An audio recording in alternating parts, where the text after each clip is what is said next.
If your goal is to get high-paying clients as fast as possible and start making life-changing money, then boy, are you in the right place. Because you have officially stumbled on the most valuable client-getting course on the entire internet. And I don't say that lightly. Because in the next couple of hours, I'm gonna be taking you through every single baby step to get from wherever you are right now, even if that is on day one, from $0 to $10,000 per month in as little as 90 days from now. And look, this isn't another one of those videos with just recycled outreach methods that everybody already does and everybody already knows, or maybe they give you this one little cold email template. These are brand new outreach methods that are working right now that have been updated for 2025. These are featuring strategies that 99% of copywriters have never heard of, and the 1% that have are making bank with them. We're talking about methods that are so effective that the copywriters who are using them are closing massive clients that you already know and have heard of before. I'm talking about clients like Ty Lopez,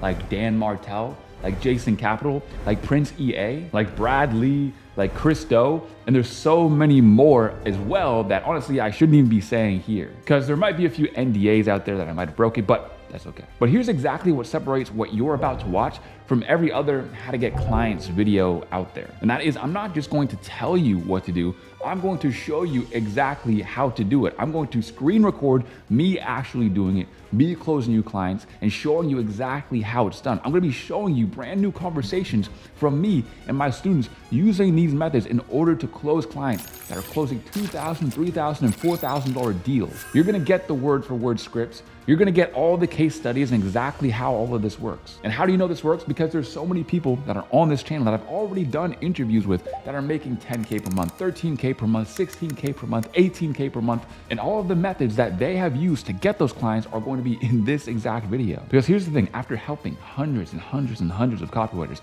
get their first client, start making money, tons of people quit their 9-to-5 jobs and become full-time online freelance copywriters is this. The difference between someone basically outreaching full-time and not getting any results, or maybe just landing one $500 client and then getting stuck, between somebody who's actually making $10,000 per month, it isn't talent, it isn't luck, it's not even skill. The biggest difference is having the right client getting system in place for you to repeatably get clients that are going to pay you good money. For reference, these outreach methods have gotten people $6,000 and $7,000 deals. And yes, all of that just from one client. And if you're ready to finally break through, start making money and landing those dream clients, the ones that are gonna afford you the freedom of life that you've always wanted, then my friend, you are exactly where you need to be. Because over the next few hours, everything changes. Your financial reality, your confidence, your trajectory, all of it, it all shifts. But only if you're ready to actually implement all of the things that I'm showing you. So grab a notebook, clear your schedule, and get ready for the most valuable training you have literally ever seen. So with all that being said, let's make some money. Yo, what is up everybody? It's your boy Tyson 4D, and today we are getting into the free client getting mega course. I have not done a client getting / outreach only course on this channel for a long time, so I can't wait to get into it. It's going to be an absolute clinic. Not only are we going to go into the outreach methods, deep into how they work, what they do, but also, I can't wait for this, I have a few private lessons that I've done with my private community that I can't wait to share with you here, because that has been some secret sauce that I have been locking up, and now you guys are gonna get access to it. So, yo, what is up? It is me again, it's your boy Tyson, and I just wanted to give a quick disclaimer. If any of you guys are looking for any and all of the resources that you see here in this video, let's see that you see me do a Loom video, or you see one of my students do a Loom video, or you see me read off of a script or an outreach script, and you just want to copy and paste it, or you just want to have it in your own hands. All of that is yours for free, because we're not only just giving all the free lessons, all the free sauce away, we're giving out all of the free tools as well inside of the 4D Copy Starter Kit. As you can see, these are all of the free resources that we have, tons and tons and tons, and they're actually categorized. Some of them are copywriting, so you're gonna learn how to write really good copy as well, and just take a really great, awesome swipe file. And then also, a lot of them are client acquisition, which means client getting. So all those are in the 4D Copy Starter Kit. It will take you over here to the free school community. You go over to classrooms, and then everything you could ever want or need is right here. So again, guys, that is down below for free in the description. So go download it. Peace. First, we got to talk about how we even know any of this stuff works. Well, first and foremost, I'm not even going to tell you this works. Instead, I'm going to show you just a few of the results that my students, my one-on-one students, have been getting using these exact methods that I'm about to show you here today. So I'm not going to go through all of them in extreme detail. You can see them here on screen. For example, $8K a week, $16K per month, $10,000 per month over here on the left, another $10,000 per month over here on the right, 19 years old, by the way, $5K per month over here on the left, closed 2 clients in 1 week, quit his full-time job, another guy quit his full-time job, closed 3K per month client, closed 2K per month client, and this is just in the last couple months. Like, it's insane. Every single one of these videos, it's just new wins and it's just going crazy. Not to mention all of the 10K per month interviews that I've already done on this channel is nuts. But the thing is this, I've got a whole drive full of wins like this, a whole folder in my drive. It probably takes up, I don't even know, so many gigabytes at this point. If I included them all, this would be a 10-hour showcase of student results. So I decided to only include the ones, just a few, so that you get the idea. I don't need to tell you that these systems work, that people are making money with them or anything else. You've seen the results now for yourself. You already know what they are. Students making more than 10K per month, closing clients at multiple thousands of dollars per month, and many leaving their jobs to work online for themselves full time, which is a huge, huge, huge goal and milestone, I know, for a lot of people. And all a lot of people need in order to do that is usually just one client at 3K per month, one client at 4K per month, and boom.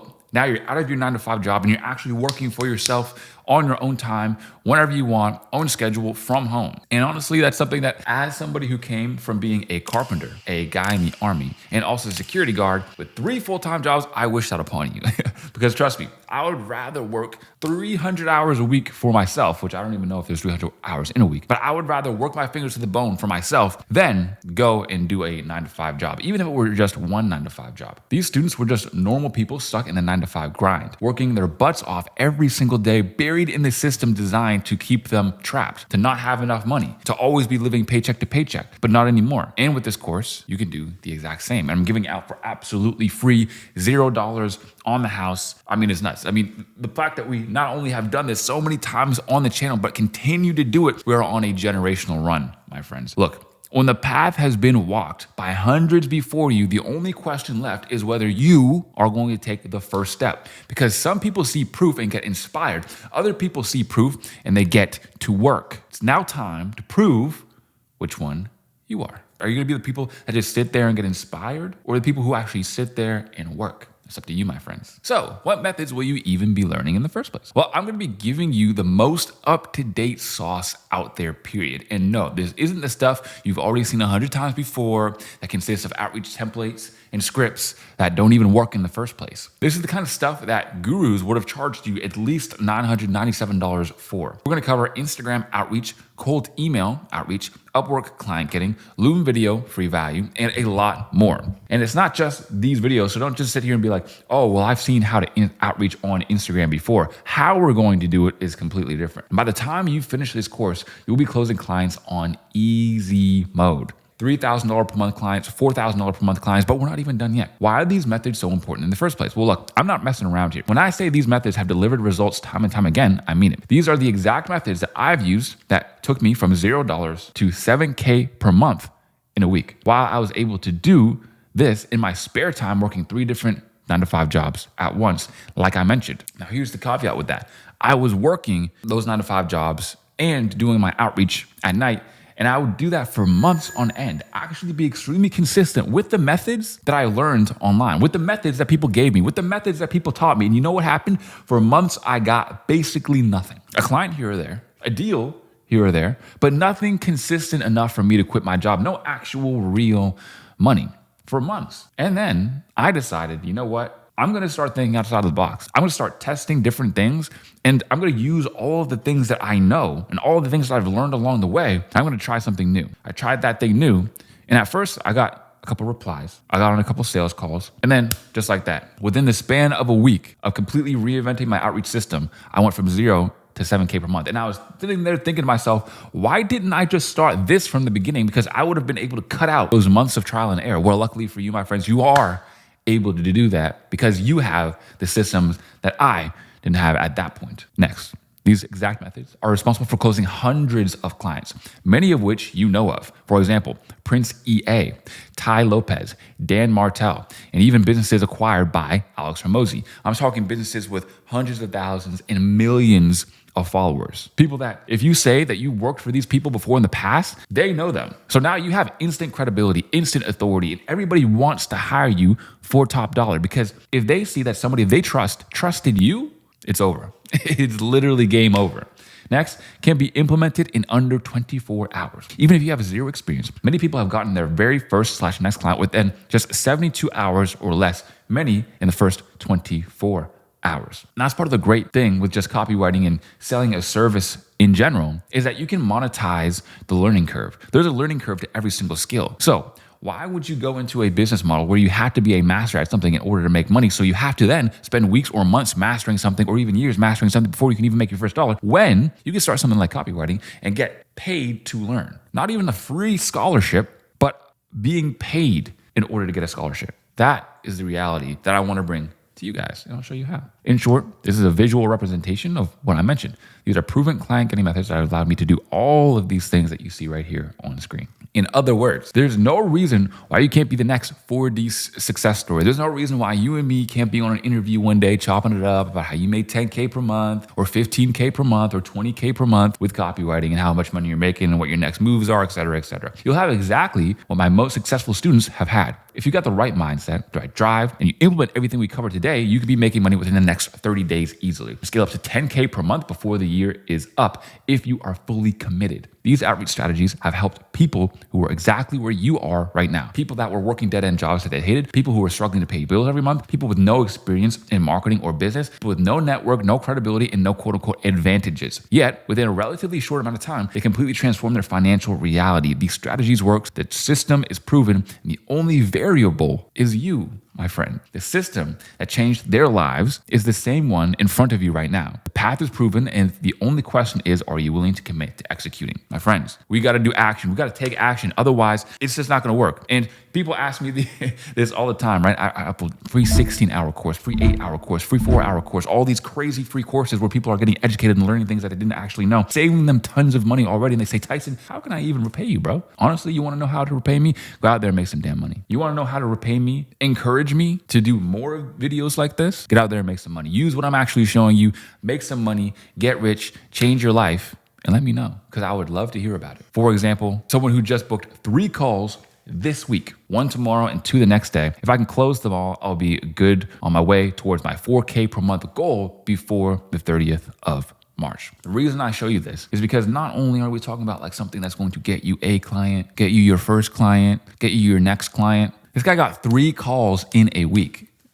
3 clients are interested in working with him in a week. And if he closes them, he's going to be already at his 4K per month goal. I mean, that's how quickly things can change. That's how quickly you can get results, again, when you implement the things that we are about to show you. So first, we want to get a quick win under your belt. Look, there's going to be lots of hard actions you're going to do. So I'm going to start you off with the easy actions. So if you do the easy, simple actions first, you will be much more likely. You will be 90% more likely to do the more complicated and difficult actions as we go along, but still get the result, which is why it's worth it. So number 1, commit to taking action on this course. That's the first thing that you need to do. I don't want you to watch this, push it to one side, and then regret not doing it a year later. Imagine a year later, there's some people who watched this video, took action. They're now making money. They have clients. They're now doing whatever they want, and you're still stuck exactly where you are. That should be a nightmare. That should be something that scares you into taking action. It's important that you're one of the select few that gives everything you've got to escape your current reality. Next is to write a lot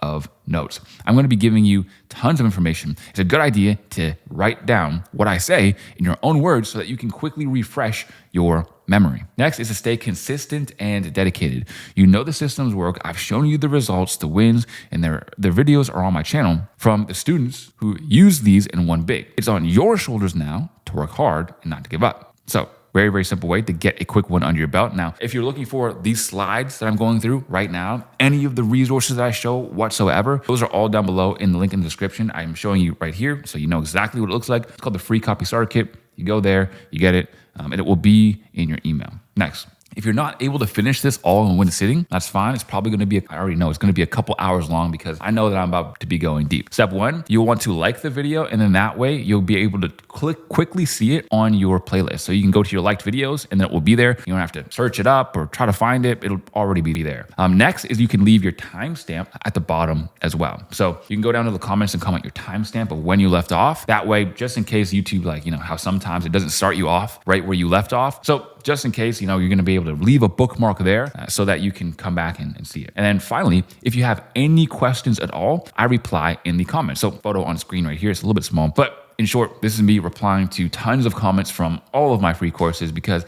I want to make sure you guys get your questions answered and actually get the nuances of how to start and where to start. So first, why is this free course going to be different? In short, here's what I believe. 1, most free courses online are full of fluff and way longer than they need to be. 2, most YouTube videos are either overcomplicated or deceivingly simple. And 3, a picture paints 1,000 words. And finally, 4, stories and data combined are the most powerful methods of education, period. Now, with those in mind, those are the sort of the things that you can look out for and understand as we go along and expect from the future, right? This is not going to be just a freaking crazy slide reading clinic where I'm just like reading things like it's a Wikipedia page. I'm just reading facts and statistics to you. It's not going to be boring. It's going to be something that's engaging, fun, and exciting, which I can't wait for. So all that being said, I think we've gotten all of the housework out now, right? The good housekeeping. Let's lock in and begin. The bird's eye view, here's what we're going to cover. The outreach strategies and principles. Then we'll cover where to exactly find clients, how to outreach to them and what to say, exactly how to make them want to get on a sales call with you, and then finally, the complete roadmap to $10,000 per month plus, because 10K ain't the ceiling. 10K ain't the ceiling. We've had so many people make way more than that, my friends. So first, we're going to kick it off with outreach strategies and principles. Before we get into the nitty-gritty methods, I show you exactly what buttons to press in order to get money from your laptop. You need to know this. First, it's important you understand why it works, because without this baseline level of knowledge, you will get stuck. See, most people jump ahead into tactics. They want the scripts, they want the templates, they want the magic words that will instantly get them the clients. But here's what happens. They copy someone else's message word for word and they get crickets. They get nothing, nobody replies to them. And then they blame the method. Let me look right here on the right. And this is the whole encapsulating reason. And it's perfectly put into this meme right here. When the cake recipe says put 1 whole egg in it.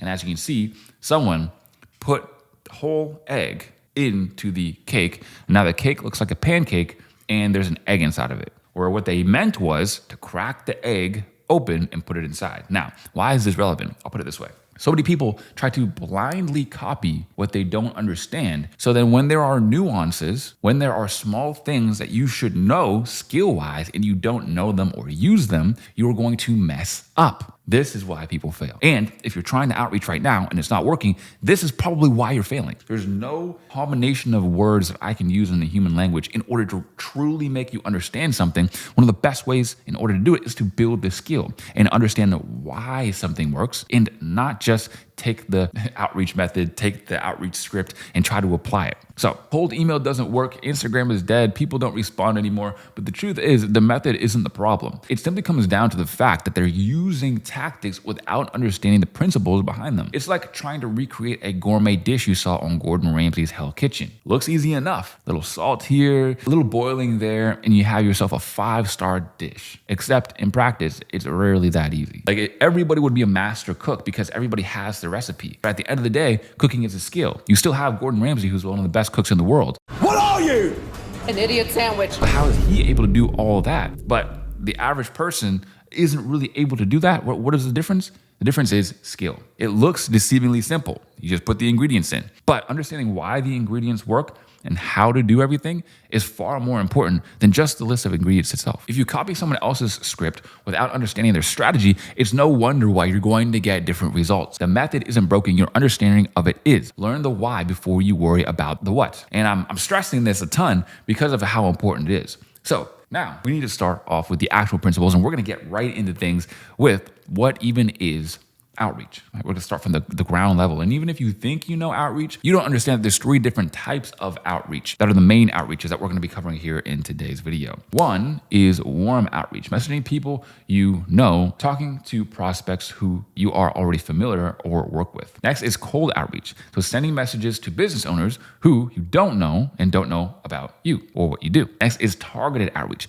Applying for jobs in spaces like job boards and social media groups will connect you with the right people who actually need you right now. Each of these has their pros and cons. I recommend you do a balance of all 3 methods at the beginning and see which one gives you the best results. Now, what don't I mean? I don't mean on day 1, you should do a little bit of warm outreach, a little bit of cold outreach, and a little bit of targeted outreach. I mean, on your first maybe couple of days, you focus on warm outreach. Next couple of days, you focus on cold outreach. And then maybe like after a week of cold outreach, you move on to targeted outreach. But don't worry, I have the full game plan day by day breakdown for you coming up. But just so you know and have the context, these are what we're going to be covering. So do you want the outreach process to become 10 times easier? Master the principles. That's when the tactics become easy. If you skip the principles, even the best tactics will fail you. I'm warning you about this now because I don't want you to try and run before you can walk. Yes, this course is here to help you close clients, but you have to become the person capable of closing clients in the first place. So what does outreach even look like?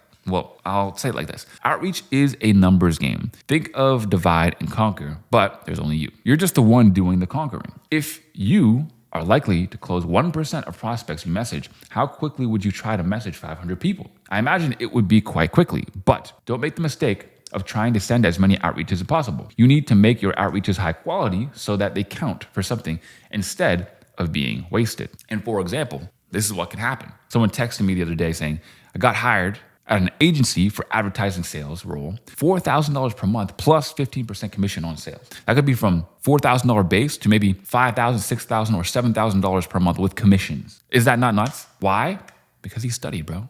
The real reason is this. Outreach is a numbers game, but it's not a dumb numbers game. A dumb numbers game is like flipping a coin and seeing if you can get it to let it land on heads 3 times in a row. That's a dumb numbers game. There's no skill involved. You're basically just at the casino playing the slots. But here is more like a skilled numbers game. A skilled numbers game is where if you send 10,000 outreaches, but they're all bad and terrible, and you're not using the principles that I'm showing you how to use, then none of them are going to close any clients. However, if you send out really, really, really high converting outreach, it's high quality, you put effort into it, and you send it to the right people, then it can be every 1 in 100. So it's going to take you a little bit longer to create that outreach, and a little bit longer and a little bit more skill to make that outreach, but it's far better to be running at 1 client close for every 100 you outreach to than 1 client close for every 1,000,000 you outreach to. And that's the difference that skill can make in this game. But we're going to get into the actual details here very momentarily. So here's why most people get outreach wrong.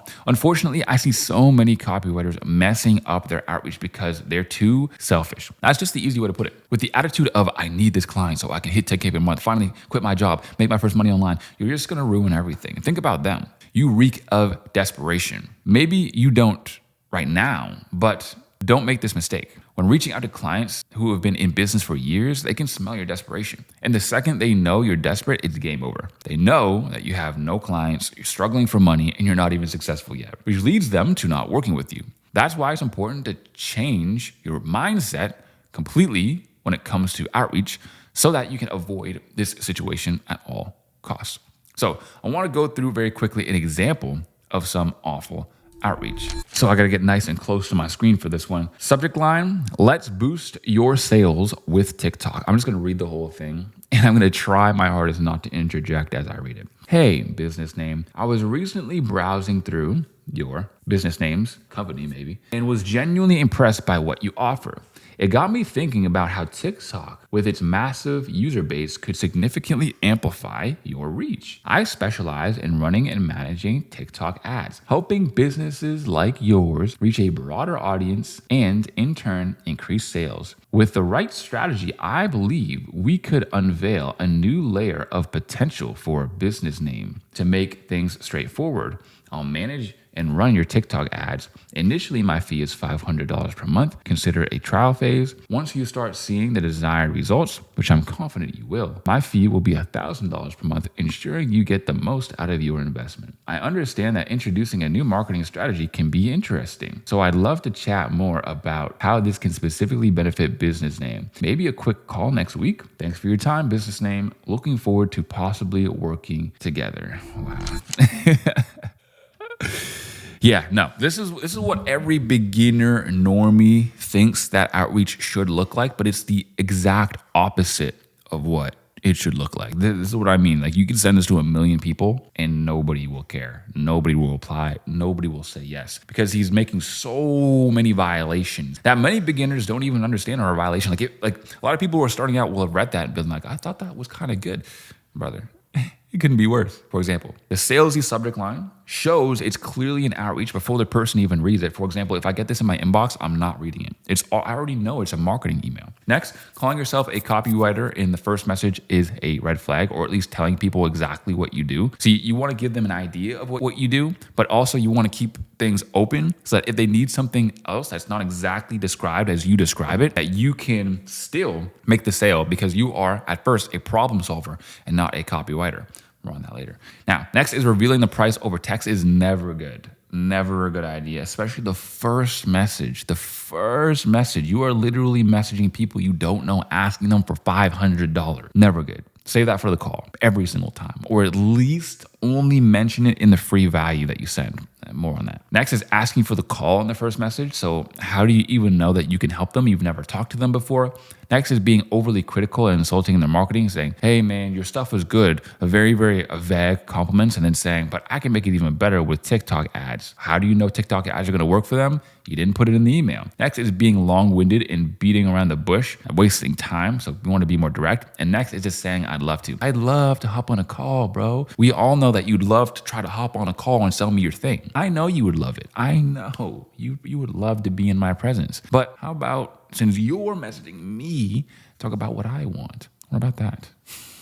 All terrible, all awful, but don't worry, we're going to revolutionize the way outreach is done in 2025. First thing to understand is that you're not selling services. I don't want you guys to think that you're selling services. I don't want you guys to think that you're selling copywriting. That is not true. Nor is that what you want to do, or is that how you want to position yourself. Look, this is an important one, so make sure it sticks in your head. Write it in your notebook, set it as a screensaver, make it a poster. You have to understand that you are a problem solver. You're entering people's business to help them solve problems, not to write them copy. Because guess what? They don't care about copy. Nobody here is buying words. They want conversions. They want leads. They want those leads to convert. They want those leads to get onto calls. They want those calls to close, and they want to make money in their bank account so that they can go on vacation to Cuba and be sipping mojitos, maybe. I don't know. Whatever they want it for. But at the end of the day, they want it. Right? That part is not super relevant for what we want. You're entering people's business to help them solve problems like generating more traffic, reaching more of their leads, generating ads that print money, make money from their emails, build optimized funnels and turn cold traffic into buyers, etc. This puts you in a position of status. You have the skills and knowledge the business owners need to make more money in their companies. On a actual tactical level, you don't want to go to them. This is exactly why you don't want to go to them and be like, hey man, I'm a copywriter, or hey man, I can write copy for you. You want to come from an angle that you're more of a digital marketer, because you don't know. They might say, oh, I don't need copywriting, but they might need somebody to write their scripts for their Instagram reels. That is copywriting, but because you called it copywriting, they all of a sudden backed out and are not going to reply, because the first thing they're going to think is, I'm not a copywriter. And here's the other thing. No business owner wakes up in the middle of the night in a cold sweat and thinks to themselves, I just need somebody to write some words for me, man. Like, if only I had a copywriter who could write some words, and I just want to pay them $4K so bad. I want to pay them $3K per month, $4K per month, $5K per month so bad. And then if I was able to pay them this much money, all my problems would be gone. Nobody wakes up and says that. You know what they wake up and say? I wish I had more leads. I wish I had more traffic. I wish more people would know that I'm selling something in the first place. I wish that all the people who already knew I was selling something wanted to buy it much more than they already do. I wish that the people who are already with me buying my product will buy more of my product and buy it for longer and buy it at a higher price. All of these things. These are what people actually want. So if you can position yourself as somebody who can get them those things, that's where you actually get paid. That's where you actually get hired. And that's where people start to see the value in what you're doing, rather than saying, I can write you some emails. You see the difference?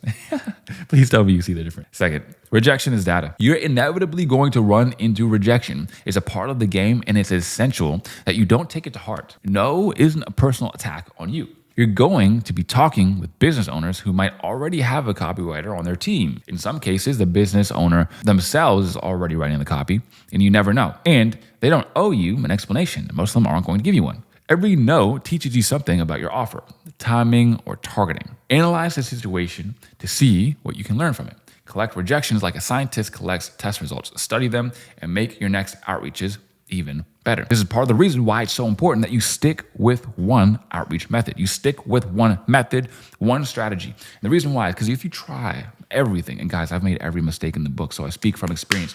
If you try everything, you're going to make progress on nothing. If you try the same strategy every single time for 2 weeks straight, even though it's not quote unquote working, you're going to be able to figure out why it's not working. And when we go through the outreach methods themselves, I'm actually going to break down why I know they work and the previous iterations, because guys, you're not seeing like version 1 of these outreach methods. You're seeing like version 47. I tried one thing, it didn't work. Okay, version 2, now I'm going to say it in less words. Or now I'm going to say it with saying these words and make this angle instead of the last angle. All right, that one didn't work either, but I got closer. Time for version 3. That's the game right there. Next, your pipeline should always be full. Oh, there's so many layers to this one I have to break down. So many layers. Don't make the mistake of stopping your outreach. It doesn't matter how busy you get or how much work you have. Either send the outreaches yourself, or you can even pay someone to do it for you. Today's outreach becomes next month's income. If your pipeline becomes empty, meaning like all the people you're actually outreaching to and you have on a hook, more or less, fish on a hook, you don't have them in your boat yet, you'll just fall back into the trap of desperation you were when you were getting started. Don't worry about how much work you have on your plate. If you close another client that you can't manage, just outsource the work. Pay one of your copywriting friends to help you out or figure something out. And one of the reasons as well as why this is so big is to not romanticize your first client. You're going to romanticize your first client. You're going to outreach. In the first couple of days, you're going to get a client, or in the first couple of weeks, and you're probably going to make some money. Maybe you'll make $1,000, maybe you'll make $2,000, right? And don't get me wrong, that's good money. But where people get stuck is maybe they get on their first sales call and then they get excited, then they get nervous, and then they stop outreaching. A little bit of wins actually stops people or slows down their momentum. That's probably one of the worst things that can happen. And the reason why I even have it here before we even get into the outreach methods is because it happens so often. It happens all of the time. Next is that quality beats quantity every single time. Remember, it's not a dumb numbers game. The prospects you're reaching out to, they're not stupid. And it's definitely not their first day on planet Earth. They can tell when you're only putting in half the effort. They can tell when you created this cold email and there's just a couple of variables in there and you say their first name in the first line and you're like, oh yeah, it's personalized. You know what, bro? I really like your offer. Brother, what does that even mean? What does that even mean? I like your offer.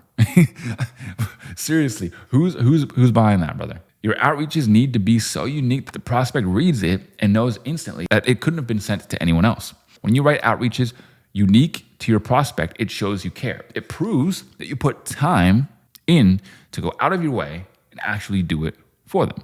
Where most copywriters are using generic templates that are bland and boring, you'll stand out above the crowd, increasing your chances of getting hired. 10 personalized researched messages outperform 100 copy-paste templates every single time. Snipers beat machine guns every single time. Next is that timing is almost everything. The thing is, you're gonna message entrepreneurs and get a few rejections. This doesn't mean no forever. It means no, not right now. So don't take it personally. This is part of the reason why follow-up is so important. Watch this. When you circle back in a few months, their copywriter might have just said they're leaving, which means if you strike at the right time, you could be the next one. Because here's the thing, people in businesses all the time, copywriters especially, they leave for better opportunities, or they get fired, or they get promoted and they're like a chief marketing officer. And once they get promoted, there's now an opening. So I'll put it this way. Consistency is the currency of credibility. What that means is that because you've been outreaching to them consistently, because you've been actually working hard over a longer period of time, and you've already proven it to them, you're not just saying it,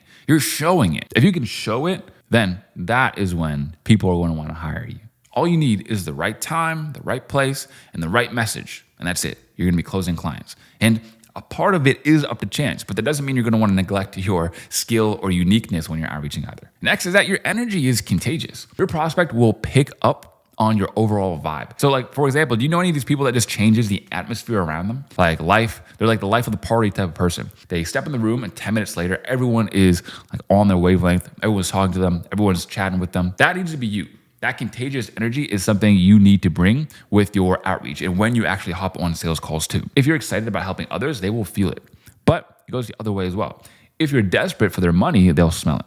Make sure your outreach has the right energy before you press send. Like in that bad outreach that we looked at, the whole energy was like, hey man, we'll start with $500, I'll get that, and then I'll get $1,000 from you for a month. It's like it's just only focusing on what the sender is getting. What kind of results can I expect from these TikTok ads? Nothing. Have you done this before? Nothing. Who else has done this and made money? Nothing. All of those things that would have been amazing to put in your outreach in order to talk to the other person what they want, you didn't put in. Instead, you let them know how much money you want. I'm praying for some of these dudes, man. I'm praying for them. 7 is play the long game. The chances of landing clients on your first few outreaches are very slim. It does happen sometimes. It does, but it's very slim. I'm not saying it doesn't happen, because it does. A few of my students have closed clients within literally their first 5 outreaches, which is nuts. But it's unlikely, which means you're going to be in it for the long game. Outreach is a numbers game. When you send hundreds of messages, it's only a matter of time before you get a yes that changes your life. So don't get discouraged is the other thing. If you've been at it for a couple of days, a couple of weeks, and you sent like 100, you sent 200 and be like, yo, why am I not getting clients? Brother, just relax. We're talking about changing your life here. Put it into perspective. People go to university for a 4-year degree, pay hundreds of thousands of dollars to get it, and maybe after 5 to 10 years, maybe make 10K per month. Probably not though. 50% of people drop out of college. So when you put it in perspective, and I get it, bro. When you're a week in, when you're 2 weeks in, you're gonna be thinking like, bro, why am I not literally rich yet? Commit. So look, you are so close to changing your life, literally. The next stage of your life that you can't stop thinking about could just be 100 to 500 no's away. 100 to 500 no's away. Does that change your perspective on things? If I told you that all you had to do was send 500 people a few times, attach some good value for each, how quickly would you send out those messages? Not to mention who you're even up against in the first place. So on the left, I did a poll on my Instagram, and I asked people, have you outreached to get clients before? 30% of people have never outreached at all. 50% of people have outreached, but they're not consistent. Only 20% of people have been outreaching consistently for a month. 20%. That's it. Everybody else, trying it here and there, every once in a while, not really doing anything. The reason why this is so important is because a big reason why a lot of people don't take action is because they think that there's so much competition. Everybody's trying to make money. Everybody's trying copywriting. Everybody's trying to do outreach. Everybody's trying to get clients. Everybody is trying to make it, when in reality, it is an illusion. I've heard beginners say things like this. Tyson, I've been outreaching for 9 days now and I haven't landed a client. I'm so lost and it's really hard. Ask yourself, after all of those hours you spent on your phone scrolling TikTok, sending reels and messaging your friends, how hard is it to send messages?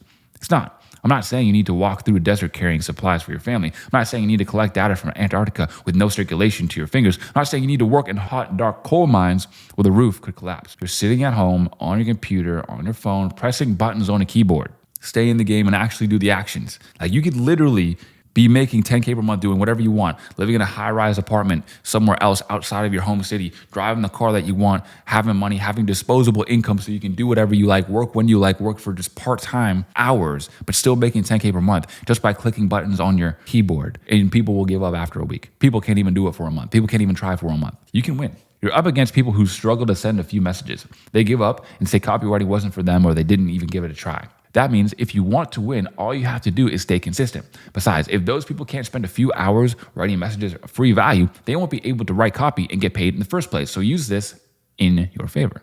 Now, as for the next lesson, old outreach methods suck. Times change, industries grow, and the world keeps spinning. What worked back in 2015 is not going to work right now. What worked in 2024 also won't work right now because the world has moved on and evolved quickly. The farther we get into time, the quicker things change and the quicker things move. That's why it's important to learn the outreach methods that actually work. And that's why it's important to take action as soon as possible. Because who knows, by the time you see this video, maybe it'll be a year later, maybe it'll be months later, whatever it is, these methods are going to work best as soon as you see them. As soon as you see them. And then from there, they're going to work a little bit less every single day. And if you look back at this video 25 years from now, do you think this stuff's still gonna work? Of course not. 10 years from now, is it still gonna work? Of course not. It's gonna work the best as soon as you see it. If you use old tactics, you'll be stuck in the past, and that's not what clients want. But guess what? New outreach methods suck too. Everyone is pumping out these on a daily basis. If you're following the trends, you'll just blend in and you won't stand out. Your messages will fall into the void and will never be read. You have to grab attention and prove that it's unique. Not to mention, these methods they rarely actually work. They're just new shiny objects everyone jumps on. So the question is, what should you do? I remember this. People were like, oh man, I'm getting clients through SMS, meaning they're texting random people's numbers, they're sending SMS blasts, and everybody was on this. But now nobody talks about it. You wanna know why? Because it didn't work. Maybe one person at one point maybe got one client with it. And then everybody tries it, everybody's using it, it's the new craze, and everybody's trying. But it's just all hype. It doesn't even work in the first place. People just want to skip messaging 500 people, but it's so easy. Look, that's why all the methods you're gonna see today are based off of the hybrid model. Old methods in new ways. Think of it as the facelifted outreach. You can use tried and tested methods that have delivered time and time again, but with a fresh twist that positions you above everyone else. And this is by far the best way that you can do it. This works so well because everyone is hung up on trying to find the next best magical and sparkly method. And the best ones get left behind. This puts you at an advantage. You stand out from the noise and chances of closing a client increases by a lot. The best outreach method is the one you developed. So here's how you do that. And now that we start, we have to answer a question that a lot of people might think that they know, which is what even is outreach in the first place? Well, a lot of people don't actually know there are three main types of outreach. So one is warm outreach, messaging people that you know, talking to prospects who are familiar with your work. Two is cold outreach, sending messages to business owners who don't know you or what you do.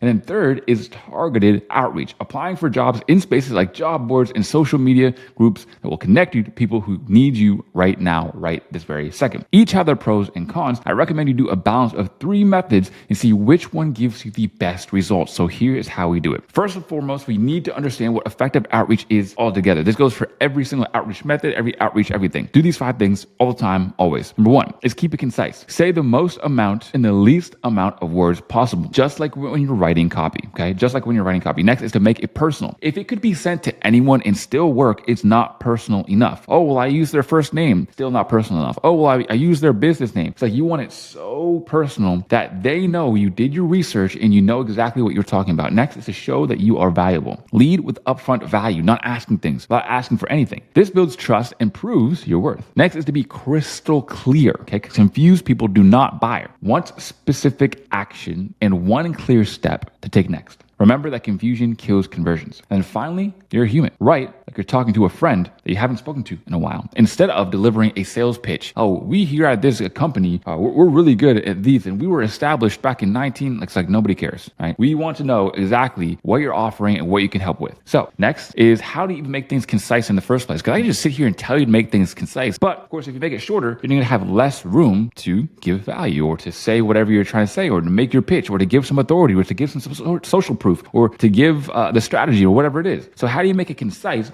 but still impactful and still punchy and still meaningful? Well, here's how you do that. These 3 principles are my go-tos for making any outreach as short, direct, and easy to understand as possible. The first one is the scalpel strategy. Cut everything that doesn't directly serve your goal. Every sentence must either build trust, give value, or move towards the close, and that's it. Next is the TLDR technique. Like when you come across a long post and you think this is too long and I didn't read it, and you want a short recap to get the idea. So this is where at the end of your pitch, at the end of your Loom video maybe, or the end of your value, you give somebody a very, very concise version of all the things that you said. So you give them the full version with all the details. And then at the end, you're like, all right, too long, didn't read. Here's the recap. And finally is the front load formula. So lead with your strongest points first. Support it with proof, then make your ask. Put your best stuff up front, not in paragraph 3 or paragraph 5 or way down at the bottom. right? So just like when you're writing copy. Example of conciseness. Right here, right, is an example of something on the left, which is just not concise. I'm not even going to read it because look at how big it is. That's the thing, is when you come across something that is not concise, you don't even want to make the commitment of consuming it in the first place. Then over here on the right, since it is so short, I'll read it only because it's so short and I don't want to waste any time. Saw your LinkedIn post about lead gen struggles. I helped similar company go from 12 leads a month to 847 leads per month within 6 weeks using a simple system most agencies don't know about. 15-minute call to show you exactly how. Best your name. Simple, easy. So next is personalization. There are 3 simple rules of personalization to start with. One is the depth detector method. So shallow personalization is when you use their name or mention their company, right? This is very shallow, surface level. Deep personalization is when you reference something specific they said in their podcast 6 months ago. Oh, the deeper you go, the more they think this person actually knows me. And I'm telling you, if you just find one way to go really deep on one thing about them, it's going to make a world of difference. This is going to make it so much easier for you to get clients. It takes 20 seconds, but again, most people are too lazy to do this. All you have to do is do it, and you're going to get so many more clients. You're going to start making so much more money. It's insane. Next is the breadcrumb strategy. Don't dump all your personalization in the first sentence like everyone else. They know it's an outreach, and you're trying to be personalized with the first line so that you can send out 100 outreaches a day, but personalize the first line so that people will still see it. You want the person to feel like they are the only person you've outreached to all year. You're the only person they've ever outreached to. Hey man, I don't usually do this whole outreach thing, but I'm a professional, this, that, or the other thing, and I think that I can help you. That's how you want to make them feel. So don't just dump all your personalization in the first line, sprinkle some personalization throughout. This creates a, wow, they really did their homework effect that builds trust progressively. And finally is the relevance filter. Don't compliment something meaningless like the color of their website. Super dumb. I like your offer. What's that even mean? Focus on business decisions, strategic moves, results they've achieved, or challenges they're facing. Hey, I saw you change the name and angle of your low ticket program. I thought that was a really good move. Now they know that you've been watching them for a while. You know what their old low ticket program looks like. You know what their new low ticket program looks like. You can actually read the marketing behind it, which are all great things that you want to convey. We're going to start with the warm outreach masterclass, but we're going to do it in a little bit of a different way. If you've ever seen me talk about warm outreach before. So it works. It works. It works.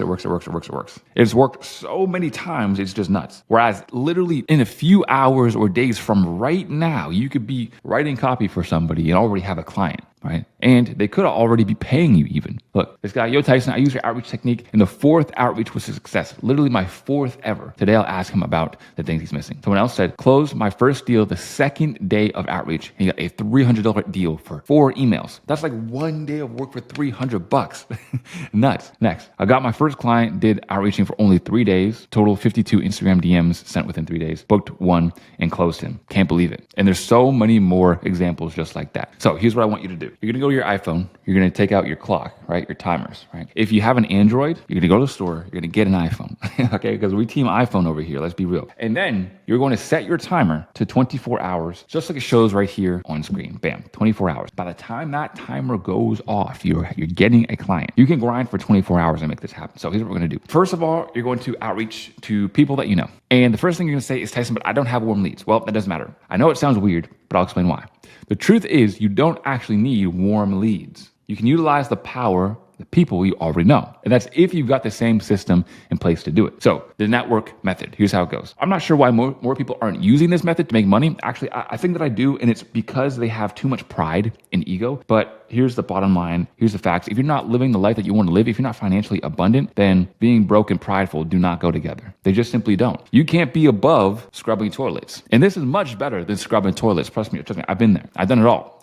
I've done it all. You can't be above it. So you got to start somewhere. So here's how to do it. Those screenshots that we just went through, they were because of this exact method. All you need to do is tap into your existing network. Here's how to use it. 1, you write down the names of everyone you know in a document. 2, you list out contacts that they know as well, meaning friends of friends. 3, you identify who has a business or personal brand. 4, you reach out to them to see if there's anything that you can help with. 5, you offer to handle small tasks like social media posts. And then 6, the goal is to get some testimonials, even if it's not exactly for copywriting work. Now look, getting comments about your work quality and work ethic could be the difference between someone giving you a shot or not. As a pro tip, really easy thing to do, go through your phone contacts and go through your Instagram followers one by one. This is the easiest place to start because they're already there. How many followers do you have on Instagram, probably at least a couple hundred, even if they're people you used to play sports with, people that you just know that are friends of friends back from high school. Same with your phone contacts. You have these people's personal phone numbers. Striking gold is possible. When you're sending messages, you might finish your leads with the people you've already messaged with business, but you also find people who are starting something up and actually need help with copy, need help with marketing. Now remember, first you're a problem solver. So whatever they need help with, see how you can help them. You never know, this could be your next big thing that grows. And if it does, not only will you have great social proof, but the clients will also want to continue working with you. Then when you've got more experience, when you finished a one-off project, don't make the mistake that this is the end of the road. The copy you can deliver is going to be so good that they'll want to work with you again and again and again. Many of my students have retainer clients and then take on additional projects when their workload allows. An easy way to do this is getting back in contact with those past clients. Next is delivering the best work possible. I can't stress this enough, the importance of submitting content at the highest possible standard or whatever deliverables you have. When you hand over content at a much higher standard than expected and it delivers above average results, it's game over. You're already done. You already made the money. You're always guaranteed to work with that same client again because they'd feel like an idiot not to use your services. If you knocked it out of the park the first time, it's likely you're going to do the same thing the second time. So that is how it goes. Now, when you're actually messaging these people and outreaching to them, there's a very, very, very simple message that you can send. Extremely simple. Hey, how's it going? My name is first name, whatever your name is. And you might not even need to like introduce yourself or re-warm it up. It's all very dependent on how close you are with this person, right? If you haven't seen them since high school and you're in your 20s, then you're probably gonna be like, hey man, and then you might catch up a little bit. But then eventually, right, a couple texts in, back and forth, you drop the line. Right, you drop the line, hey, so I'm trying to start this online digital marketing thing. I don't have any clients yet, but I wanted to get some work under my belt just so that I can, one, get some experience, and two, get some testimonials. I'm not looking to make any money right now because I understand, right, I got to learn before I can earn. So do you happen to know anybody who'd be able to take me on? And now what you're indirectly asking is, will you take me on? But what you're asking on the actual surface is, will someone else take me on? This makes it so that you're asking without asking. You don't have to burn the bridge. You don't have to be some desperate dude being like, hey, bro, I'm doing this. Please hire me. Any of this BS, right? Put the seed out there. And then a lot of people are going to say no, and that's fine. Because here's the other thing, is that, like I just said, you sowed a seed. So at some point, when somebody does come into their life, or they think, you know what, so-and-so would actually be a good opportunity to work with this guy, then of course they're going to come to you. And that is a huge W. For the first 24 hours / 72 hours, that's exactly what you should be doing. That's all you should be doing, right? Is taking out a Google Sheet or a pen and notepad, old school style, and writing down all the people that you can contact and ask this question to, because you never know what could happen. You could be getting paid hundreds of dollars with just the next couple of days, just with copywriting. And imagine how much quicker you'd be on track to hitting that 10K per month within a couple months after you've already got that client, you've already got that experience, you've already made that money, and you already have a testimonial, and you already had a case study. I mean, it's gonna be absolutely nuts. Let's say that the warm outreach, you did it, you hit up all your warm leads, and you didn't get any hits yet. That's fine. That's only step number one. That is only step number one. Because here's where you're going to be able to get clients no matter what, as long as you do it right and follow what I'm saying, is the cold outreach prospecting masterclass. You don't have people that you already know, then you're gonna have to find people who already have businesses that you want to work with. I'm gonna show you how. And again, just another couple of screenshots to prove this works. Someone else, one of my students, got his first client, and it was his third outreach. And he made thousands of dollars from this client. Next is another student, Alexander. Guys and girls, just closed my first client, $2K a month retainer for the next 6 months. Bam. So that's like how many? $12,000 over the next 6 months. And he just closed out. That was his very first client. Then he's going to get a second and third and a fourth. And it's just really that simple. If all of these people are winning, then why can't you? So first and foremost, one of the easiest ways to find people who are going to be potential clients is with Instagram. I say Instagram is one of the best places for prospecting, and here's why. You're searching for potential clients is limitless. Every single business has a Instagram, especially if they're just online. If they're not online at all, then they're not a business that you'd even want to work with because you're a copywriter. You're basically a digital marketer. So next is finding clients in particular niches is extremely easy. Next is that prospects can check your profile and learn more about you. So you don't have to send them over some stupid website or something that you made. You can just create your own Instagram portfolio and your own Instagram profile as your website anyways. Engaging with people's brands and businesses is effortless. You can just like some of their posts and comment on some of their posts. And now they're going to see you up in the notifications. Then you're going to message them and you'll be like, oh, this is the guy that was like my post. Then building relationships can be done without leaving the platform. So you can not only find them, but you also DM them and message them and get clients right on Instagram, all on Instagram. Next, you can send messages, voice notes, pictures, selfie videos, etc. You can send it all, right? It's not just text-based. The range of options you have is just crazy. So here's how Instagram outreach is done. I'm gonna give you guys, I guess, the basics, bare bones view of it that's working right now in 2025. And then I'm gonna go through some of the advanced strategies when it comes to giving free value, doing some research, finding the absolute best clients who are actually going to say yes. So how to get clients on Instagram. Here's how it looks like. One is you prospect. You find potential prospects or potential leads and qualify if they're an ideal client or not. So is someone with 1,000 followers worth outreaching to? No, they don't have enough of an audience. Is someone who's making $25 a month worth outreaching to? No, they ain't got no bread, right? So we want to have these things in mind. Next is sending openers, making the first contact in the sequence of your cold outreach. Next is send value. By offering upfront value, you're able to showcase your skills as soon as possible. So I'll give you a very short idea what this would look like. Actually, let me go to follow up. Follow up if necessary. So if they don't reply or at some point stop replying, it's time to follow up because that's where the money is. It's always in the follow up. Next is finally to hop on a call with them. You discuss a small discovery project that would work. You discuss what a small discovery project would look like to test if you're a good fit to work with each other. So for example, prospect. I found a guy, his stuff checks out. He has 50,000 followers. He says in his bio, he has a 7-figure business and, he's making good money. He has a good following as well. Okay, great. Now, I sent him an opener. The opener is just something casual from his story. He posts that he's on a jet ski in Miami. And I say something like, oh, that's awesome, brother. I was in Miami last month. If I was, of course. Or something about Miami or something about jet skis or something in general, super casual. And he'll reply and say something else super casual. And then I'll leave it alone. I'll let it marinate. And the reason why I let it marinate is because there's 2 different false approaches that a lot of people take. One is they just send the pitch right off the bat. This is bad because they're going to be opening their DMs, seeing pitch, and reply to none of them. They're already going to get outreach too. So you have to be different. So you just come in, no pitch, no nothing, just say something about what they posted. Now, here's the other thing to remember. People post things on their story for validation. I don't care if you're a 25-figure business owner. It doesn't matter. You're posting stuff on your story for validation. So if you're posting cool stuff about your life or behind the scenes stuff, they want people to reply to it and they're going to go and check those replies because they're just interested. So if you create a short personalized reply expecting a response, then they're going to respond back to you. Now, once they responded back to you, you are now no longer in the request tab. You are all the way over in their primary messages tab. The difference is they don't get notified or they don't see anything. Nobody checks the request tabs usually unless they're looking for a story reply. So now you are in their main tab and they're going to see when you message them. Again, this is key. And only then do you message them any sort of pitch. Now, a lesson here. When you're outreaching to them and they've already replied, you want it to marinate. You don't want to be that guy who's like, hey, bro, how's it going? Nice shirt, by the way. You want to buy something? Because you looked up. And everybody can tell that you only sent that very first message because you wanted to sell something. It just looks ingenuine. So what you're going to do is you're going to leave it marinate. You're going to leave the conversation alone for about 3 days. 2 days, 3 days, don't touch it.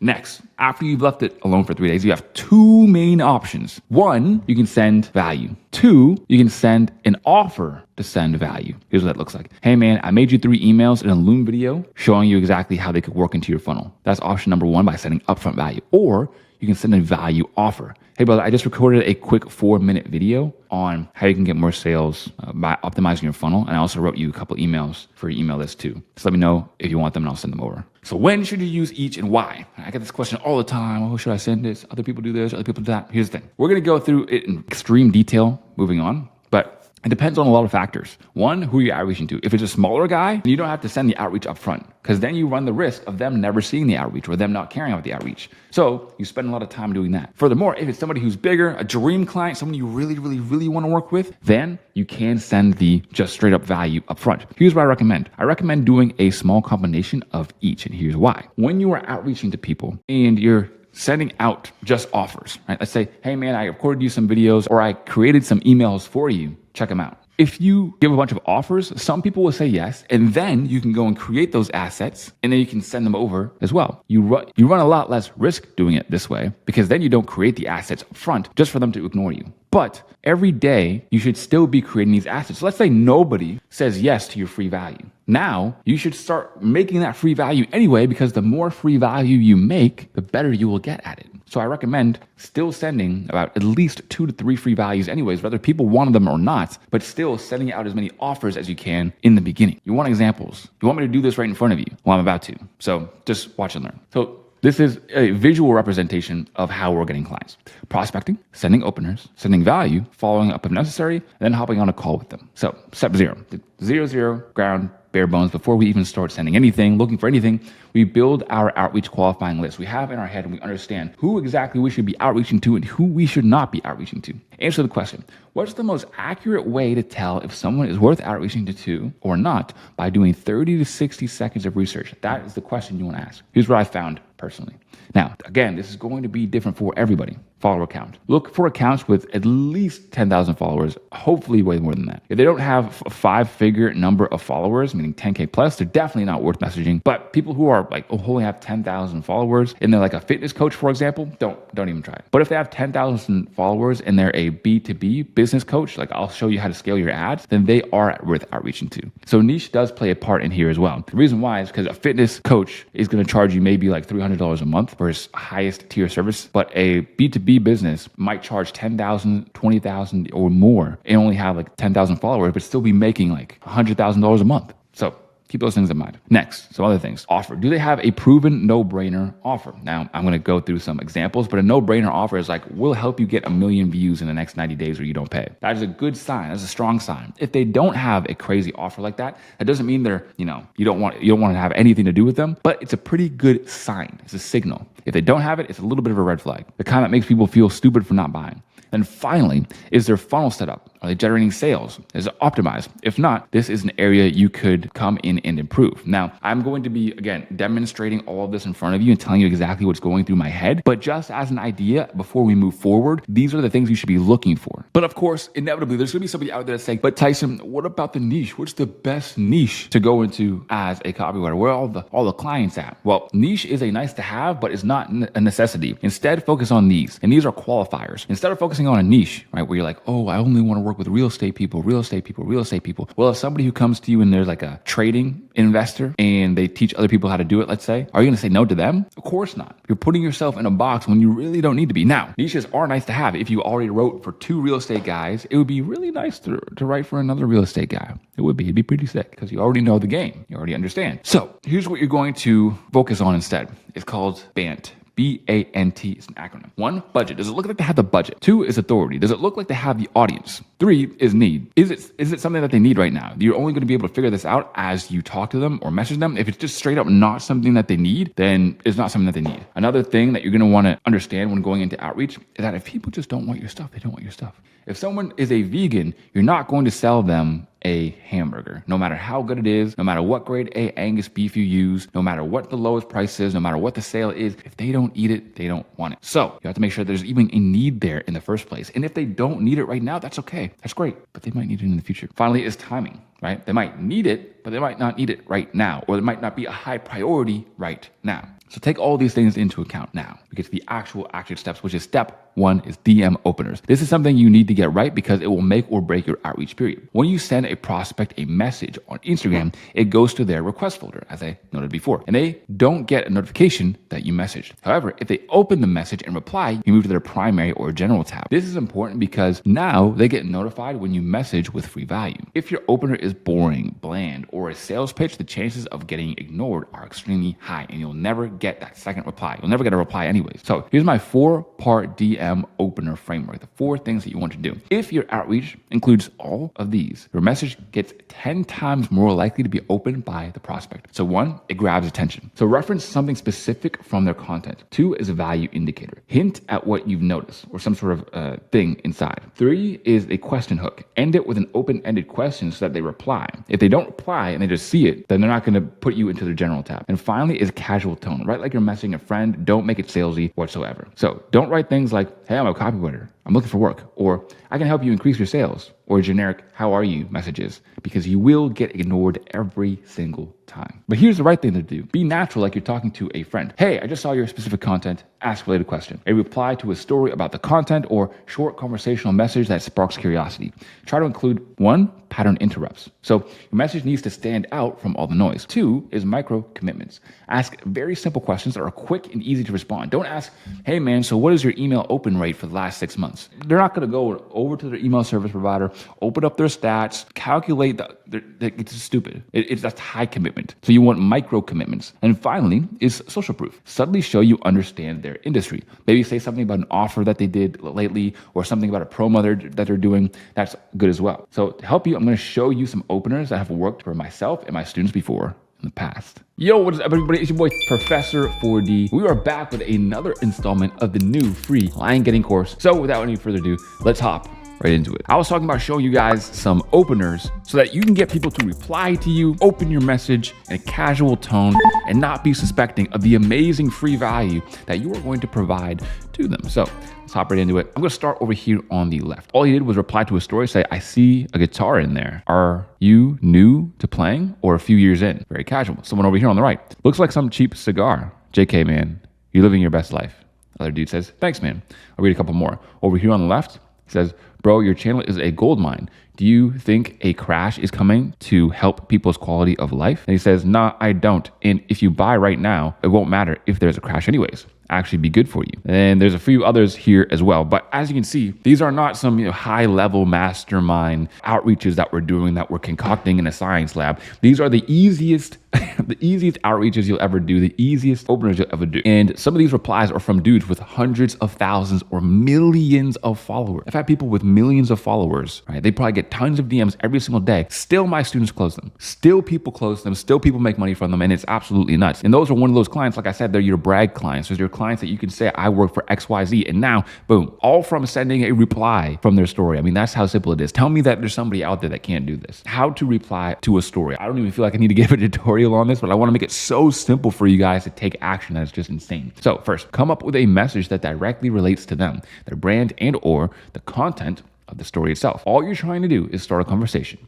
Nothing at all to do with you or how you're going to help them out with their business later on. Doesn't have to be anything like that. And I have a few examples right down here. So as we zoom right into these stories, for example, this is a story where some guy put a Bugatti on his story. And then the reply is, did you just buy this or is it next on your bucket list? Over here, Ferraris are red, Violets are blue. That sexy Aventador at the end, I'm pretty sure belongs to you.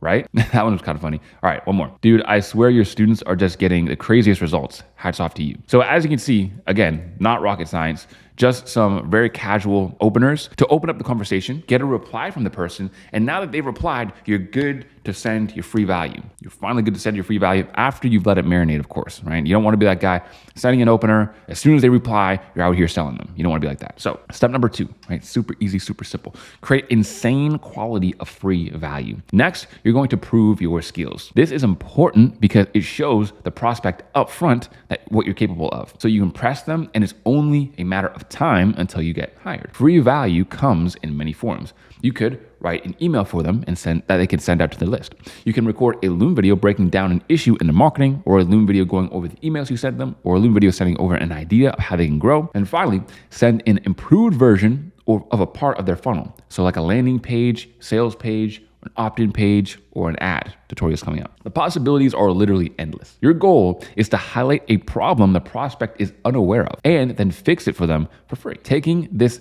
initiative shows that you actually care about the brand and not just a paycheck. So business owners want to see that you're passionate about their empire. I have to show you guys, explain to you guys the outreach conversion chart. All right. This is something that so many people don't understand, and it's because they don't understand it that they just stay stuck forever. So any business is a combination of 2 things, traffic and conversions.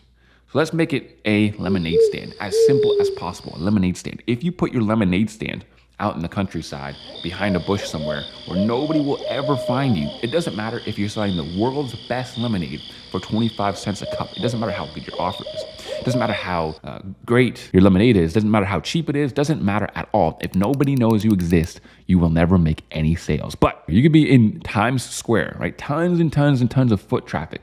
But if your lemonade stand is literally like $50 per cup and it looks kind of greenish and it's kind of gross, and it's just a terrible offer, then again, you will get tons of traffic. You'll get absolutely no sales. So let's break it down. The difference is traffic versus conversions. If you have high traffic, like you're at Times Square, But low conversions, meaning your offer sucks and you're not doing very well, you will make no sales. But if you have low traffic or no traffic, but really high conversions or a high converting thing, then again, you're still not going to get any sales. So what you want is to hit the sweet spot. You want to hit the combination of both. Now, the crazy part is that this is going to be different for different people. If you're just starting out looking for your very first clients, you want to avoid ones. One looks like you're spamming out the most templated, awful, spammy, and scammy email ever. Kind of like the one that we looked at earlier on in this video. We're like, hey man, I can boost your sales. It'll only be $500, da-da-da-da-da. Terrible. You can send that to 1 million people and not get any replies. Twos are a little bit better. Threes, around 2 and 3 is a good spot if you want to get like your first clients or your first couple clients. Then once you're looking to go big, you got to crank that up to 4 and 5. Right? And I always tell people 5, like a high conversion 5, it's higher than you think. Like it feels like a 6. Like I'm talking every week, you are sending new, amazing, awesome, free value to these people that they really, really like, that they can actually use. That's high level marketing that actually took you hours to create. And you're sending it to them consistently. That's what a 5 looks like. That's what it looks like when you close an Instagram client who has more followers in a small country, whose bank account literally looks like a phone number. Those are the clients, those ones right there. You only really usually get those with 4 and 5 outreach, which nobody teaches you how to do. But luckily, you over here with Mr. 4D, and of course, I'm gonna teach you everything about. Step 3, the money is in the follow-up. Now, the reason why you need another conversion chart for now is because you need to know how much effort to put into your free value. And the answer when you're first starting out is you wanna send them a couple emails, max, right? A couple emails. You don't need to go overboard because then it's gonna be overwhelming. Get in the flow, send a bunch of outreaches, right? And then start working on increasing your conversion rate, because your conversion rate also has to do with your skill. And when you're starting out, you're gonna suck.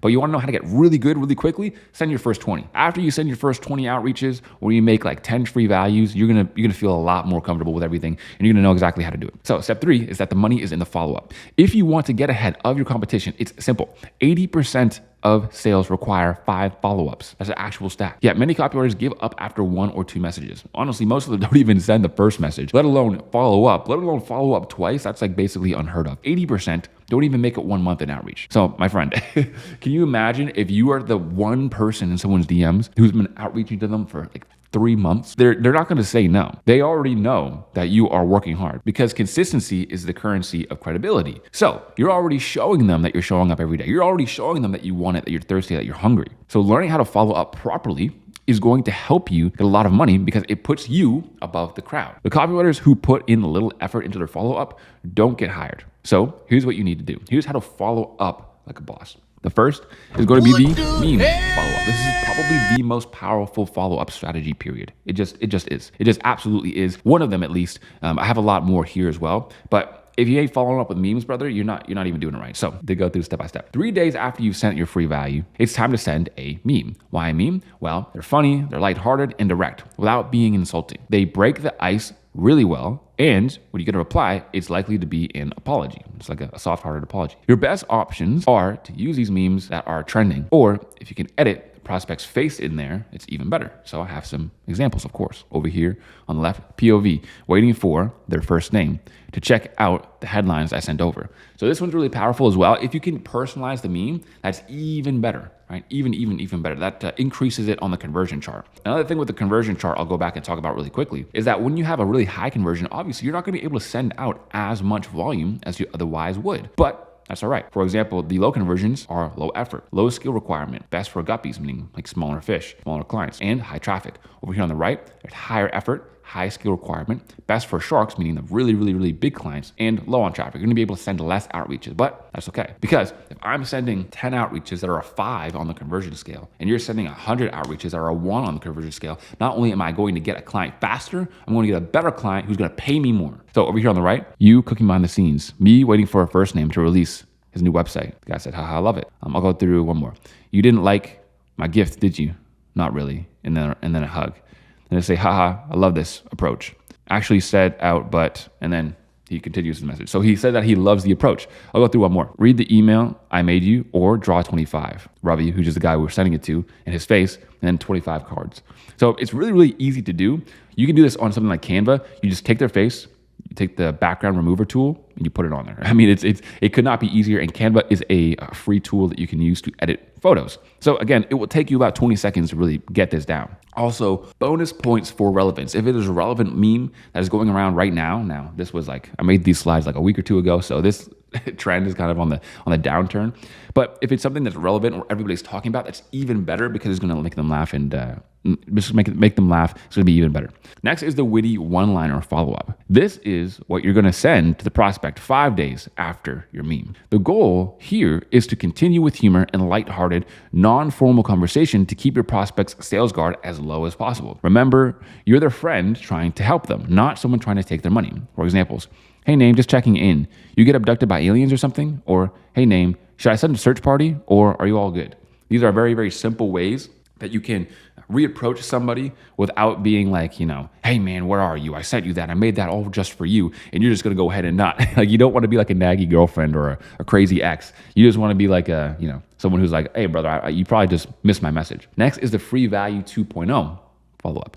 So if your prospect hasn't replied to your messages, it's time to show them that you are serious about helping them. So now you're going to hit them with another piece of free value a week after you sent your last message. Right? And it's important that the cadence here is proper. So you don't want to be sending them messages every single day because obviously that's annoying. You want to wait at least 2 to 3 days before your follow-ups. You just need to simply follow the free value process you used the last time. Write an email or send them something for their list. Record a Loom video breaking down an issue, send an improved version so you make them some other part of free value because maybe the first free value just didn't hit. For example, if you sent them some emails and you're like, hey brother, I sent you some emails. They're like, I don't care about emails that much.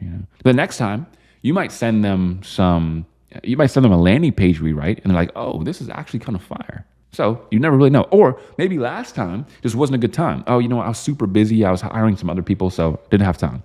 This time you sent over some free value. Wow, you sent over even more free value? Not bad. Let me see what he's got. And at the end of the day, that's all you need. All you need is one person to say, you know what, this guy's been working so hard, putting in so much effort, putting in so much work. I might as well just give him a chance. One person gives you a chance and your life will never be the same, my friend. If you can, make this even better than the first piece of value you gave them. Next is the breakup message follow-up. Sometimes it's going to happen where the prospect doesn't even read or reply to your second piece of free value. At that point, it's time to bring out the breakup message. This is probably the most powerful move that you can play. 7 days after you sent your last message, you're going to take your offer off the table. This plays really hard in psychology because no one likes missing out. This approach of writing a last message often gets the most replies out of the sequence. So here's what it looks like. So send a message saying, it looks like you're not searching for new talent, first name. So this is farewell for now. Here's one last email for the road. You can use it to promote your product name, even event if you'd like. And then the Google Doc is called my last email. And then that actually got the business owner to reply and say, sorry, I missed this.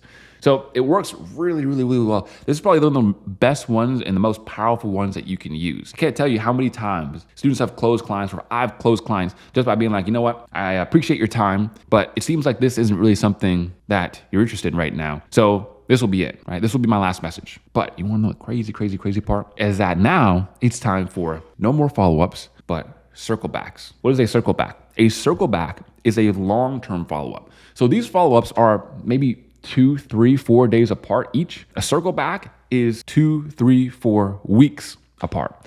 So if you come back and you message him again 4 weeks later, right, you could have truly and very honestly, basically intended never to reply to him again because you don't know, maybe you won't. But when you reply 6 weeks afterwards and you're still there, still giving free value because you see that they're doing a promo or you see that they just launched a new product. Now you just show that you are interested again.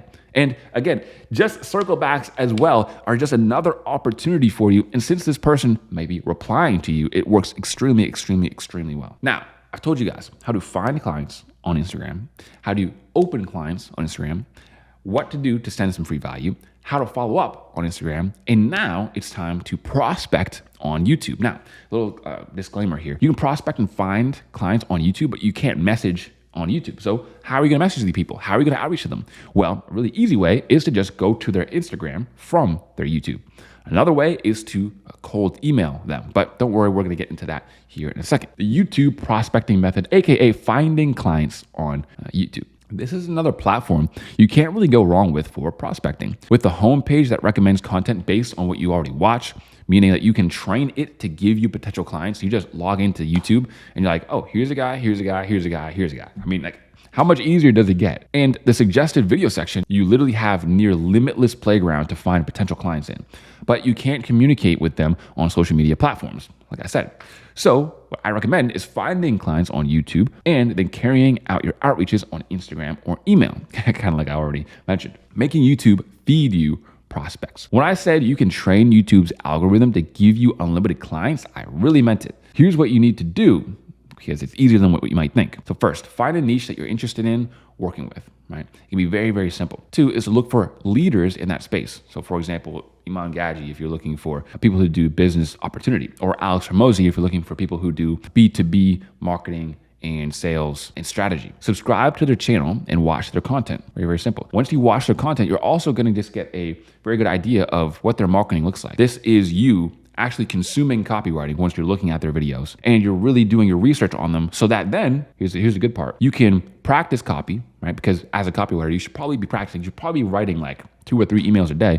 Once you practice that copy, you create it, now you can just send it over to them. Really, really easy way to not only get better, but also just get clients. Subscribe to the channel, watch their content, check out the suggested videos on the right-hand side of the comments. This starts to teach the algorithm what you like to watch. After a few days, every time you open YouTube, you'll have similar content to watch. And this honestly works with every social media platform. You can also do this on Instagram, really, really easy. Also, the good thing with Instagram is that you can just find ads as well. And that's a really easy way to find even more clients, because you know these people are also making money. And these people are going to be outreached to less. They're going to be diamonds in the rough because they don't have a huge organic following, but they're still going to be making tens of thousands of dollars per month just from their ads. So it's really, really good strategy there as well. After a few days, every time you open YouTube, you'll have similar content to watch. So top tip, if you don't want to mess with your main account, just create another one and use just that one for finding new businesses to message. So here's the AVC framework that you want for your outreach. This is the fastest and most consistent way to land a client, period. So if you nail all of these 3 things across all of your outreaches, and you'll crush your competition. First is attention. When you grab the prospect's attention in their inbox, you can implement those skills in their marketing to grab new clients from them. Outreach is just a form of copywriting. You are marketing for yourself. You are copywriting for yourself. So be creative and actually write copy. Actually think of it like, okay, I'm a marketer. I need to get into the head of my prey, which is the clients. Next is value. Provide pieces of free value that are so dang good that the prospects would feel like an idiot not to hire you. And finally, call. Get a solid understanding of sales calls, do role plays for practice, and prepare to close deals. Super easy, super quick. You get their attention, you give them some value, you offer them a call. That is as easy as I can explain what it's like to get a client. Now I need to discuss the appointment setter switcheroo with you guys. So here's what this is. When you are outreaching to people on Instagram, for example, they may have people on their team managing their DMs, right? And you're gonna feel this because when you message them something innocuous or you give them some free value, they're gonna say something like, hey brother, why don't you come join my real estate mastermind or something that you're just completely not interested in, and you're over here, trying to grow their business for them. This is, their appointment setter, which is their DM handler. So how do you get past the DM handler and get the actual client themselves to hire you? It's a tough question, but I figured it out.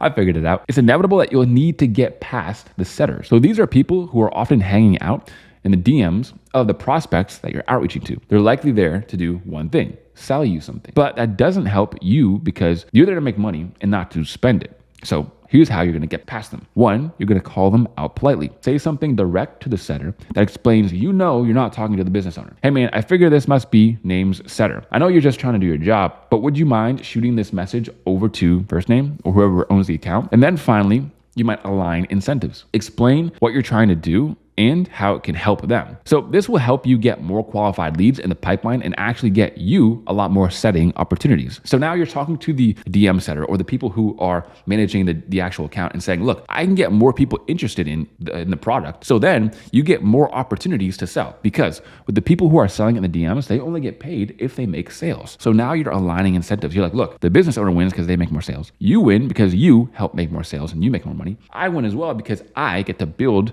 their business and make money myself too. So because it's a win-win-win and you set it up like that, you have a much higher chance of getting that appointment setter to maybe message the actual business owner. You send them a text, send them a message on Slack or wherever his actual team hangs out and talks to each other. Just be like, hey man, this guy sent in a message and it looked really good. I wanted to see what you think of it. This has only happened to me a couple of times because all of the people who, are on my team who for some reason happen to see my DMs are like, bro, all the outreaches that are to you are garbage. So we wouldn't even bring it across your table. But every once in a while, one or two of them is actually good. And then I actually hire that person. So that's how you can do it as well, right? And this has worked so many times before in the past. Now we got to go over how to actually create free value in the first place to where when people see it, they actually want to work with you. Free value is a huge part of the outreach equation. Yeah, it's good to have a portfolio with great copy inside, but your prospects aren't going to look for that link or click on it. They're going to want to see your skills as quickly as possible. And that's what free value actually does. The prospect can see how good you are without even leaving the conversation. The best types of free value to send are a usable asset like an email or a landing page rewrite. And then 2, a marketing strategy, or a Loom video breakdown. You can also do a Loom video mentioning or talking about your emails or landing pages as well. Remember, if you're going for like a 5 conversion, you're sending like all the free value you can. You're basically showing this person what it would look like to work with you before they even work with you. Disclaimer, never go for the angle, my copy is better than yours, therefore you should hire me, especially as a beginner. Because let's be real, you're out here on like day 15 of copywriting, and you're outreaching to people being like, hey brother, your emails ain't good. What? They're gonna be like, I've been in business for 8 years. I made $21 million online. Are you looking for your first client? Don't be that dude. Don't come from the angle of I want to help make your copy better, or I want to make my copy is better than yours. Come from the angle of a couple things, right? Come from the angle of I can write premium copy that matches your brand voice. You're going to need copy for things like promos, product launches, and your email list to make sure that they're active as possible. And the benefit of hiring me over somebody who does have maybe 10 years of experience is that I am actually willing to show up every single day and work morning, noon, and night, rain, sleet, or snow. I will actually show up and do absolutely everything that I can. I will do everything that you ask me to and more, and then some. I really want to learn. I want to work with a company that I can learn with, get better with, and actually provide real value for. Since I understand I'm in a season of learning and not earning, I don't want you to just give me a chance or just, cash me out right away. I want to work my way up. And if the right person hears that, again, that really inspires people to go, you know what? I'll give them a chance. That's all you need. All you need is one chance. How do you know what free value to send in the first place? Well, I'm glad that you asked. Now, this is a Miro board that is going to break down step by step exactly what you're looking for. We want to create free value. Now, the first question you have to ask yourself, are they sending emails? If they are sending emails to their email list, which means you click on the link in their bio, or you click somewhere and you have somewhere where you can put your email, give them your email address, and now they're sending emails to you on a daily basis, this means yes, they are sending emails. So you sign up to the list. Like I said, can you make these emails better? If yes, write them some free value that are emails. If you don't think you can make them better, then look at their ads. Are they running ads? If they are running ads, check the Facebook Ads Manager. So a really easy way to do this, go to a website called Facebook Ads Manager and look up their name to see if they're even running any ads. And then you check out, can you make them better? If yes, write them some new ads to test. If no, then do they have any sales pages or landing pages? If yes, compare them against their competitor pages. Can you improve the headline, the copy, the CTAs? If yes, create a redesign of the page in Canva, right? And I have a few templates that I'm going to show you guys exactly how to do that. I can help you guys create free value from things like templates or things that are already pre-created so that it's actually faster and you still look like you spent a ton of time on it. But let's say no, right? It's already a really good page. Well, does that mean that you can't help them? No, not at all. You just have to change your approach. So look for areas to optimize and send free value anyway. Because you don't always want to be working with crappy businesses. Oh my God, their emails suck, this sucks, or this is bad. Because maybe they're just shorthanded. Again, if they already have a copywriter, maybe he has already ascended to CMO. Maybe they fired him. Maybe he went off to some other better venture. All 3 of those things could happen. And you know what? Maybe he just... Maybe one day he just passed away and then now it's this opportunity for you. Let's be real. Things just happen. You have to make sure that when opportunity knocks, you are ready. And if you go to a prospect who has a good business, they have good copy everywhere, they have good marketing, and you're like, no, I shouldn't outreach because their stuff is already good. You might be sitting there blocking your own blessings. They could have just hired you. They could be sitting there racking their minds of, oh man, how do we get a copywriter? Oh man, we need some marketing talent on this team. We need some more marketing pushers. How do we do that? I need a killer. That could have been you. Top is to aim to save the prospect's time. Go from that angle. Maybe the business owner is writing the copy. You can give them their time back by taking on the tasks of copywriting. And also consider that copywriters don't stay on teams forever, kind of like I mentioned, right? An email, ad, landing page, sales page. Your value could be the reason that you get hired in the future, right? Maybe they don't want anybody right now, but they're like, his copy's still good. What happens when that copywriter that they do have finally moves on? Now you'll be able to strike at the opportunity. Are they stuck in the spam folder? Right? Meaning they're sending out emails, but their emails are going to people's spam folders, people's promo folders, right? This is something inside of Gmail. It's a little bit beyond the scope of this very video, but I have a free email marketing course as well that shows you not only like how to write the emails and things, but what to do inside the email service provider so that you're getting high open rates, so that you're landing in people's main inbox and not their promo. Because here's the thing, nobody checks their promotions tab. So that's going to instantly cut your open rate by 10% at least, 40% sometimes. Then nobody checks their spam folder either. So that's only going to give you from maybe a 30 to 40% open rate if you're landing in the main inbox to a 1%, 2% open rate, which is going to kill their email marketing. So check to see if their email marketing is actually has good deliverability. That's what it's called. So if they have bad email deliverability, meaning yes, you're getting in the spam folder, create a 1-minute loom about fixing their deliverability. Again, I have a tutorial about that on my channel. It's called the free email marketing course. You should go check it out. If no, then look for other ways to optimize and send them some free value anyways. Let's say they have good emails, they have good landing pages. Well, hey man, I made you some new emails and I made you some new landing pages that are still in your voice, that come from a different angle. Maybe these ones could work even better. And there's so many different angles that you can go about this from. So the first is, you know what? You should test these emails together. Test my emails and their results versus your emails and your results. Test my landing page and my results versus your landing page that your results are already getting. Do an A/B split test and let's see which one outperforms. Would you be open to doing that? And they could try. Maybe it just costs them a couple $100. You come on and do the split test for them, and maybe it does do really well. Maybe it doesn't even do very well, but they're like, well, the stuff he made is still very good. And I have a promo coming up where I'm going to need new landing pages. I'm going to need new emails. I'm going to need new VSL. So I'll get him to write it. I mean, that's really all it takes. So as you can see, there's always going to be a way to create some free value for a business. So now we got to talk about how to pitch your discovery project. What even is a discovery project? Well, discovery projects are your gateway to potentially working with a new client in a way that works for both you and them. It's work for you because you get paid for your time and effort. And it's great for the prospect because it's low risk to them. They can see if you're actually worth it or not. A discovery project is normally some light work in exchange for a good deal. A couple of emails for $150 or something. And $150 is nothing. It is pennies. It is pocket change, especially to a business owner. They'll spend $150 like on nothing. To give you guys an example, there are certain softwares that I have to run my business that cost me like $800 a month, $1,500 per month for a software, just for a tool. So $150 just for somebody to create some marketing assets for me?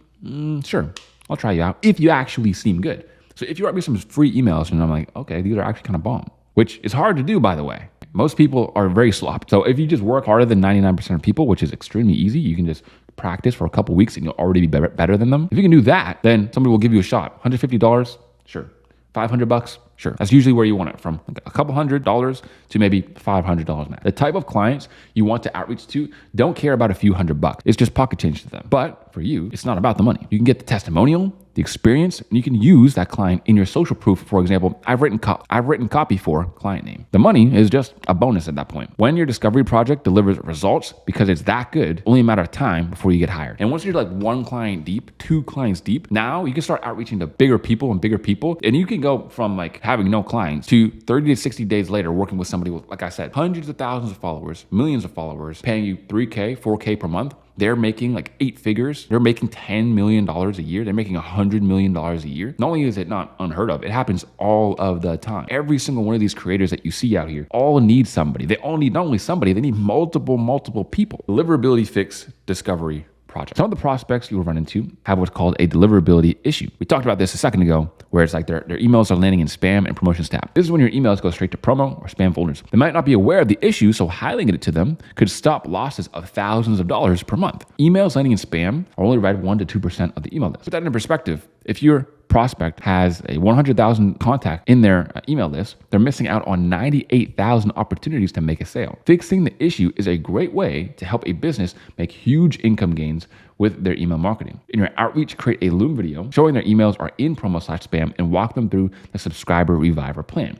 Not sure what I'm talking about? Let me explain. So I have some photos here as well. So let's log in. Over here, if you go into your Gmail, you'll see that there's a promotions tab right here. This is a Gmail. It essentially just filters out emails this way so that you don't get too many emails in your primary inbox. Then you have your spam folder, which is way down here. And the open rates are typically between 1% and 5%. But open rates typically between 30 and 65% if you hit the primary tab, and only if you hit the primary tab. So some examples from my own email list, as you can see, I'm landing in primary and we get a open rate, for example, that is more than 72% open rate, and a click rate, which is 49%, which is absolutely nuts. And then I have some more examples over here of some high open rates. And again, something else that you can do, which is really good, is if you already have a client or already working with somebody, show the inside of their active campaign or whatever their email sender is. You can show some stats that you're already working on. And then this will have people already be like, okay, this guy's actually showing me some results he's got before. He's showing me some stats. And once you do that, you've already separated yourself from, again, all the people who don't have a client yet. Next, we've got to talk about the Loom Outreach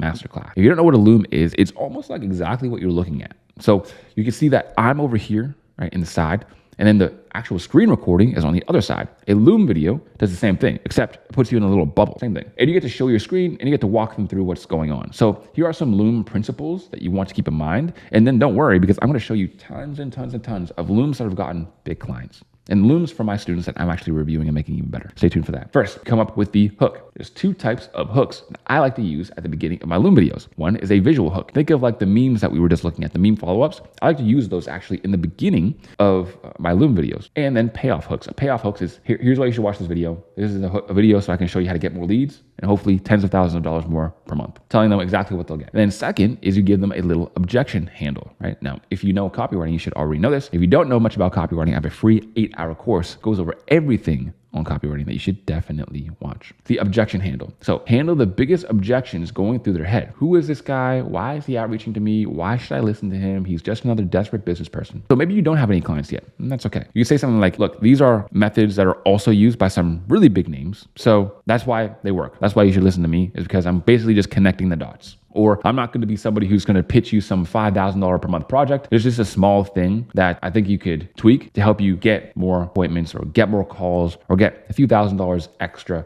per month that I wanted to run by you, right? Very low stakes, very risk reversal. Then lastly, you want to sell them on the method. In each transaction, there's 2 sales that happen first before any money exchanges hands. They must be sold that your solution works and will work for them. They also must be sold that the idea that you will be able to help them achieve the outcome that they want, right? So you have to sell yourself and you have to sell the method that you're giving to them. So a way to sell the method, for example, let's say that they are running an opt-in page, and the opt-in page is just like black and white. It doesn't look very good. There's no product mock-up. It doesn't tell you really much about what is inside. It's just like, click here to give me your email and I'll send you over this thing.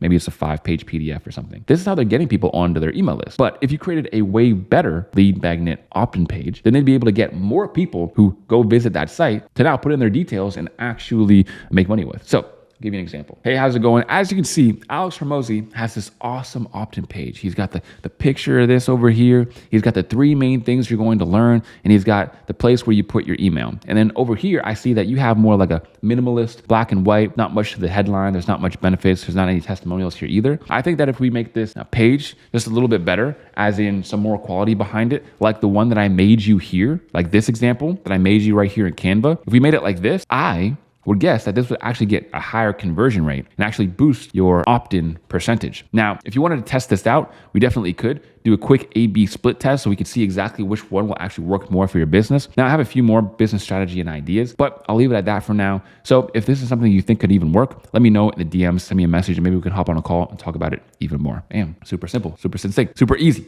And that was like 30 seconds, right? Your Loom video shouldn't be reaching 5 minutes, 8 minutes. Like nobody wants to hear you talk for that long, my boy. I'm talking 3 minutes is like maximum. 4 minutes is crazy. Okay, 4 minutes is crazy long. If you talk for 4 minutes, it better be absolute banger after banger after banger. Because if not, I'm leaving and so are they. So here's the Loom Outreach Masterclass. Here we have the basics. So first, you want a good presentation. You want good visual. You want good audio. You want it to be personal, right? If you're recording with a potato, it's not going to be very good. If you're recording with a terrible just laptop mic, like your laptop mic isn't very good and you're recording with that and you can't even really hear it and it's muffly and you're like banging your table and that noise is coming through. I mean, it just looks really bad. It just looks really, really, really bad. Now, you don't need a crazy studio. You don't need all this, lights and craziness. You can literally just go in front of a white wall, bro, you can get like a $50 mic that's really, really, really good and high quality. Even if you have like one of those Call of Duty headsets or something, brother, anything that you can use that will work. And then finally, how you want the video to come across, you also want it to be personal, right? So you want it to be high quality, you want it to be personal. You also don't want to dress like a bum, right? I didn't think I'd have to say that, but so good quality camera. You can also use your smartphone as a camera and also use your smartphone microphone as well. Try to use a microphone or your earbuds as well. Those work really well. Bam, got some AirPods right here. You could use that. Already done. Well dressed, smart, with smart and professional clothes. Then clean and clear background, right? If you have your bed with a bunch of clothes on it, you look terrible. No background noise, no scruffy hair or beards. You just don't want to be looking like someone who's, I don't know, sketchy. Now the prospect can see and hear how professional you are. So now you get to the purpose of your loom. You identify what the prospect actually needs. Is there email and spam or promo? Do they have issues with their funnel that they could fix and make even better? Are you giving a demonstration on what they could do better? Prepare your screen for what's needed. Then is delivery. You maintain consistent eye contact with the screen. You talk at a conversation level, and you make use of your body language, right? Now, look, camera presence is going to be important on a loom video. I'm not going to lie to you. But at the same time, you're not going to have to be, super charismatic on camera, especially not when you're starting out. The reason is because not everybody is. Most people aren't. I especially wasn't, right? If you go look back at my very, very, very, very first videos, I'll look like a robot, right? Because I don't know how to talk to a camera yet. Just like anybody's first videos, they just look awful, they look terrible. It's like, who is this person? This is a completely different person. And don't even give me the introvert excuse, because I was an extreme introvert as well. But I just put myself out there. Do you want to be an introvert or do you want to make some money? That's the question. So don't start randomly looking around the room. Speak at a comfortable pace and say everything clearly. Naturally use gestures and open hands. Don't read from a script because prospects will know, right? Don't be too scripted. Speak with a natural flow, not like a robot, and no crossing your arms or awkwardly sitting still. Next is preparation. Now, almost time to record. But first, you need to know what you're going to say. So you have a 1 minute time limit. Use them wisely. Ideally, it's going to be 1 minute, maybe 2 minutes. Do some practice runs without actually recording. This familiarity will make you more confident when you do hit record. And once you've done your practice, now it's time to hit record. Watch it back, learn from your mistakes, and optimize it. Go for your final take, rewatch it, and check for errors. When it's good to go, then you send the link over to the prospect. And it's really that simple, really that easy. What you can do is also use this website called Miro to build out a little Miro board to kind of keep your train of thought on tracks so you don't lose or miss out on what you're going to say. You can also use a Google Doc. Just open up a document and be like, all right, these are the things I'm going to say, and just have a couple points in there so that you can remember them. Something super, super easy, super, super simple, and I'm going to have tons and tons and tons of examples. Now, watch me as I break down on a molecular level with my private students. So these are my private students that are already closing big clients, making 5K per month, making 10K per month. And these are the exact looms that they sent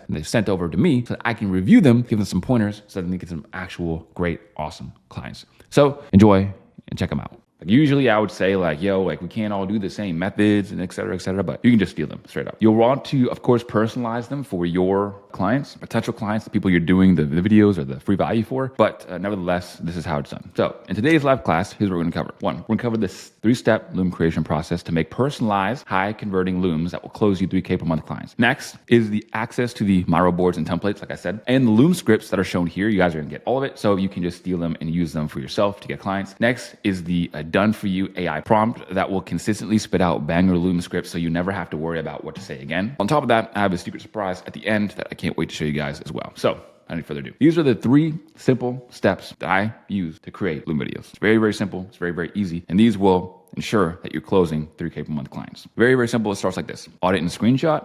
Then I have a checklist I go through, and then the value creation. So let's expand. Audit and screenshot. So this is where you take a screenshot of every step of their funnel, including their social media pages, their opt-ins, their landing pages. I think it was somebody here in 40CI who messaged in the question sometime. And they were like, hey, Tyson, I was making this loom video. I was sending this free value over to a client, and they told me that I didn't research their business well enough. So when you add screenshots, which is like the easiest, fastest way to show that you're actually doing research, because the research is on your screen right there. So usually how I like to do this is I like to have every step of their funnel kind of mapped out. This looks like I just went crazy in and dissected everything bit by bit. Realistically, it only took about 5 seconds. Click on their Instagram, screenshot, link in bio, screenshot, opt-in page, screenshot, YouTube channel, screenshot, main offer, high ticket offer, screenshot, maybe their email list. If they sent an email, maybe screenshot. That's it. That's all. It takes 2 seconds. Screenshots actually prove that you looked at their business instead of just sending a generic message that's not personalized at all. And it shows that you invested time before asking for theirs. Most importantly, it gives you concrete concrete examples to reference during your pitch or whatever the value is that you're giving out. So why should you do this? Well, visual proof separates you from 99% of the people who send templated outreach where they say, hey brother, you doing anything with email right now? Or, hey man, is your coaching group coaching or one-to-one coaching? Oh, it's one-to-one? Great. Well, I think I can get you more clients. Can I be your copywriter?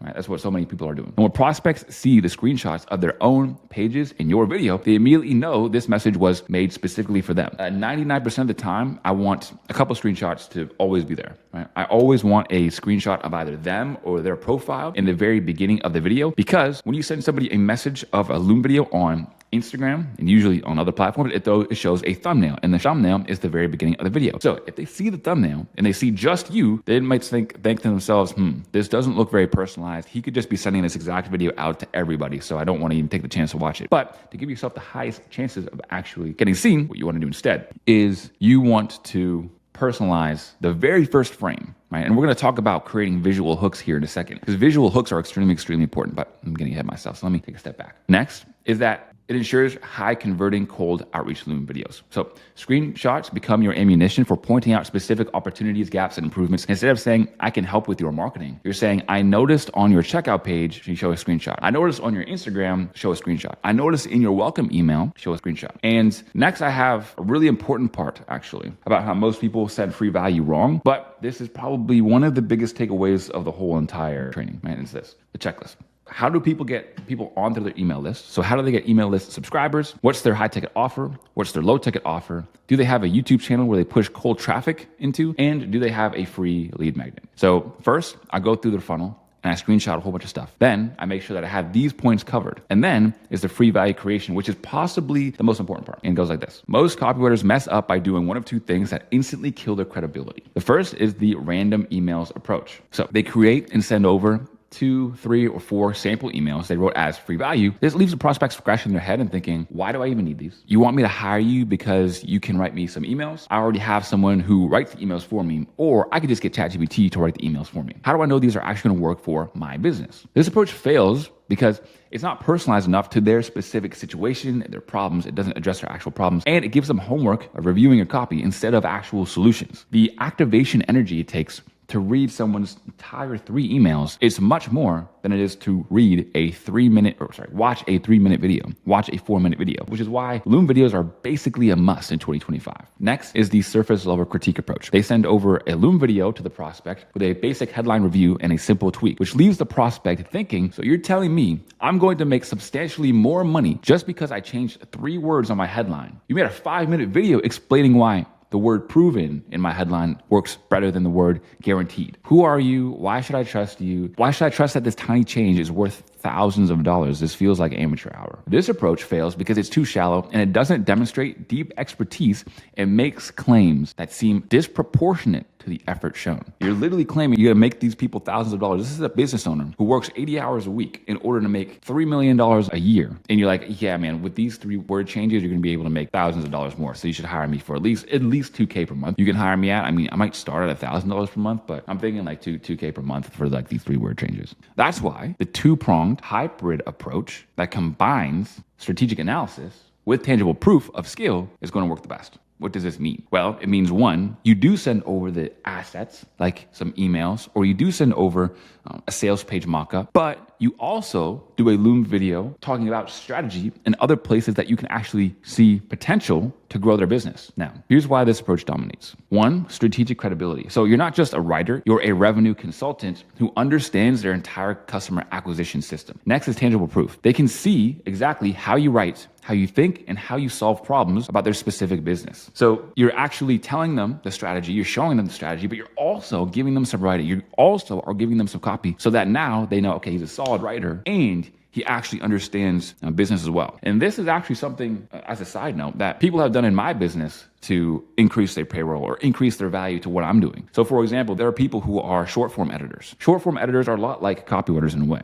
Short form editors, they do what? I send them a 60-second clip, they edit it and post it. This is like, I don't know, the straight labor work of the content creation machine. So obviously they get paid like $10 per reel or $15 per reel. Super cheap. They work pretty long hours and they don't make that much. I mean, don't get me wrong, it still beats a 9 to 5 every day of the week, but that is what their overall pay and their compensation looks like. So instead, they decided, you know what, I'm going to work on Tyson's strategy. I'm going to send him over some strategic things that we can work on. Here's a Loom video about how we can actually grow on Instagram and not just how I can edit your videos. And that's how they got more money. That's how they got a bigger piece of the pie. And also were just overall able to contribute more, which is what we should all be looking to do as well. Third thing is that it gives them immediate value. They walk away with actionable insights that they can implement today, regardless of whether they hire you or not. Next is authority positioning. So you're demonstrating expertise at a strategic level while proving execution capability. And finally is it's personal/market proof. You're able to give them personal/marketing proof in your Loom videos. You should literally always do this, and you're not able to do this if you just send them over some emails. So you can add in personal testimonials, results, or proof other businesses are using these strategies, which makes your suggestions more compelling. Some examples coming up. And then up here, as far as free value creation, here's exactly what I focus on. Are they getting the maximum number of people to join their email list? So are they using their Instagram stories strategically, their Instagram posts and captions strategically, their Instagram reels strategically, their free lead magnets strategically? Next, are they implementing the best email practices? Are they ending up in promo tab? Are they ending up in spam tab? What does their welcome sequence look like? What are the first 3 emails that it look like? Now, in order to see what their welcome sequence looks like, you have to sign up to their email newsletter. So it might take a couple of days for that email newsletter to come in, but pretty much the first thing you should be doing, like copywriting fresh-faced, like you're new to it, you should be going and signing up to as many email lists as you can on your swipe file. So then you know what people's emails are already doing. You know all these people have email lists. And then furthermore, that gives you more ammo to use in your Miro, in your Loom videos, etc. Next, add in some sort of copy value like an email or landing page mockup, kind of like I talked about before, so that they can confirm you can actually write well in their voice. So the Loom video structure. So visual hook and verbal hook, those are in about the first 30 seconds. The visual hook, verbal hook. Next is objection handles. Next is the method selling. So you're selling the method or selling the strategy. Next is the skill selling that you are the person to actually implement the strategy for them and you have results to back up your claims. And then finally is the recap and final offer. So let's go through a very quick example. Visual hook is a Guinness Book of World Record certificate. Congratulations, Name. You've won the world record for the fastest video explaining how Name can grow their business, for example. Now, there's tons of different ways that I can do this. I did this in a couple different ways in my Loom videos, but by all means, be creative, be a little bit witty, be different, don't be so overly professional. And also this gives them a payoff as well. So that's the verbal hook. The verbal hook is congrats, you clicked on the world's fastest video on how to grow your business. Let me show you exactly how. Then maybe you put an objection handle after. This isn't just a big claim. It's also that I've got the proof to back it up. Then you sell the method. My clients have done this before and gotten X result. These big entrepreneurs use it too, right? Gary Vaynerchuk uses this exact same thing. Russell Brunson uses this exact same thing too. Next is skill selling. I've been able to generate X results for doing this, and I've worked with big names like this guy, this guy, and this guy. Then the recap and final offer. In short, what I'm saying is you can make money here. I sent you some emails so that they can do this. And finally, let's work on a small project together to see if we'd be a good fit to work in the future. Or let's talk about more ways we can grow your business. So let's hop on a quick 15-minute call and see what that would look like. Now, I have a really quick AI prompt that I actually used to get some of the ideas for these Loom videos you guys are about to see as well. It's just this right here. It's just a copy and paste prompt. There's no use actually reading it out and going through it. But it's important down here at the bottom, you actually give it the info about the business themselves, about the business owner, and something personal about them so that you can better give them a personalized experience with your Loom video. We're about to do the actual audits of these people. I picked 3 random businesses and I'm gonna show you exactly how to outreach to each of them, right? So here's what happens. How can we go around my past client wins if we don't have any? Easy. So you can sell yourself even if you don't have any past client wins by doing these 2 things. 1, you can go hard on selling the method. Right? So even if you don't have any past experience, being able to sell the method by pointing to other people in the business space that are doing similar things is extremely important because once they're completely more sold on the method, now the only thing is you. Now, there's a couple ways to do this. 1, you want to make sure that you're as low risk as possible. This is where at the end, you propose a small project. It's strategic because they might think that you want to be hired by them. And that's a huge commitment. So you just want something casual. Hey man, let's try something out real small. Like even at the end, you could be like, let's do an email sequence or a landing page here or there. We'll see if it's even worth working together in the future. We'll see if we actually work well together and then we'll go from there. You do those 2 things. And then the last thing is even when you can't sell yourself in the terms of I've gotten XYZ clients, as you guys who are doing Upwork and stuff, hopefully know that you can pull social proof from a lot of places. Everybody in here has mentors that they actually speak to on a day-to-day basis who made tons of money with copywriting, tons of money with sales, tons of money with business, right? 7-figure mentors. So with all of this social proof and them being able to understand that all their copy, all of their work is going to be filtered through mentors as well, then you're going to be able to sell yourself a lot better than the dude who shows up in a Loom video or shows up on the sales call and say, well, I haven't had any clients yet, but I'm a real hard worker. It's like, no, even if you don't have any clients, you do have experience. These are the 3 of today's victims. We have Logan Forsyth, we have Julian, Corzo Growth, and then we also have the Diary of a CEO podcast, aka Stephen, what's his last name? Stephen Barlett. All right, so we're gonna go through these one by one. Now, as for who they are, I'll give a quick summary. This guy has 37,000 followers and he has a media scaling business. This guy has 53,000 followers and he is a founder and CEO of a client acquisition business, it looks like. And then this guy is like a huge mega influencer, business influencer who has a big business podcast, pretty much the biggest business podcast that there is. He has the freaking username just at Steven, 4 million followers on there, 1.9 million followers on there, a bunch of businesses as well, tons of stuff. So how would I outreach to these guys? I have a few things written down on exactly what goes through my mind when I do my audit. Right? So I basically just brain dumped right here so you guys can see what I'm thinking as I'm going through and how I'm going to actually structure this Loom video. All right.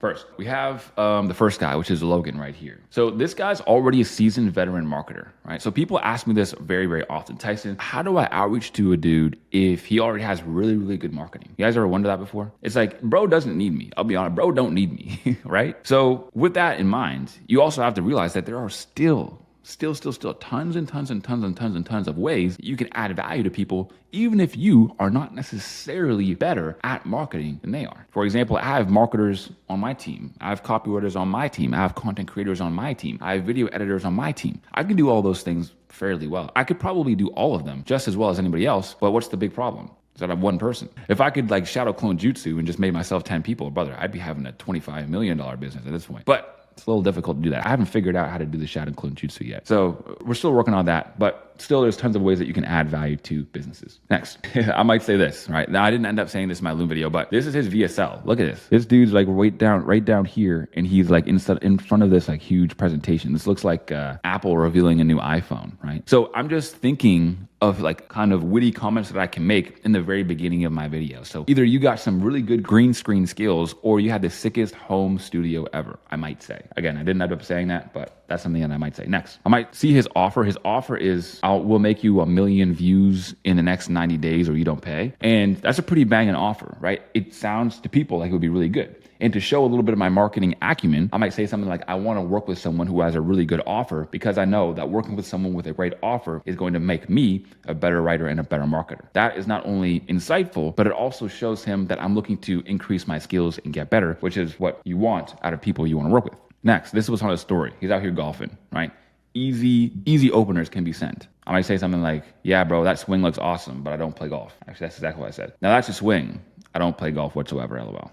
That's it. Oh yeah, I might bring this up as well, is that since he's an agency and he's in B2B, right? I might bring up the double opportunities to him. So I might say, and look, I know your business has marketing needs, but also your clients are gonna have marketing needs as well. So if you need someone in the background to make sure everything is optimized, then I'd be able to do that too. So that's the first guy. Now, the second guy, which is Stephen Barlett. One is the fact that I have his book. That's always good. I have his book, so I should be able to say something about that. Two, we look kind of similar. Not really, but somewhat, right? What do you guys think? Do you see it? Not really. We're both basically the same skin tone. That's about it. But I might say it. I might say it. I could buy his low ticket to audit his funnel. So he has a low ticket that's like $9 a month. That's an email list or email newsletter. And if I was really about it, I'm not about it today, don't get me wrong. But if I was really about it, I could buy that and be like, so I bought this, one of your products. And if you buy one of their low ticket products just to do a funnel audit for them, I mean, that's a whole nother level. That's like you really showing that you're that committed.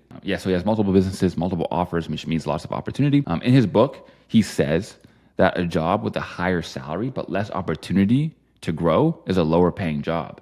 So I might even quote his book, something cool that came out of his book.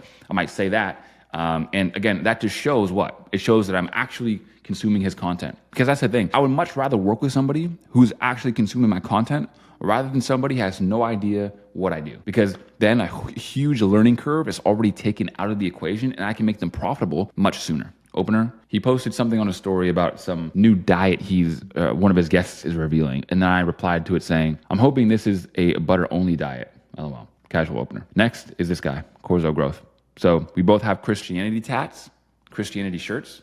So he has like a few cross tattoos and things. I do as well. That's something else I might be able to use in the visual hook or the witty intro. As an opener, I said, what he said is that he's going to be doing a live in-person meeting with business owners for free. And then I messaged him saying, sick play. I see a lot of big names doing this right now. Reminds me of school games. Guess that makes you the Hormozy of content. LOL. Then he also has on YouTube a about 3-hour long video where he's teaching people how to scale their business. He owns an agency, so I can talk about double opportunity here as well. This is his landing page, which is right here, so this is his opt-in, and his opt-in is just a newsletter. No free lead magnet, nothing really else around here, just the newsletter. And then finally, he has an email list that can be changed into a free lead magnet. That's all I said. It's like, you guys get the point, right? Once you come across someone's day, you can say something witty about it, about them, and personal. That's like one of the biggest things that you can do. If you just start by saying, hey, how's it going? My name is Tyson. I'm going to show you in this video how to make some money. It could still work, but at the end of the day, if you just show you have a sense of humor and be a little bit personable, it goes a very, very long way. So who's ready to watch some Loom videos? I'm going to play them all the way through once. Then I'm going to go back and break down exactly what I did and break down the structure. Yo, what is going on, Logan? You don't know me, but I'm making this a very short video because I wanted to essentially show you how you and I work together to make some big things happen. Oh, look we're actually wearing the same shirt. That was not planned, but hey man, I'm gonna roll with it. So here's the thing. I know you are a very, very, very accomplished marketer. I could tell that 2 seconds by looking at your Instagram. So I'll put it like this. Me trying to tell you how to do marketing is like me trying to tell Arnold how he should lift, right? So what am I doing instead? Well, look, even Arnold has a nutritionist, has a team of coaches, etc. Someone who handles the details so he can focus on what he does best, which is being Arnold. So I wrote you a couple of emails for your email list, and I did an audit of your funnel to uncover some ways that we can actually help you grow, some strategies and ideas that I have, because that's how I could think that I could add value to what you're doing, is coming up with strategies and ideas while taking care of a lot of the things on the back end and optimizing them so that you can, of course, be the front man. So in short, just a little very, very short audit. Now, I'm sure you do these all the time, so you kind of know what I'm getting at here. So this looks like your page for your offer, which is 1 million to 100 million views in 90 days on autopilot. Now, on top of that, I look through all your stories, all your contents, and right here, I see that you're actually doing an email marketing workshop. So I don't have to go into detail on how powerful email marketing can be and just how needed it is. So in short, right, I wrote you those emails just to show you that I can write emails in your voice, in your brand voice, and they're also highly valuable to your audience and people who are looking to grow with content. So that's why I even sent them over in the first place. But also when it comes to email marketing, that's something I specialize in too. But on top of that, not just can I write emails or do I know about email marketing, but I also noticed something that you could be doing in order to get more people on your email list. So over here is your Instagram, and as you can see, there's not that like red, yellow, swirly thing around your picture, which means you don't have a story posted. Now, with my clients, we make sure that we have a story posted all the time, every time, so that whenever someone comes and clicks on our page, they always have a story. They always have something to look at so that we maximize the amount of followers and viewers and page clickers that we have. So for example, what would these stories look like? So this is one story that was posted by my client. As you can see, it starts with a question so that they stop the scroll and they can see that there's a question to interact with. And once they interact with it, they're much more likely to click through the rest of the stories. There's a couple stories in between here. And then at the end, it has a call to action, say reply with start, and I'll send it to you. So this is a ManyChat automation, which I'm sure you probably are already using.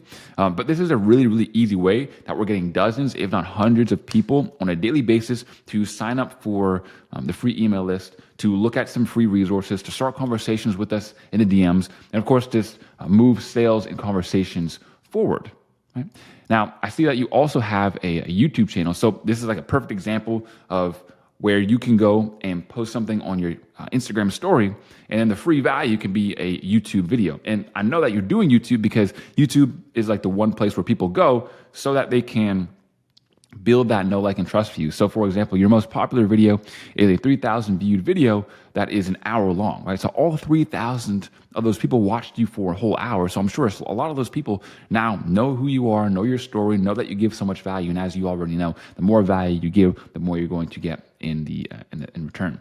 So on top of that, you also do have a free lead magnet too. And what I wanted to say about that is it's great to have a free lead magnet, but with this opt-in page, the businesses that I've worked for in the past, in my personal experience, it's worked a lot more and had much higher conversions when we add a little bit more flair to the page, right? Now, a white background, black text, headline, buy now, sorry, I guess not even buy, opt-in sort of thing does work, of course, because people are going to go across your content and see it. But on the other hand, just by adding in some graphics, showing people exactly what they get and how it's going to help them is going to have them opt in at a much higher rate in my experience.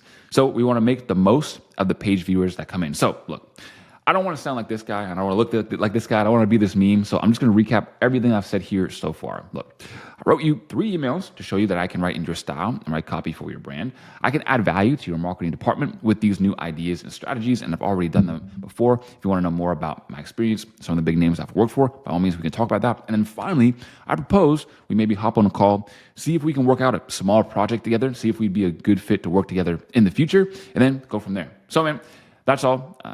If you are open to having a conversation about that, by all means, send me a DM and we can talk about it. Later. Okay, so now we're going to go through the breakdown. Overall, I'd say I did all right, although I know I can do better. Reason being is because this is the first Loom that I did of the day, the first any recording I did of the day, and also I didn't, this is the first time me doing the script. So here's what you guys need to know. Here's the big takeaway. When you do a similar script every single time, and we're doing like 5 looms per day, brother, you should be on point. I lost my train of thought a couple times. I tripped over some ums and ahs, but like that's why repetition is so important. Logan, you don't know me, but I'm making this a very short video because I wanted to essentially show you how you and I work together. Big things happen. Oh, look at, we're actually wearing the same shirt. So the same shirt thing was not even scripted. I just like made the Loom video and then we're right beside each other and we literally have the exact same black collared shirt. So I pointed it out, thought it was funny, and I rolled with it. Again, it's being super personal. It's kind of like when you go up to a girl and you're like, hey, so how are you doing today? And you're just like reading off some lines, like don't be so wooden and stiff and cardboard. If you notice something, say it and roll with punches. That was not planned, but hey man, I'm gonna roll with it. So here's the thing. I know you are a very, very, very accomplished marketer. I could tell that 2 seconds by looking at your Instagram. So I'll put it like this. Me trying to tell you how to do marketing is like me trying to tell Arnold how he should lift, right? So what am I doing instead? Well, look, even Arnold has a nutritionist. Yeah, so this is the angle you're gonna wanna go for instead of the whole I can teach you marketing thing. And I see so many people fall victim to this, and it's probably one of the biggest reasons as to why people's looms just do not hit. Like, you have to make absolute certain that you are always coming from this angle of, I don't think I'm better than you. You clearly have a business and are making a lot of money. I am not making as much money as you. I'm not. I'm not as successful as you. I probably don't know marketing as well as you do. But even Arnold had a coach. Even Arnold had a nutritionist. Even Arnold had someone to teach him how to do ballet, right? There's certain things in business that having multiple experiences and multiple life paths are very, very crucial and helpful to have. So for example, I might be a really good at a marketer. I might be a 9 out of 10 marketer. Having another 9 out of 10 marketer by my side is extremely, extremely, extremely important and will give me way better results because they don't have the exact same experiences that I do. So now, instead of being a 9 out of 10 marketer, I'm an 18 out of 10 marketer because I'm 9, he's 9, that's 18 out of 10 marketer. That is the angle you want to go for. Not the angle of, hey man, so look, your funnel, bro, Like, I know I'm like I have like one $3,000 per month client I'm working for right now, and I've been working for them for like 15 days now. So I'm like a professional at this. And you might be making like 70K a month, but I'll be honest, brother, like your funnel, like what are you doing? Like if you change these 3 words, bro, you're gonna make more money. That's what most people sound like, legitimately sound like, when their angle is opposite. Let's keep it rolling. Has a team of coaches, etc. Someone who handles the details so he can focus on what he does best, which is being Arnold. So I wrote you a couple of emails for your email list, and I did an audit of your funnel to uncover some ways that we can actually help you grow, some strategies and ideas that I have, because that's how I could think that I could add value to what you're doing, is coming up with strategies and ideas while taking care of a lot of the things on the back end and optimizing them so that you can, of course, be the front man. So in short, just a little, very, very short audit. Now, I'm sure you do these all the time. I'm just gonna scrub through the video and go to any key parts that I notice. This one. So what I did was I actually went through, right, watch this, legitimately did research on his stuff. I went through the highlight on his Instagram that says my story, and I see he's doing a email marketing workshop. So how do I tie that back? Look, I know I don't have to tell you how important email is. I know I don't have to tell you how to do email. But my friend, here's how I think that we could get even more people into your email list. Number 1, Instagram stories. Number 2, redo your free lead magnet page. Because right now, it looks like a blank sheet of paper. Something else that I could have added to this is given an example of what a really good free lead magnet looks like. So I could have used mine where it just like, you can see a mock-up of it. You know exactly what you're gonna learn inside. There's a video and things. Even the one that I have, hold up. Now here's the free copy starter kit. You guys see this off the page? So it has all the stuff, has the buttons. It also has wins on it, right? So people who have already made money with this free copy starter kit, that's gonna increase the opt-ins. There's also a mock-up. That's gonna increase the opt-ins. Then over here, you feel like you're gonna watch the video, right? Then you click on the video and an opt-in pops up. And then you go to try to get off the page and then you get an exit pop-up. So having all of these small little things are going to bump up that rate, right? Now, is this going to revolutionize your business? Is this gonna make you $5 million more? No. But if you take this type of optimization and you stack it up over every single step of your funnel, you're gonna notice results without doing a ton of overhaul. And that's the angle. That's the idea. And then I make this insight of, I came across your page and you had no stories. This is how people are using stories in order to pump people into their email opt-ins and also start sales conversations in the DMs. And with that being said, there should be a story up every single day, 24/7, always a story up, never no story. Then I talk about it could also be something else, not only grow your email list, but also promote your YouTube videos, because that's where a lot of people get warmed up from. A lot of people go to your YouTube, you're gonna get tons of value from the longer form videos, and then you're gonna be able to warm people up quicker, which is gonna make them want to work with you faster. Then your page is kind of crap, more or less. Now look, I know I just went off saying a bunch of stuff. You might have zoned out. I might sound like this guy. But in short, here's what I'm saying. I made you a couple of emails to show you that I can write your style and write copy for your brand. I can add value to your marketing department with new strategies and ideas. And I propose we work on a small project together to see if we'd be a good fit to work together in the future. Short, simple, to the point. Number 2, who's ready? Who's ready for the second? All right, let's get it. What's the max amount of time a loom should be? It shouldn't really go past 5 minutes. My longest one was like 5 minutes and 10 seconds. I think the last one was, right? Something like that. Highlighters are really nice. And if they don't have a story up, you're like, well, what do I do for an opening line? Highlights work really well too. Highlights also work really well for opening lines in Loom videos. So there's a couple different ways that you can do this, right?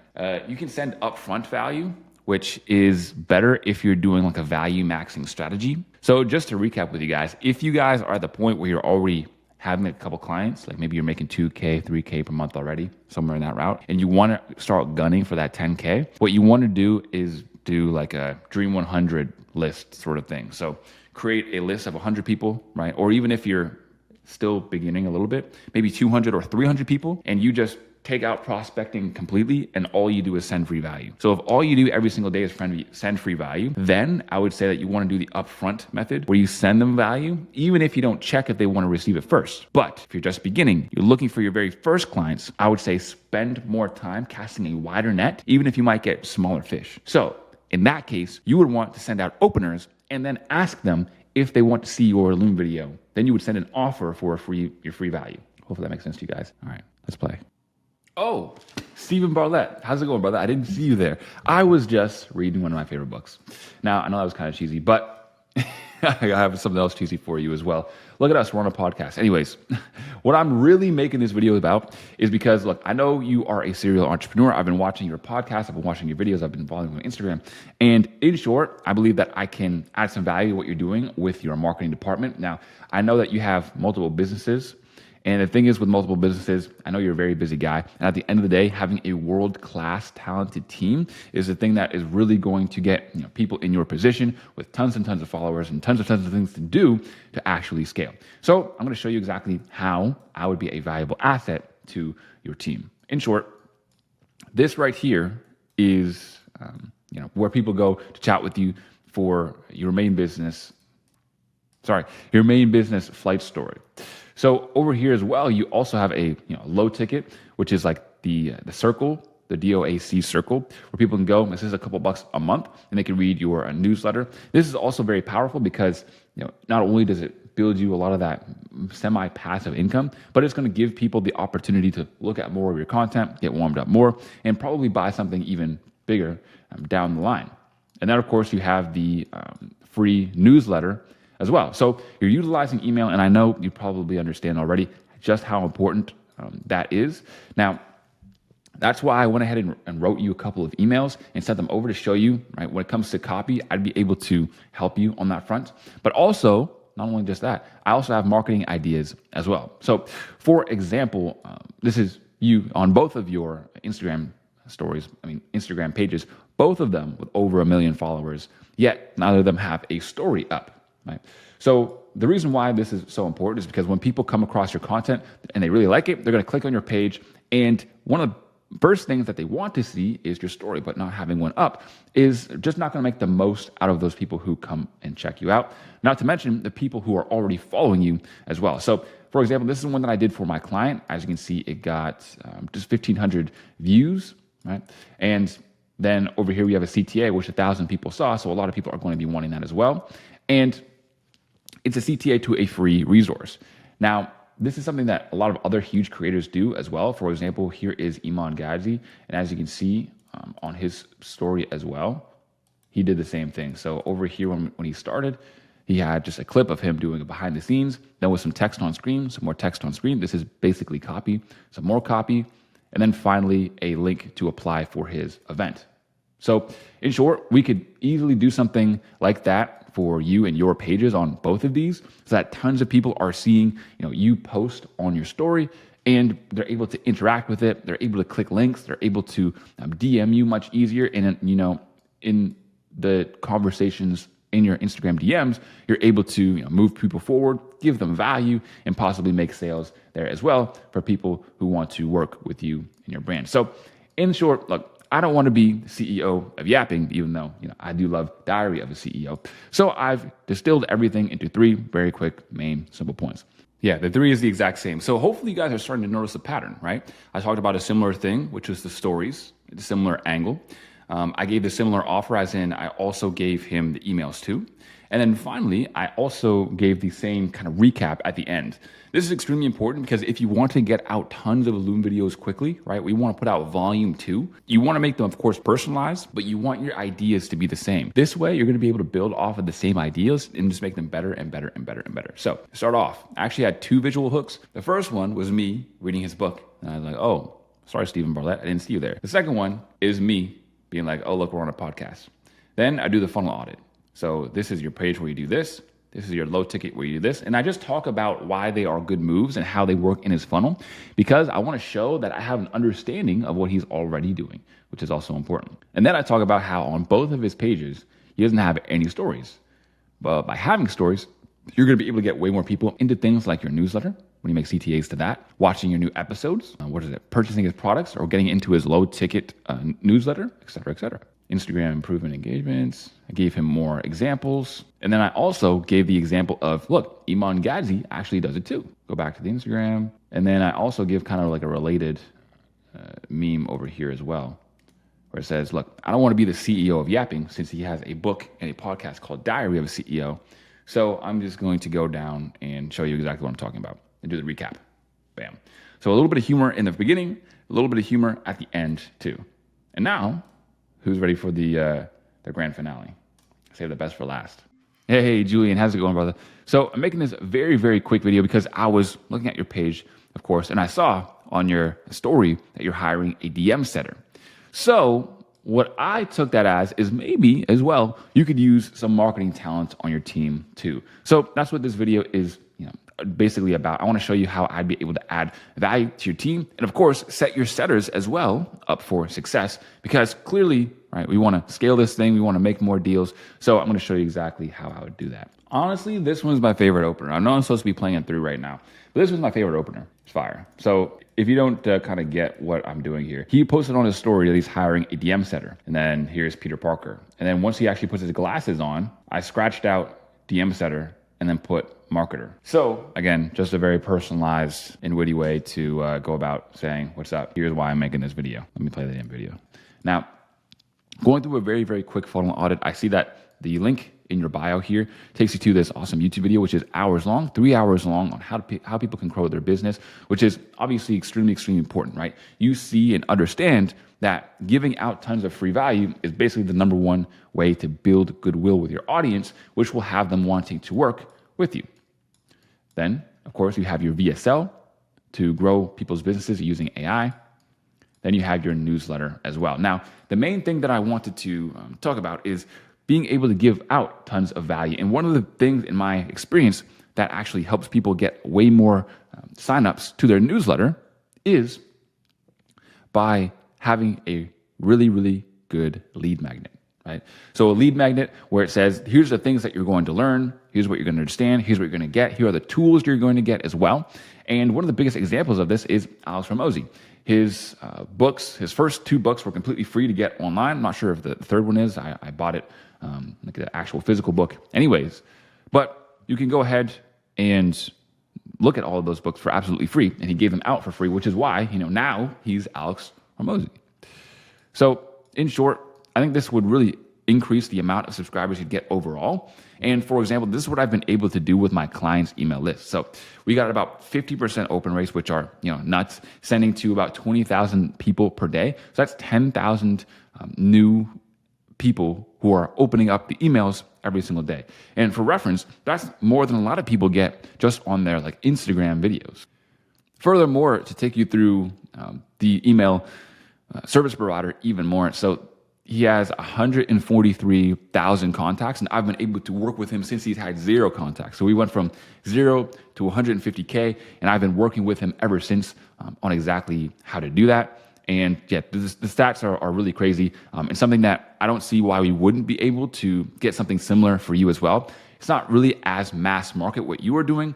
This client works in specifically B2C, and you're more of like a B2B, working with people who are already making $5,000 plus. But nevertheless, there's, again, no reason why we wouldn't be able to pump your list full of leads and then also really optimize that list too. So look, I don't want to be that guy who's sending you this huge message and you're like, yo, bro, I ain't reading all that. I'm happy for you though. Or sorry that happened. I don't know. I didn't want to read it anyways. So I distilled everything into 3 very main points. Boom. Exact same outreach or exact same outro. So I'm only really doing 3 minutes of new stuff per person. And these all took me 10 minutes, 15 minutes to take the screenshots, toss them in there, and then actually record. Right? So really, really short, really, really easy. And those were the loop videos. Actually, something else that I put in the chat here as well. Being able to use the words, in my experience, in my experience, this is what I like to do. Strong words right there. Something else I want to talk about as well, guys, is why the strategy side of things are so important. And it's because of this, right? I was doing a sales call review with Neo last week. Do you guys remember that? Did anybody see that? I also posted it on my YouTube. But Neo was asking the client what he wants. So he's do you want 3 emails or 6 emails? Do you think we start with just an email sequence, or are you thinking more a landing page too? Business owners really want to work with people who already know how to get the money. They don't want to sit there and be do an email a day, and I want to tell you how to write them, and I want to tell you what order they should be in, and I want to tell you how to do this sequence. And the reason why is this. Picture you are painting your room in your house, right? And you hire a very expensive painter because you want it done right. And he comes to you and he's like, hey man, so should I use like a paint brush or should I use a paint like roller? And you're like, I don't know. Like, what do you usually use? What is better? And he's like, well, paint roller is really good. So you want me to use that? And I'd be like, yeah, sure. And he's like, so with primer, should I use like 500 primer or should I use 750 primer? I'm immediately regretting my decision, wouldn't you? And it's the same with us. We're expected to know. And look, obviously too much of a good thing is a bad thing because you sit there and lie and pretend like you know stuff that you obviously don't know. No, because it's going to come back and bite you. But at the end of the day, boost your confidence up. You're the man with the plan. You have the strategy. You have the know-how. You know what kind of results people can get, et cetera, et cetera. Your action steps, guys. Here's what I want from you. Everybody ready? Number 1, build a Miro board outline template that you can use to craft your Loom videos with. I built one, and you can use the ones also that I made in this video, or that I made in this class. So this is the Miro board right here. I'm gonna send this over, this whole document with all of the things inside of it. But this is what I did, right? Some of it is copy and pasted, but I had them all in the same one, so you can see exactly how I did it and what I did. So 1, make your Miro. 2 is to craft at least 35 Loom videos by next week. That is 5 a day, which is total rookie numbers, by the way. But I want it to be at least attainable. Record 70 Looms if you are a real G. So look, gentlemen, there's 2 ways that people can lead. You can either lead from the back, telling people what to do, ordering people around, but not having the experience or know-how and not even being able to put yourself through what they're going through. Or you can do what I like to do, which is lead from the front. You can show people how it's done. You can give them actual examples, even though it's going to be tough, even though it's going to be hard, even though you really don't have to, and you can just tell them what to do. But instead, it's much better if you show them. With that being said, you saw me make a couple Looms here today. They weren't that hard. They weren't that difficult. I've done them for a long time. I'm not showing you stuff that I think is good. I'm showing you stuff that I've used that I know that actually works. You guys can outreach the exact same. You guys have everything that you need. You can straight up just steal a lot of the stuff that I used. But in short, man, after this last Loom class that I did, and you guys sent in your Loom videos, like these are so good. Hi, what's up, Agor? I hope you're doing well. As you know, my name's Max. Now, this is just a quick follow-up video. In the last video I sent you, it was just a couple tips on how you can actually boost conversions through your landing page. Now, in this video here, this is a completely new angle that's going to be just as important for you, as it's going to show you how to capture and nurture even more leads without you having to change your content strategy or rebuild your current funnel. Now, my favorite part about this is that it's going to save you time and energy. And this is something I call the low energy lead magnet. And what it does is that it captures leads from Instagram using existing free value. It uses automated mini chat flows for lead generation and opens up new opportunities to nurture and convert through email marketing. So let me get straight to it. The first point I have to say is to do with your Instagram and your YouTube. You have 4 links across these 2 accounts, 1 being your YouTube, which I didn't include in these screenshots, 2 being landing pages, and 1 being the lead generation here. Now, this is our X factor. This is our striker. We want to put this in front of as many eyes as possible. So the first way we can do that is actually by just putting this in your Instagram bio, because, well, firstly, there's no reason to, and secondly, there's no reason not to. Secondly, it increases the chances that someone can just stumble across this and sign themselves up to your email list, which is exactly what we want. But a better way that we can utilize this is our mini chat flows. So, your Instagram here, it has some good engagement, which we want to use to its utmost potential. So what do? We do something like this. So this is Albert here. He's also in the AI automation industry, gets a lot of engagement on his Instagram. He uses the mini chat flows by dropping value, saying comment a keyword, and then people comment. Then that sends them an automated DM where it drops the free value that people sign up and join, and then he can potentially upsell them in the future. And this is something that I believe that if you use, it could be a game changer, especially for lead generation. So this is probably what it would look like. You use the same mini chat system, people comment, then you send them the automated DM with the free AI presets and the lead generation. They sign up and they end up in your email list, which is our next step. So the emails. Now, your emails, they are definitely good. I do believe they are missing just a couple points that could actually make them even better than what they are now. And the first thing that I notice is that there's quite a bit going on in your emails. You've got bullet points, parts in bold, discounts, hyperlinks, discount codes. There's a lot going on in this email. Now, some people, they may find that visually intimidating or overstimulating. So we want to make these emails as easy to consume as possible. But also, you get straight into the value, which is good, but we want to tap into emotion first, as people make more of a decision off of emotion rather than value. So an example of this is my mentor here, Tyson. He's promoting his 16-hour course in a promo email. The first line he says is, "Your future self is watching this decision." That hits hard. And then he gives 2 choices: bookmark the video for later, join the 97% who never take action and stay exactly where you are, or clear your schedule, join the 3% who implement what they learn, and take control of your financial future forever. Now that hits hard. And then right at the end, he links the launch party. If I was reading this email, if I'm being honest, I'd join the launch party. And that's exactly what I did. So I can tell you that this email can work, as it did work on me. And it taps into the emotion. It's clear and concise and simple. Now, the next email is a story email. Here, Tyson talks about something that he's been through in his life.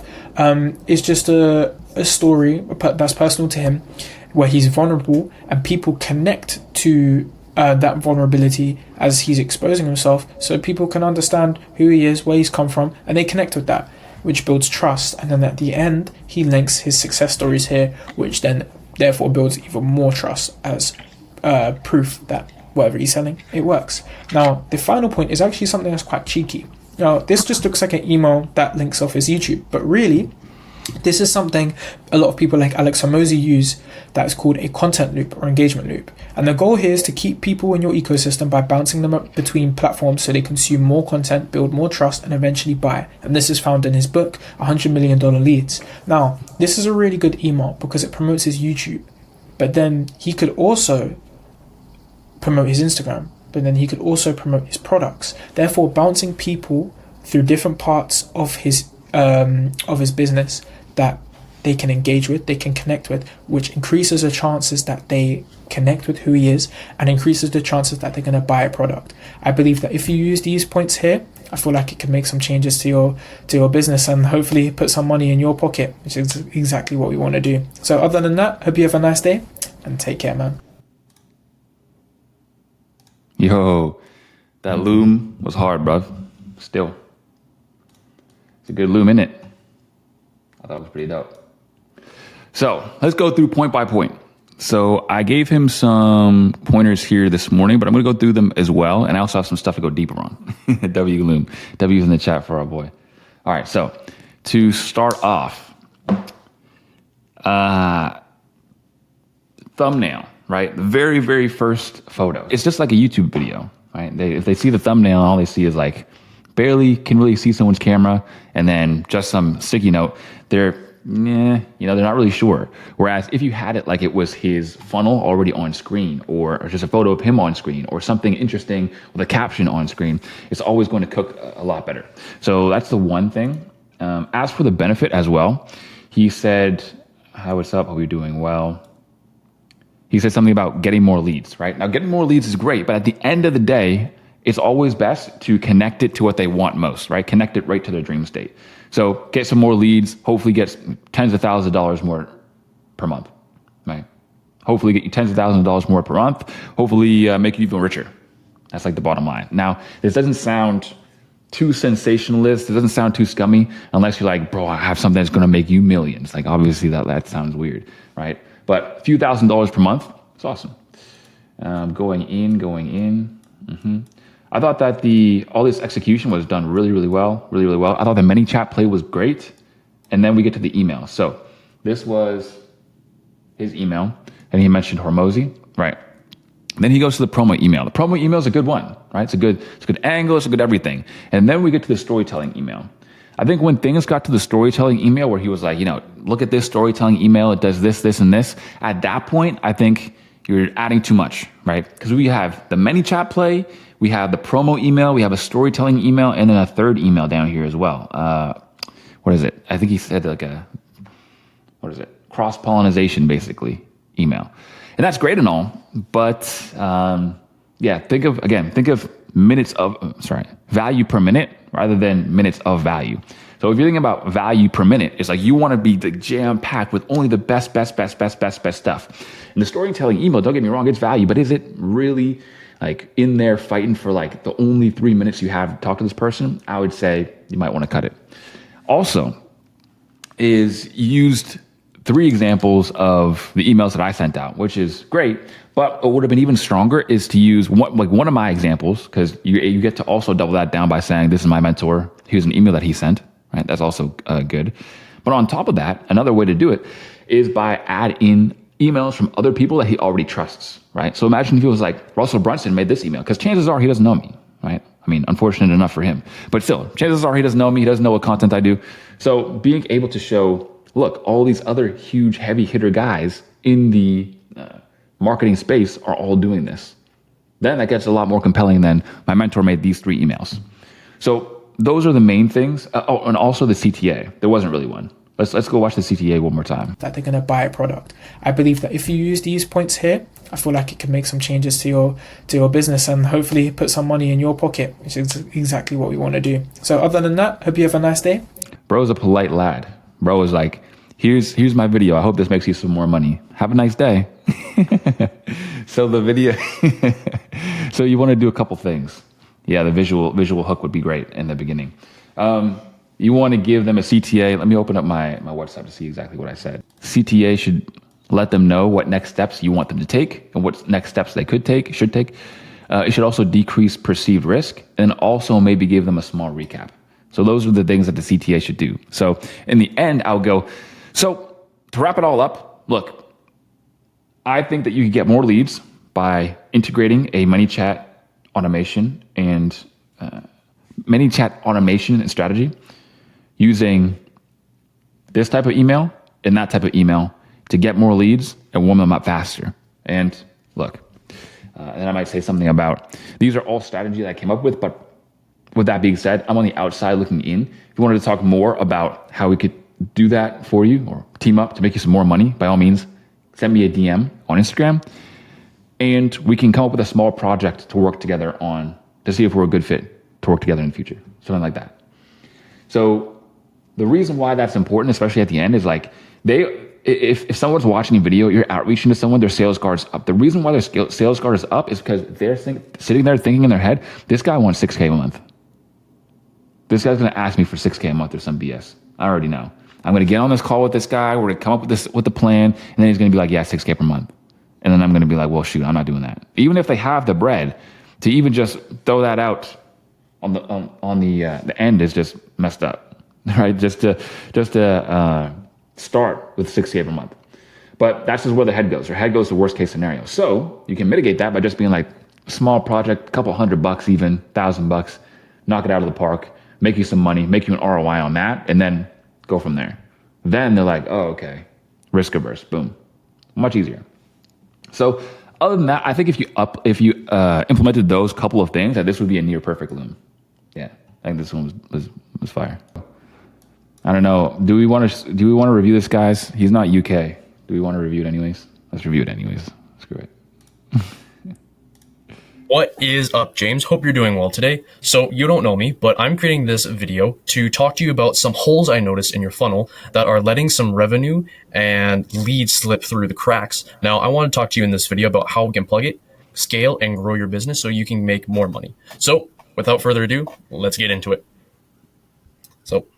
So who am I to talk to you about this? Hey, my name is Dayton, and I work as a digital marketer / copywriter, and I've helped many clients in the past grow and scale their brands and email lists. So that's my little pitch for myself. So here's how I can help you make more money. I'll scroll over here. So here we are at the top of your funnel. Now, I really like what you're doing with your YouTube at the moment. And side note, I'm also a fan of Dr. Taraban. But all right, tangent over. So one of the things I really like about your YouTube is that you give so much free value in it, and you also link to your lead magnet into the description. That is such a good move. I really like it. Now, one of the areas I noticed lacking was your Instagram. I noticed you haven't posted in around 25 weeks, and you don't have a story for your followers to engage with.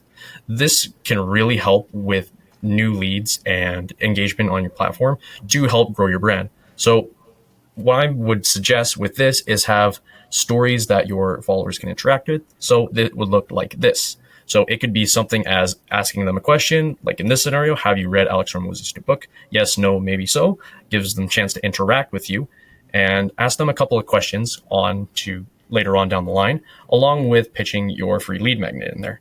Another one you can do is pitch the lead magnet in general.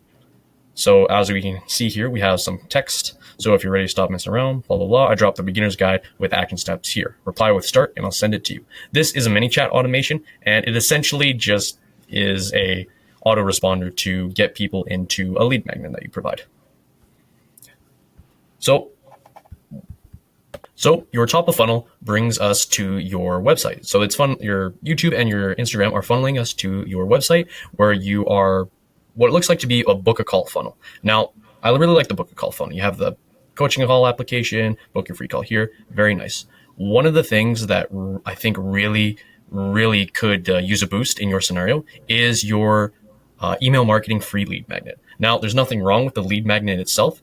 It's the email marketing that could be doing so much more for you. Because when I get the hi to date welcome sequence, it immediately lands in promo, which you mentioned in your free lead magnet.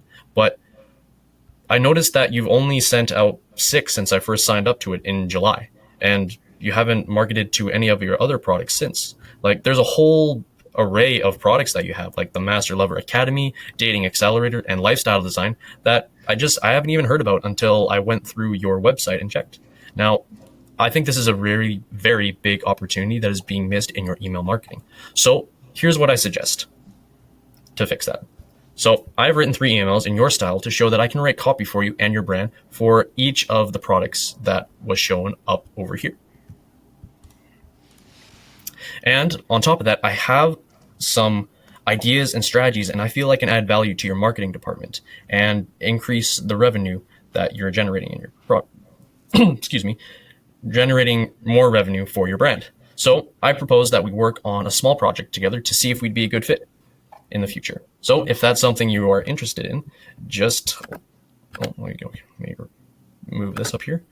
So if that's something that you're interested, just reply back to me, send a DM to me on Instagram, and I'll set up a Zoom call. And if you're not interested, that's cool too. Arrivederci, James. Boom. Alpha moves. Sweet. This one was actually really good too. Visual hook. Yeah, it's kind of there. Right? His picture's kind of there, right? Yeah. Seeing your YouTube, seeing your Instagram, right? Oh wait. Okay, no, I'm not muted. Good. Right. Yes, although with these, I might use a different example, kind of like how I was talking about with Max. I mean, this is an easy example to point to because I showed it to you guys. But I would say as well, what you could do is find someone else doing this too, who's like really big in the space. I actually did give a quick look for people who were doing this that were big in this space, but I saw people who were like medium-ish / my size. So I just decided to do this. But if you can find like a Alex Hormozy or a Russell Brunson or somebody huge doing this, that would also help as well, as far as selling the method really well, because he might not know. I mean, he might know who I am, but he probably wouldn't know who I am. And then we go over here. Yeah. It's the same thing that you actually pointed out as well. So there was some loss of train of thought moments as well. I even had some in the example looms that I sent over to you guys as well. But that's kind of just what ends up happening when you have a bunch of photos on the screen and you're like, oh crap, what was I supposed to do? But that's part of the reason why you want to be able to record and send like a crazy amount of these. So then that way you smooth it out like a lot. These are going in promo, right? That was out another good one as well. When it comes over to here in promo, want to know what else I would do? I might go to either ChatGPT or Google and ask if my marketing emails are going to promo, what effect is that going to have on my open rate?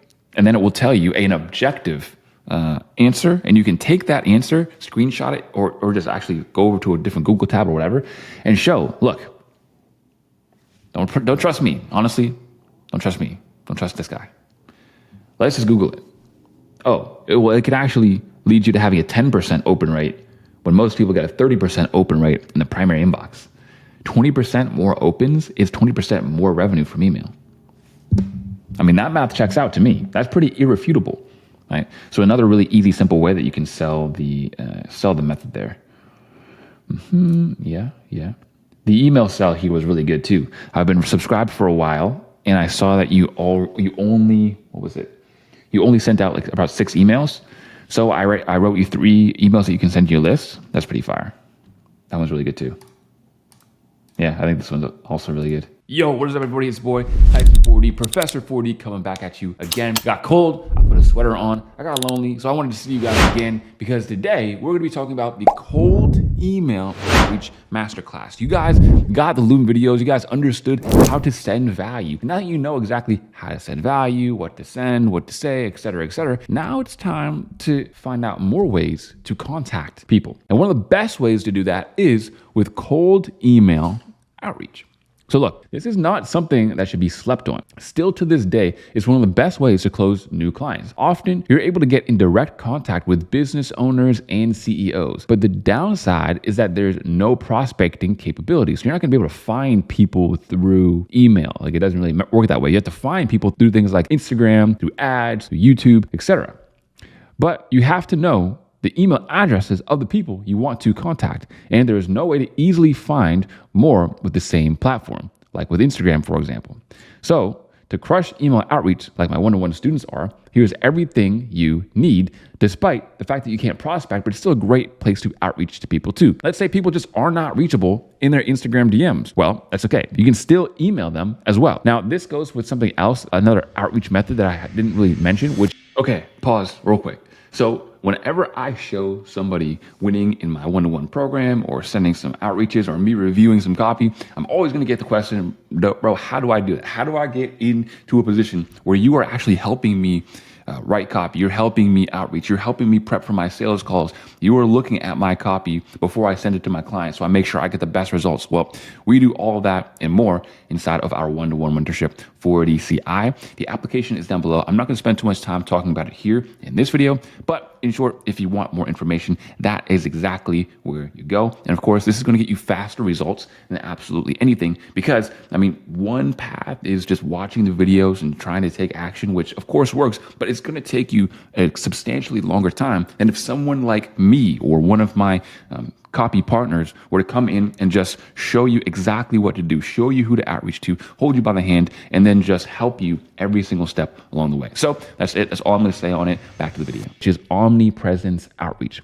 You have to be outreaching to people on every platform that you can find them on. So if you can find like their email address, you can find like their personal Facebook, you can find anything else, just message them on that too. So here's the 3-step formula. So many copywriters overthink the process of email outreach. It is so simple. If you want to nail it and pick up clients, implement the following 3 things. 1 is personalization. Every message you send needs to show that you've done your research. If the message can be sent to someone else, it isn't personalized, remember. Next is value observation. Go through their marketing and find issues and leaks or things that they can improve on that are losing them money. It's important to do this because it shows that the prospects you're serious about helping them. Next is a low pressure ask. Present your offer of free value as a no-brainer. You spent time trying to solve a problem for them for free, so explain how you've done it and what all the benefits will be for the business. So here's the difference of what it is from Instagram. On Instagram, you send them an opener, you let it marinate, then you offer your free value. On cold email, you do all those steps all in one email. Say, hey, you don't know me. My name is Tyson. I'm emailing you because there are these 3 things that you can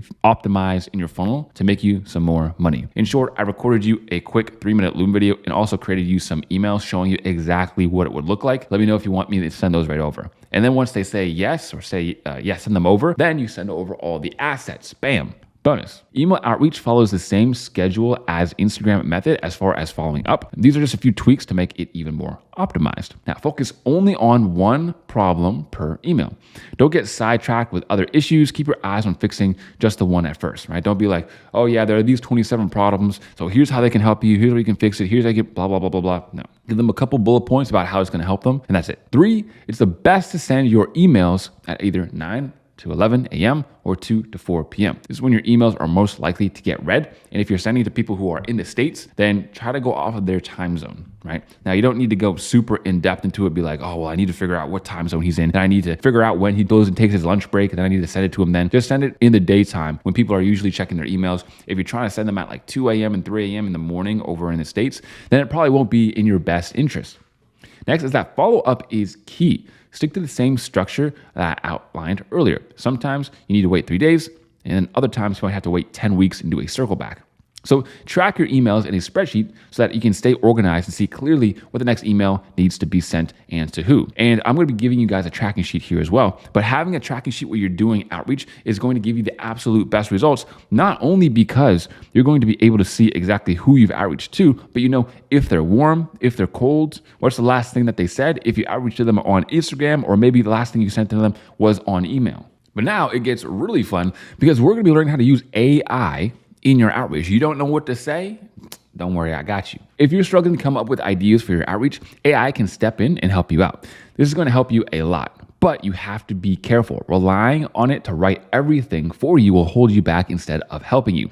There's a lot of AI slop that AI spits out, and if you put it into your outreach and the people see that you're using AI, they're just going to think you're a bot, and they will never, ever, ever, ever, ever want to work with you. So you never want to copy and paste anything at all from AI. Just rewrite it in your own words every single time. You'll just blend in with every other person using AI to blast out their generic messages. My advice is to use it for brainstorming ideas, proofreading, and making sure your output is high quality consistently. Brainstorming with AI to come up with ideas for things like angles for your cold emails, suggestions for witty replies. Someone says something and then you give them a witty reply too, or a guide on how you can write your Loom scripts that actually flow well. Now, next, I want to talk to you guys about the upfront value method. You guys saw my conversion chart of 1 being low conversion, high traffic, and then 5, which is the other end, being lower traffic, but much higher conversions, better for bigger prospects and bigger clients. Well, the upfront value method is up there in the conversion chart. And here's why. Never sleep on just straight up upfront value.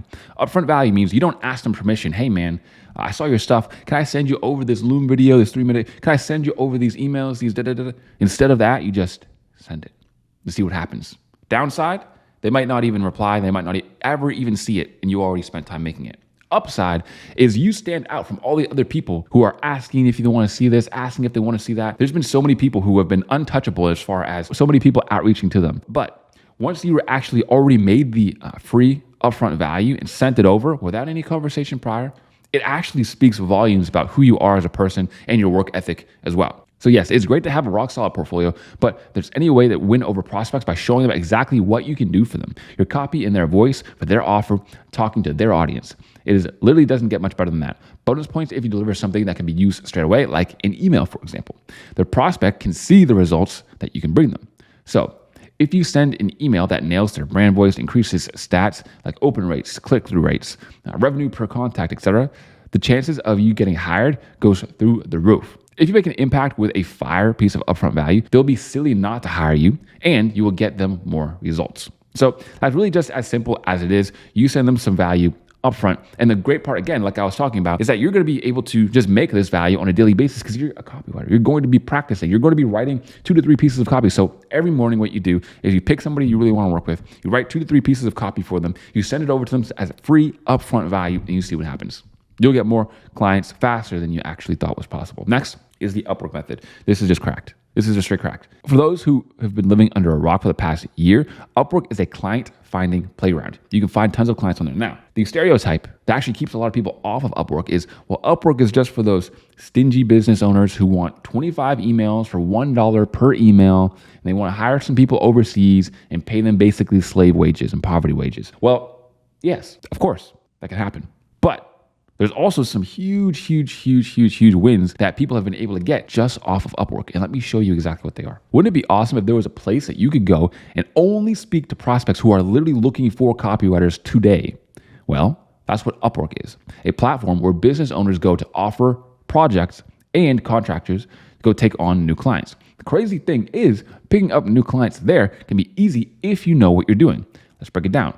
For example, someone here just closed a 4.5K per month whale client on Upwork. And I've also had other students close 7.5K deals on Upwork, close 6K per month on Upwork. It's absolutely nuts. Upwork absolutely cooks. So why is Upwork so good? The biggest downside to outreach on platforms like Instagram or email is that you have to talk to cold traffic and convince them that they need you in the first place. And this task takes time. No one knows who you are, what you sell, and whether you'll actually be any good. When you're making moves within a platform like Upwork, the leads are already warm. You don't have to convince them why they need you. They're already problem aware.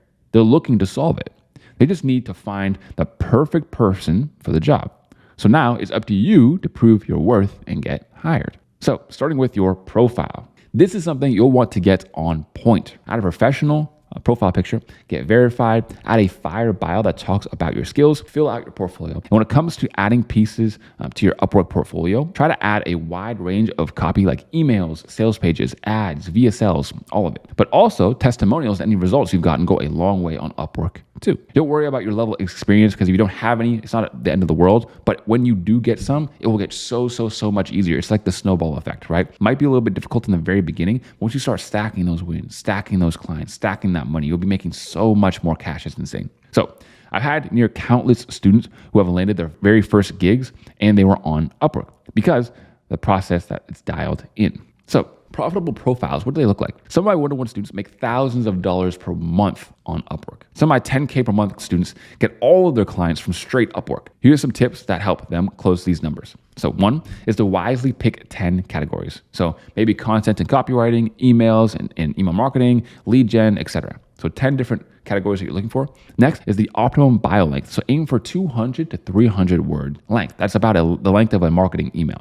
Next is you want to complete as many boxes as possible. Your employment history, other experience, education, certifications, etc. They want people who look like they actually put effort into their profile. Next is to come up with your own unique ideas and title that stands out. Hint, email copywriter isn't one of them. That's boring. It doesn't work. Next is to link your business social media to show that you're a real person with a personality. And finally, use an active email address that you use regularly. So I have one right here, for example, sales copywriter using words to put conversion rates on steroids. Then we have the whole thing right here. So let's lock in and read it. I didn't think I'd read all of this, but before I knew it, I reached the end and I was sold. The name is a bloody good copywriter. Highly recommend this guy to take care of your copy. Do you want copy that lights a fire under your audience's feet, compelling them to take action? If so, I'm your arsonist. Just kidding, I'm a copywriter. I help businesses like yours generate qualified leads and turn them into eager buyers by writing persuasive copy for emails, sales pages, VSLs, ads, homepage style websites. My copy not only grabs attention, but holds it, driving results that keep your business top of mind. Most copywriters skim the surface of their audience's deepest desires. They touch only a few points, but fail to dive deep into the one emotion. But that's where the money is. Because if you dig up the neck-bleeding pain, burning question, or impossible to ignore dream your audience is hiding in the back of their minds, and link that information directly to your product, they'll feel like you made that product just for them. My ability to evoke that personal feeling has gotten me multiple glowing testimonials from my clients like the ones above. And it's allowed me to generate 10%, 18%, and even 21% CTR for the ad scripts I wrote for my client. When you work with me, you get more than a writer. You get a strategist who understands how to craft copy and resonates, persuades, and converts. So if you want to boost your leads, skyrocket your sales, and strengthen your brand and messaging, click the button above and let's chat. Your arsonist copywriter, D. So overall, that's what it looks like. And not only is this good as an Upwork profile, but also just overall as an angle that you want to come at from your marketing, right? Not just saying that you're the best, but proving exactly why, talking a little bit about what your copy actually does. So like I said, people are absolutely crushing it with Upwork. So if you choose not to do it or not to go on it, you are literally throwing money into the fire. You're choosing not to make money, which I don't know, I wouldn't do, because it's like someone's basically handing you money, which is what Upwork is. I would go all in, but you know, to each their own. Some people just don't like money, I guess. 5K per month wins, 7.5K Upwork project up there, like I talked about. Someone else closed a 3K per month retainer on there, and he was just working with me for like the first 8 days. He closed a 3K client in 8 days, and then eventually went on to make 3.8K in like his first week or so while we worked together. Someone else down here got a 4.5K per month client, $1,200 per month, 2.5K for 30 emails, and just still more. I mean, I can go on and on and on. So if you're choosing not to use it, you're choosing just to not have money. So how do you actually apply for Upwork projects? Well, when you find a post that interests you, the next stage is to add a bid with connects. These are tokens that can be purchased in bundles, but don't worry, they're not expensive. Then you go through the phase of the writing proposal. So this process is brilliant because it gives you an opportunity to send a message to the prospect with exactly how you can help them. You can attach examples of copy, results, testimonials, and other things to help you show that you are the best fit. They can also ask you for specific questions to see if your skill set is what they are actually looking for. You'll get a notification from Upwork when your proposal is finally read. So the perfect proposals. Follow this guide to make your proposals that will have prospects begging to work with you. Number one, be unique from the first line, from the very, very, very first line. Remember the whole arsonist example that we read in the Upwork profile? And again, guys, don't steal these and use them because they're not going to work as well for you the second time and third time and fifth time. If someone's already seen it before, they're not going to want to work with you. They're just to think that you're some dude who's just stealing other people's bios out here. So number one, be unique from the first line. Standing out and grabbing attention from the get-go is very, very, very important, like in most copy. Next is to show the prospect that you can actually did your research. Prove that you know exactly how you can help and do it with confidence. Present upfront how your experience and skills will help and how they're related to the job that you are actually applying for. Finally, be more than just a potential contractor by showing that you actually care about their business growth. Next is to remember that you're there to be friendly and approachable. Create as little friction as possible. Finally, make it harder for the prospect to ignore your proposal than to reply using a non-pushy CTA. So now what? When you land a client, even though you have no experience, here's how to tackle the situation. First, you tell the prospect that you will be able to deliver the work quickly. This shows that you're on the ball and not leaving their business in limbo, right? Once you actually get the clients. Next, you want to explain that you can work within their budget. So present the offer as high quality and affordable for your prospects. Next is to mention you'll work until they're satisfied. Saying something like this shows that the results are important. This is more specifically when it comes to Upwork, because Upwork people, they want a project done. They already have a project in mind. Whereas when you're doing cold outreach, they don't have a specific project in mind most of the times. So you have to show them why you're valuable there. So next is how to land ultra whale clients paying you $7K plus to essentially work for them part-time. So I get it. You might think a $7K client is out of reach. Well, it's not. Many of my students have closed deals higher than $7K, including huge clients like Brad Lee, despite of only making a bit of money online. Like dudes with 2 clients and then their third client is like some dude with hundreds of thousands of followers. Brad Lee has 1.3 million followers. And the student that closed him, that actually isn't the one on the right there, but the student that closed him for like a $6,000 something deal to create his whole funnel for his ads. The whole thing. It was absolutely nuts. And he also gets commissions on that, and it's just insane. We already talked about this, but the game is a little bit different at this point. The game, when you're looking for those big whale sharks that are really gonna pay you like crazy, that you can actually start closing sooner than you think, you have to really come with some good value. So, my friends, now I have something very, very special for you, which is a live outreach class on how to escape the freelancer friend zone. Everything's going to be explained there, but essentially it is how you're going to scale to an actual $10,000 per month. You're going to get big clients paying you tons and tons and tons of money every single month. So, with that being said, here's exactly how. W's in the chat for Mr. Dane. He messaged me not too long ago here saying that he just closed his client that he was in the works with, half client basically, for another 1.5K retainer. So I was just on a call with him, when was that? Like 3 or 4 days ago. And that's where this whole idea conceived. I don't know, that word does work there, but it's a pretty weird word to use there. But anyways, W's for our friend Wayne. So it inspired me to create how to get out of the freelancer friend zone, AKA trapped in the $3,000 to $5,000 per month range and still working over 50 hours per week, with a graphic from the beautiful ChatGPT. So why this class even matters in the first place? Like I said, I had a conversation with Dane, and there's a very, very big plateau problem that I see people have. And that's that most freelance copywriters hit about 3K, 5K per month and stall, right? That 3K to 5K per month is like sticky. It's like a trap. It's like a swamp. It's difficult to get through. And it's not for the same reasons that it's difficult to get past 0, 1, 2K. That 3 to 5K is a little bit of a different beast, a different game. So they don't suck, but they are seen wrong. They spend too much time scaling the unscalable, and they see themselves as not experienced enough, which are all very, very big mistakes. And I'm going to uncover how to overcome them all here right now. Just like in dating, if a client sees you as nice, helpful, and available, they don't want to commit to you at a high level though. You're not chosen, you're just there. This is the freelancer friend zone. You're seen as like a tool to be used rather than an asset to be invested in. We have just gentlemen in here today. Let me know in the chat. Have you ever been in the friend zone? I think everybody's been there at one point. And the freelancer friend zone is quite similar in a lot of ways. We're going to go over that right now. So define it and what it looks like. Clients nickel and diming you. So cutting $100 off your retainer because you're no longer doing one small task. So for example, I was actually speaking with Dane and he was telling me about one of his clients and he said something along the lines of, yeah, my client's going to need, he said he's going to need 1 or 2 less emails for a certain client that his client's working for. So my retainer got chopped by $200 a month. And I was like, I said to him, I was like, that's the type of client, that's like one of those red flags. You know, when you're dating a girl and then she starts talking about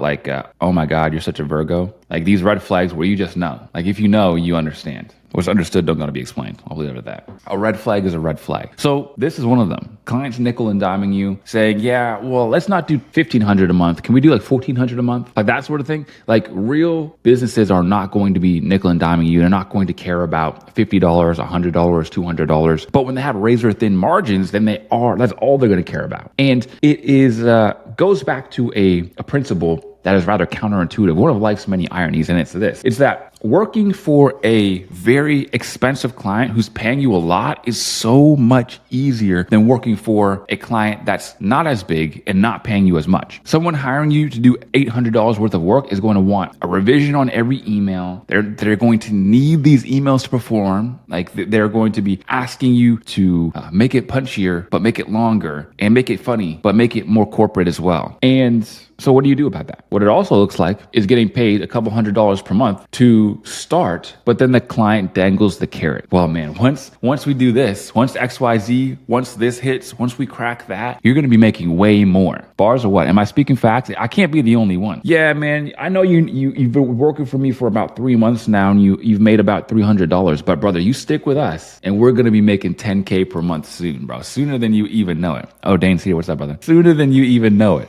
right? It's gonna be easy peasy.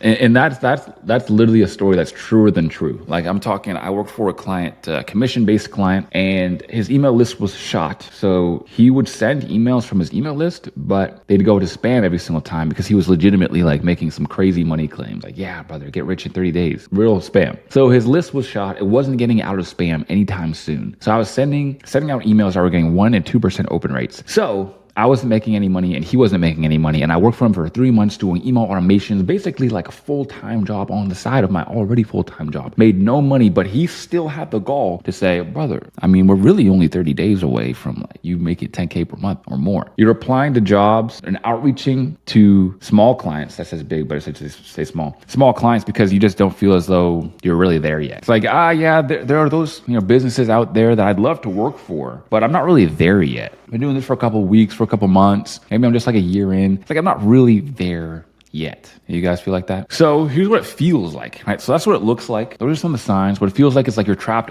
underpaid, and seen as replaceable. You're too scared to charge more. It's like, oh, what if I charge more? Then he's going to leave, but I really want more, and I don't really feel satisfied with what I'm making. Constant client dependence. So like you're depending on one client, and like if this one client dipped, you'd be like, SOL. I'd be like, wow, that's really, really bad for my everything, for my income. Working hard, but not really as respected or valued as you should be. So step one of this whole process is gauging your necessity, because it starts with your necessity. The last line that I had here is working hard but not respected or valued as you should be. You determine your own value. And if you are going to want to increase your own value, then you will have to be willing to do what it takes to justify that value. And this is the difference between cockiness and confidence. So let me break it down here really quickly. Cockiness, everybody hates, right? Everybody hates cockiness. People will call me cocky sometimes because I kind of act like it and I give some like cocky jokes. But the difference is this, is that when people are cocky, they're entitled. They think that they deserve things. They think that they are what they are not. It is deception. It is self-deception. Whereas confidence, if I were to say I have the best YouTube channel on copywriting in the world, it's like if you go to copywriting, if you search up copywriting on YouTube and you filter it by the most viewed videos, my 4-hour course is going to be right there. So if you're stating a fact, then it's just a fact. It's confidence. So what you want to do is to be able to build that confidence. And at very, very first, it's going to feel like cockiness, because when I was starting out my copywriting YouTube channel journey, there was no reason as to why I thought that my videos would do any better than the people who have already been doing it for years, but I still uploaded it anyways because I wanted to try and I thought that I could be. So I did. You have to become the businessman before you build the business. before we start talk about strategy, positioning, or premium clients, you gotta ask yourself one question. Do I need to hit 10K per month or 8K per month or whatever it may be? Or would it just be like nice? It would be nice. Like if someone gave it to me, I'd be down with that. But like, how much do I really want it? Because if it's just a nice to have, you'll keep playing it safe, people pleasing, and avoiding the uncomfortable moves that actually change your life. But if you're foaming at the mouth for it, if you feel like your future depends on this working, then that's when the shift happens. You send that scary outreach. You drop the higher retainer without blinking. You say on the call, yeah, brother, I'm not gonna lie, it's gonna be 3K. And inside your mind, you're like, brother, did I just say 3K, $3,000? That feels like a lot, but you say it anyways. You finally fire that low quality client that's draining your energy. We've all had that one client, or at least I feel as though we've all had that one client that's like, we're new, so we're grinding, getting clients. And then we get our first like 1,000 deal or something, or commission deal or whatever. And we're like, yes, all I gotta do is knock it out of the park and we're already home free. So then we start dumping our time, energy, attention all into this one client. We stop outreaching, stop client acquisition altogether. Don't need to do that. I need to perform for my client that I have right now. And you keep working, and you keep working, you keep working. But it always just seems like it's one step away. Like, oh, I'm almost going to really get that big retainer. I'm almost going to get that money. I'm always going to get that raise. Almost. But it's not quite there. Even though you're investing everything you have into it. Because you have to stop trying to be liked and start trying to win. Most people don't fail hitting 10K per month because they lack skill, right? So of course, there is a skill implemented involved. But most of the people who are at 3 to 5K and they're like, yeah, brother, like, can we review some of my copy? I review their copy and it's like, the copy is not the issue. Like I can review your copy and we can make it better. Don't get me wrong. But is that what's going to make you 10K per month? Negative. It's not. It's just not. We can pretend like it is and be like, yeah, for sure. If you just like fix these words in your next piece of copy, I think 10K per month will just come find you. But unfortunately, in my experience, hasn't happened. So the person who's figuring it out for 2 years versus the person whose rent is due in 30 days with $47 in their account, guess who closes a client sooner? Because desperation teaches you what comfort never will or never can. So am I telling you that you literally have to have $47 in 37 days to pay your rent? No, not literally. But being in an actual dire situation is huge, because when you have pressure, it truly is a privilege. You guys have seen the videos. You guys have heard the story. I was financially drowning while working full time and earning $26 an hour. Bro, I thought I'd be balling off $26 an hour. Little did I know the economy was not in my favor. The rent prices were not in my favor. The grocery prices were not in my favor. So it was tough. And I was losing more money than I was making every single month. And I was getting to the point where something had to happen, where like I wasn't sure how much longer I'm going to be able to pay rent. So this needs to happen. And when you're in that position, that mode, you do a lot better. Your competition isn't more talented. I'll tell you, I've seen a lot of people, I've met a lot of copywriters in my day doing this for the last 2 years. I'll put it that way. I've met people who get stuck, who fizzle out. I've met people who get to that 10K per month. And skill, of course, as I was saying earlier, is a factor. But skill is not the number one thing that is the determining factor. It's not the thing that separates people who are making a ton of money and people who aren't making that much money at all. They're just hungrier. While you're focused, I don't know why I said that there's R there. While you're focused on getting deals that you feel comfortable and they feel attainable, they're making the call that you're too scared to make. They're doing the outreach that you're too scared to make. They're applying to the gig, applying to the job boards that I don't really know if I'm ready for that yet. And I'm going to actually reveal to you guys as well in this lesson why it feels like, those copywriters with 5 years and 10 years of experience are going to take all the jobs. Well, nothing could be farther from the truth. And those 5-year, 10-year experienced copywriters suck. They suck. They're trash. There's a lot of people in here that would honestly give them a run for their money, but we'll see. So before you escape the friend zone, you have to make sure that you outgrow it mentally. You got to want out bad enough to burn the fallback plans. Then hitting 10K per month is inevitable. I'll tell you what, I was actually with that client that I mentioned before. I worked for him for about 3 months. I might have gotten like 1 sale from email before with him. And then I also charged him a couple $100s for a landing page rewrite because his landing page literally had typos on it. Another red flag, but anyways. And he was still dangling the carrot,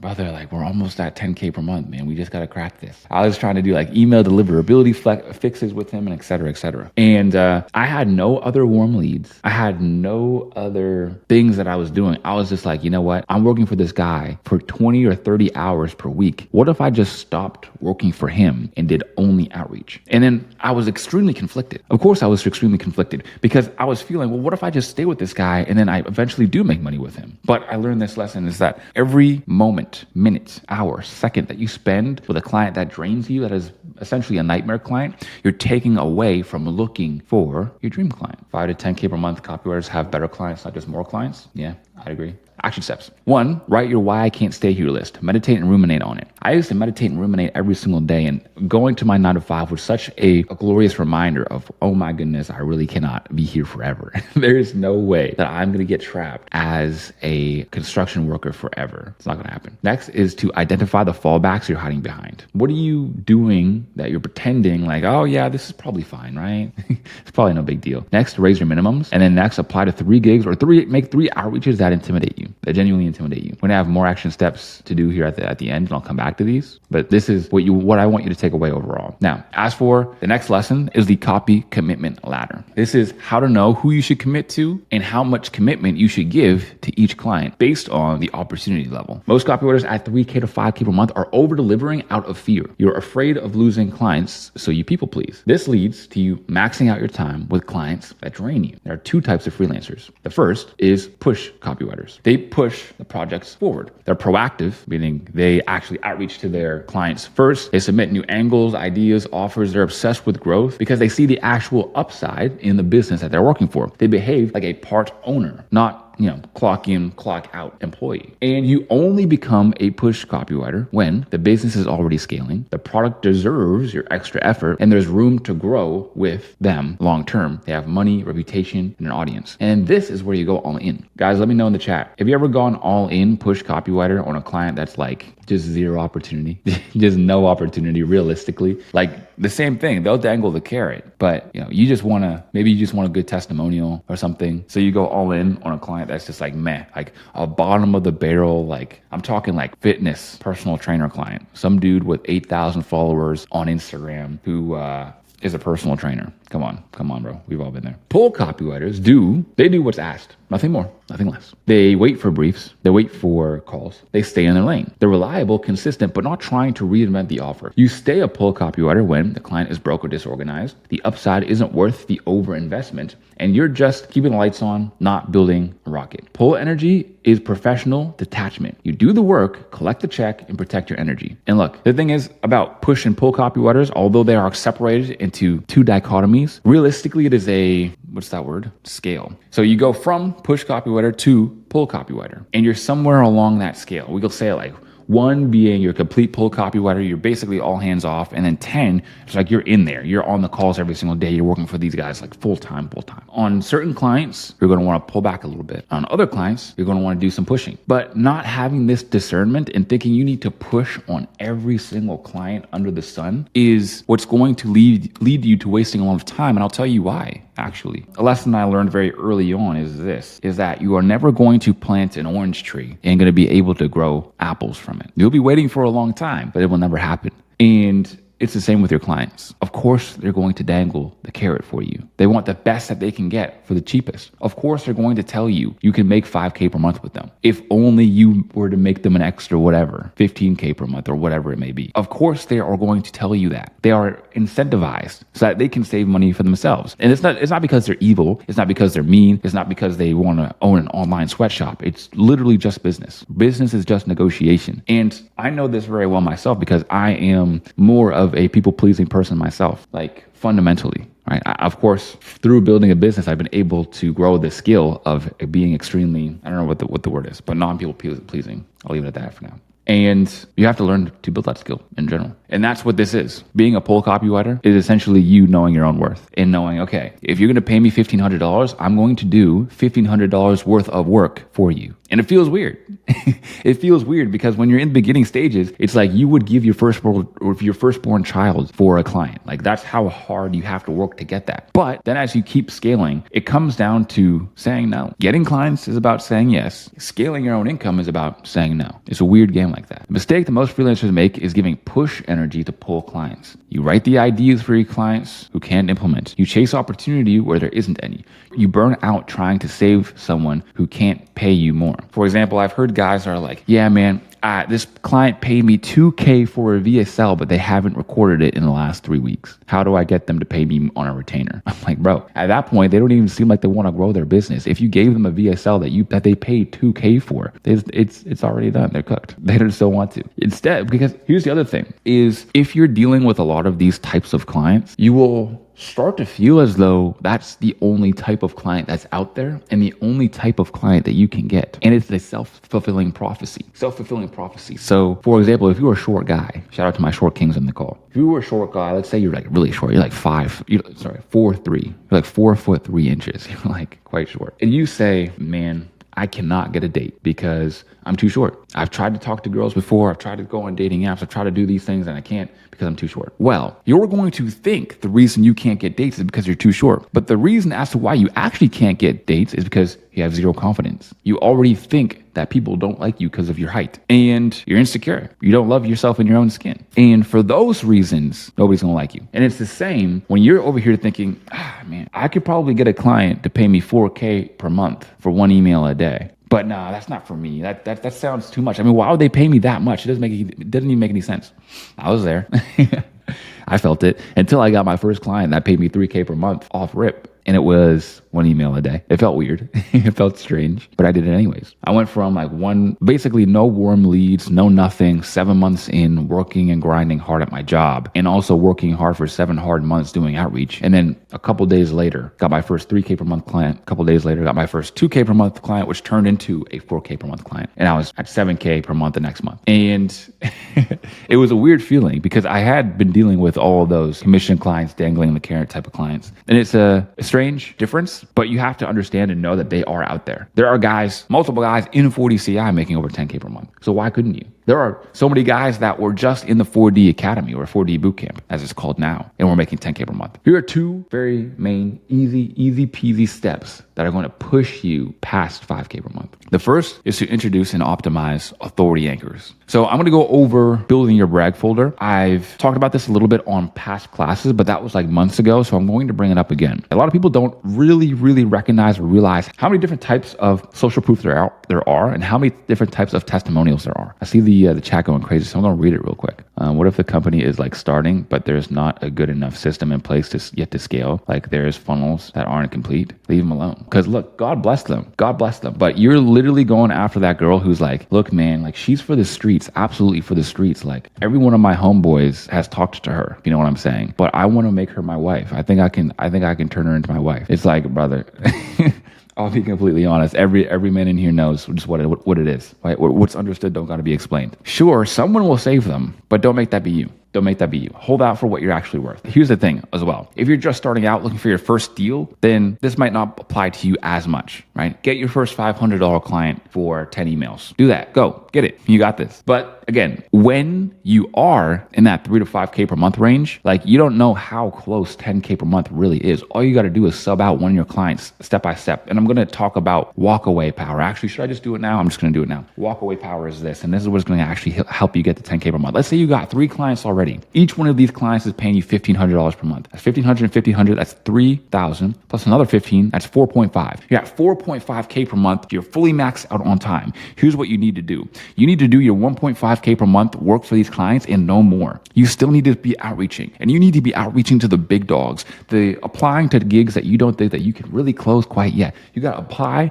and outreach to businesses that are huge, that are gigantic names that everybody knows. And you're thinking, oh, bro, there's no way these guys with huge names and hundreds of thousands, if not millions of followers are going to hire me. Guys, we've had dudes close, people with millions of followers in 40 CI from a cold outreach message, an Instagram message, or an email. And then you're going to get an opportunity. That's your big breakthrough. Maybe one client wants to pay you 3K per month off the bat, for example. Now you have these 3 clients at 1.5K. Now you can give them an actual ultimatum. It was Donald Trump who said in his book, The Art of the Deal, you can't be willing to negotiate unless you're willing to walk away. And that's where the name of this really comes from, the walkaway power. Is because now that you have another 3K per month deal, you have to drop one of your clients. There's no 2 ways about it. So you pick the client that is the most draining and has the least opportunity, and you go to them and you negotiate terms. So what you can do is say, well, I want to do less work for you and we'll keep my pay at 1.5K, or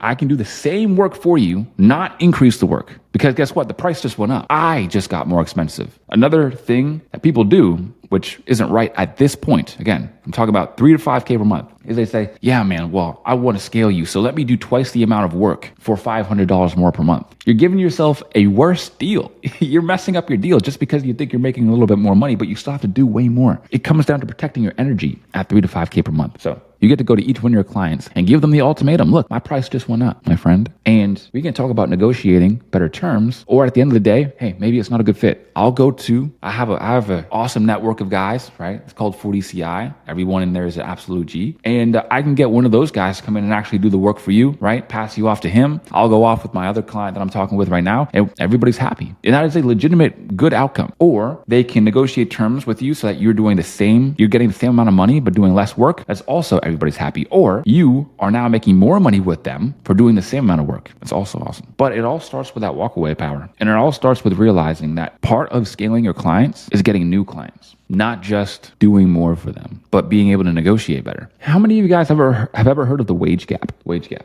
Women get paid 70 cents on the dollar for what men gets paid. And one of the many reasons that this has been debunked is because of just how the nature of men are. Women are a lot more agreeable. Women aren't going to fight for higher wages, whereas men are. And the other funny stat that comes with that is that women spend by far way more money than men. So the men are making the money, but the women are spending it. I just thought that was funny as well, and also related to what we were saying. But now I'm going over how to optimize authority anchors, because this is going to be big for getting paid off the bat and not having to do some stupid 30-day free trial crap, right? Because who wants to do that? Who's got 30 days to literally do some back-breaking slave labor over the keyboard for their client just to prove that they're worth like a 2K per month retainer? Not us. So one of the ways to get over that is to optimize your authority anchors. So you want to get paid and you want to get hired by good companies, big companies with lots of money and lots of followers. And if you want to do that, then optimizing your authority anchors is also really important. So you do that by building your brag folder. So here's a few different ways that we can do this. The 4 different types of testimonials. First is the data testimonial. Very simple. It's almost like a case study. Here's some of the data that I've been able to collect from my past or previous clients. Here's a screenshot from their open rate, for example. This one's from my YouTube videos, but I got 69% viewers still watching at the 30-second mark with the script that I wrote for my client. And at the bottom right there, you can see that YouTube says that this is above typical. Fire. Perfect. Love it. Next is text testimonial. Example, when one of your clients just texts you and they said, hey man, the last email you put out was fire. My client here used like 10 fire emojis. I thought it was really that fire. Next is written testimonials. This one pretty much everyone knows. This is where they go, here's a testimonial for Tyson. I've been working with Tyson for the last couple of months. He's really awesome, makes a lot of money. He's really cool. Then we have video testimonials, which is the same as text testimonials, but them actually coming on a video. And I went through that really quickly, but I want to bundle it up and give you the principles off the bat. The principles is this. A lot of people neglect 2 things. 1 is collecting authority. 2 is showcasing authority. You need to collect more authority than you think you need, because you never ever know when you will need it. But you just want to have it on deck. Collect that authority. That means collect the case studies, collect the data, take the screenshots of your text, of the text of your clients texting you saying, yo, that last email was awesome. All of that is a testimonial. Next is showcasing it properly. Put that on your IG, put that on your Upwork profile, put that where it needs to go, put that in your portfolio, put it everywhere. Make sure that whenever people want to know a little bit more about you, it's not hard to find some proof that you're the man for a broken business that can't afford to pay me. Yeah, that's the other thing. We're going to get into that more soon. But step 2 is filter and fire. Here's how to know. You guys want to know how to know? Here's how to know. 1, build a hell yes client filter. If it's not a hell yes, then it's a hell no. What does that mean? Yeah, man. Well, all I need you to do is build me 3 funnels a week, build me 8 email sequences that are all comprised of 8 emails. So overall, that's 56 emails per month. And I'll also need you to write all the captions and write all my stories. Now, for now, I'm thinking about starting with like $368. And as long as those perform well and we make $48 billion on the back end, I mean, you could probably work your way up to like 8K per month in this company. Bro, is that facts or facts? Is that facts or facts? If it ain't a hell yes, it's a hell no. You won't touch someone's emails. You won't touch someone's marketing. You won't even consider them unless they're paying what? $1,000 off rip? $1,500 off rip? $2,000 off rip? And here's the thing. It's going to be different for everybody. If you're just starting out, it'll be a little bit less. Maybe you don't even need to concern yourself with these types of things. But if you're at 5K, 7K, 8K, and you're trying to scale, then you need to build that hell yes client filter. And you need it written down, because otherwise, here's what's going to happen in your head. You're going to start to rationalize working with brokies. You're going to rationalize working with, well, he does have a lot of followers on Instagram. Bro, them followers bought, let's be honest, purchased fake accounts, and you know it, but you'll rationalize it to yourself. Next, removing 1 to 2 needy clients frees up space for premium ones. And here's the crazy part. Sometimes you need to let the client go before you found your new one. Is it scary? Hell yeah. Going from 1 client to 0 clients, or 2 clients to 1 client, and the 1 client was actually somewhat paying you or had potential to pay you, but you're letting that opportunity go so that you can go out there and find your actual dream clients that need you. I mean, you got to believe in yourself at that point. You got to, but it works. I'm living proof. And so are so many other people as well, but it works. You got to do it. Do a time audit to see how much a client costs you. See, a lot of people focus on how much a client will pay them, but they completely neglect how much a client costs them. How much work per hour are you really doing for this client? And here's the other thing. You got to actually track, because your mind will play tricks on you. I promise you it will. You will rationalize this too. Well, technically I worked for them for 50 hours this week and made $1,000, but next week when I work with them, it will probably not be that much. So it's it doesn't really count, bro. You gotta look, you gotta know the truth. The truth is staring you back in the face, man. Next, you don't want to fire a client. You don't want to burn the bridge. This basically means fire the client without burning the bridge. Because maybe one day they will hit it big. Maybe they know somebody who's also making a lot of money. So one of the ways as to not burn the bridge is what? Negotiate kindly. And also, if the negotiation happens and for some reason you don't want to work with them anymore, you always bring in somebody else. It can be somebody from 40CI. You have a huge network of over 100 people who you all know have heavily invested in themselves and have multiple 7-figure mentors and 6-figure mentors and are surrounded by other winning copywriters. So you don't want to recommend them somebody who's just going to be garbage. You don't want to go to the freaking Discord pickle chat and be like, hey guys, who here is on their 3rd day of writing copy who wants a client? Obviously not. Instead, you would want somebody who is a fellow G. So you guys have lots of people like that. Costin's in the house. I wouldn't wish my client on my worst enemy. I mean, that seems like a red flag, right? It's kind of like one of those things, bro. When you know, you know. See, not only is not having your dream client holding you back, but having a nightmare client is holding you back. Because I had to take mental inventory, and it seemed crazy to fire a client when I only had 1 client, and he had tens of thousands of followers on Instagram, but had to get rid of him so that I could find a new client. And guess what? After I fired that client, I went another 3 months with no clients, no paid deals for 3 whole months afterwards. Yeah. So in that whole 3 months, I would ask myself every single day, did I make the right decision or I just messed it up? Could I have been making some real money with him by now? As long as you persist, you'll always win. So here are some mindset frames to get you out of the friend zone. This is where a lot of copywriters fail, not in skill, but in self-perception. To escape the plateau, you need to stop thinking like a 5K per month freelancer and start acting like a 10K per month business. Reframe number 1, delusional is being better than being humble. The ones making the real money, they're not always better than you. They just believe they deserve it more. And you have to be a little bit delusional to make the real moves. Apply for jobs that feel too big, quote rates that make your heart jump a little bit faster. If the expression I love, I think it was from Grant Cardone, was if you say the price on the call and they don't gasp, your price ain't high enough. Your price ain't high enough.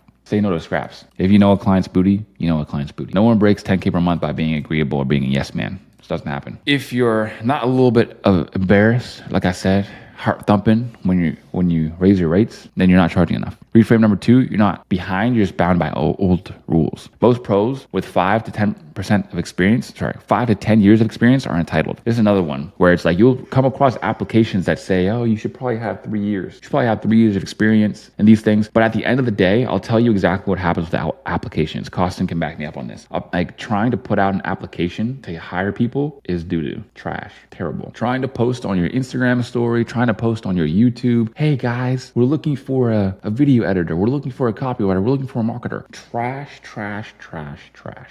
Garbage. You want to know why? 99% of people are going to be completely unqualified. I mean, they have barely even touched the keyboard in their lives. I don't even know what they're doing. I don't know what they decided to do. Then a little percentage of people are going to be like super qualified. Like, yo, this guy has like 10 years of experience or 5 years or 3 years, but they're going to be like, yeah, bro, so here's what I want. I want $5K per month and I want to work 2 hours a week and I want to call the shots.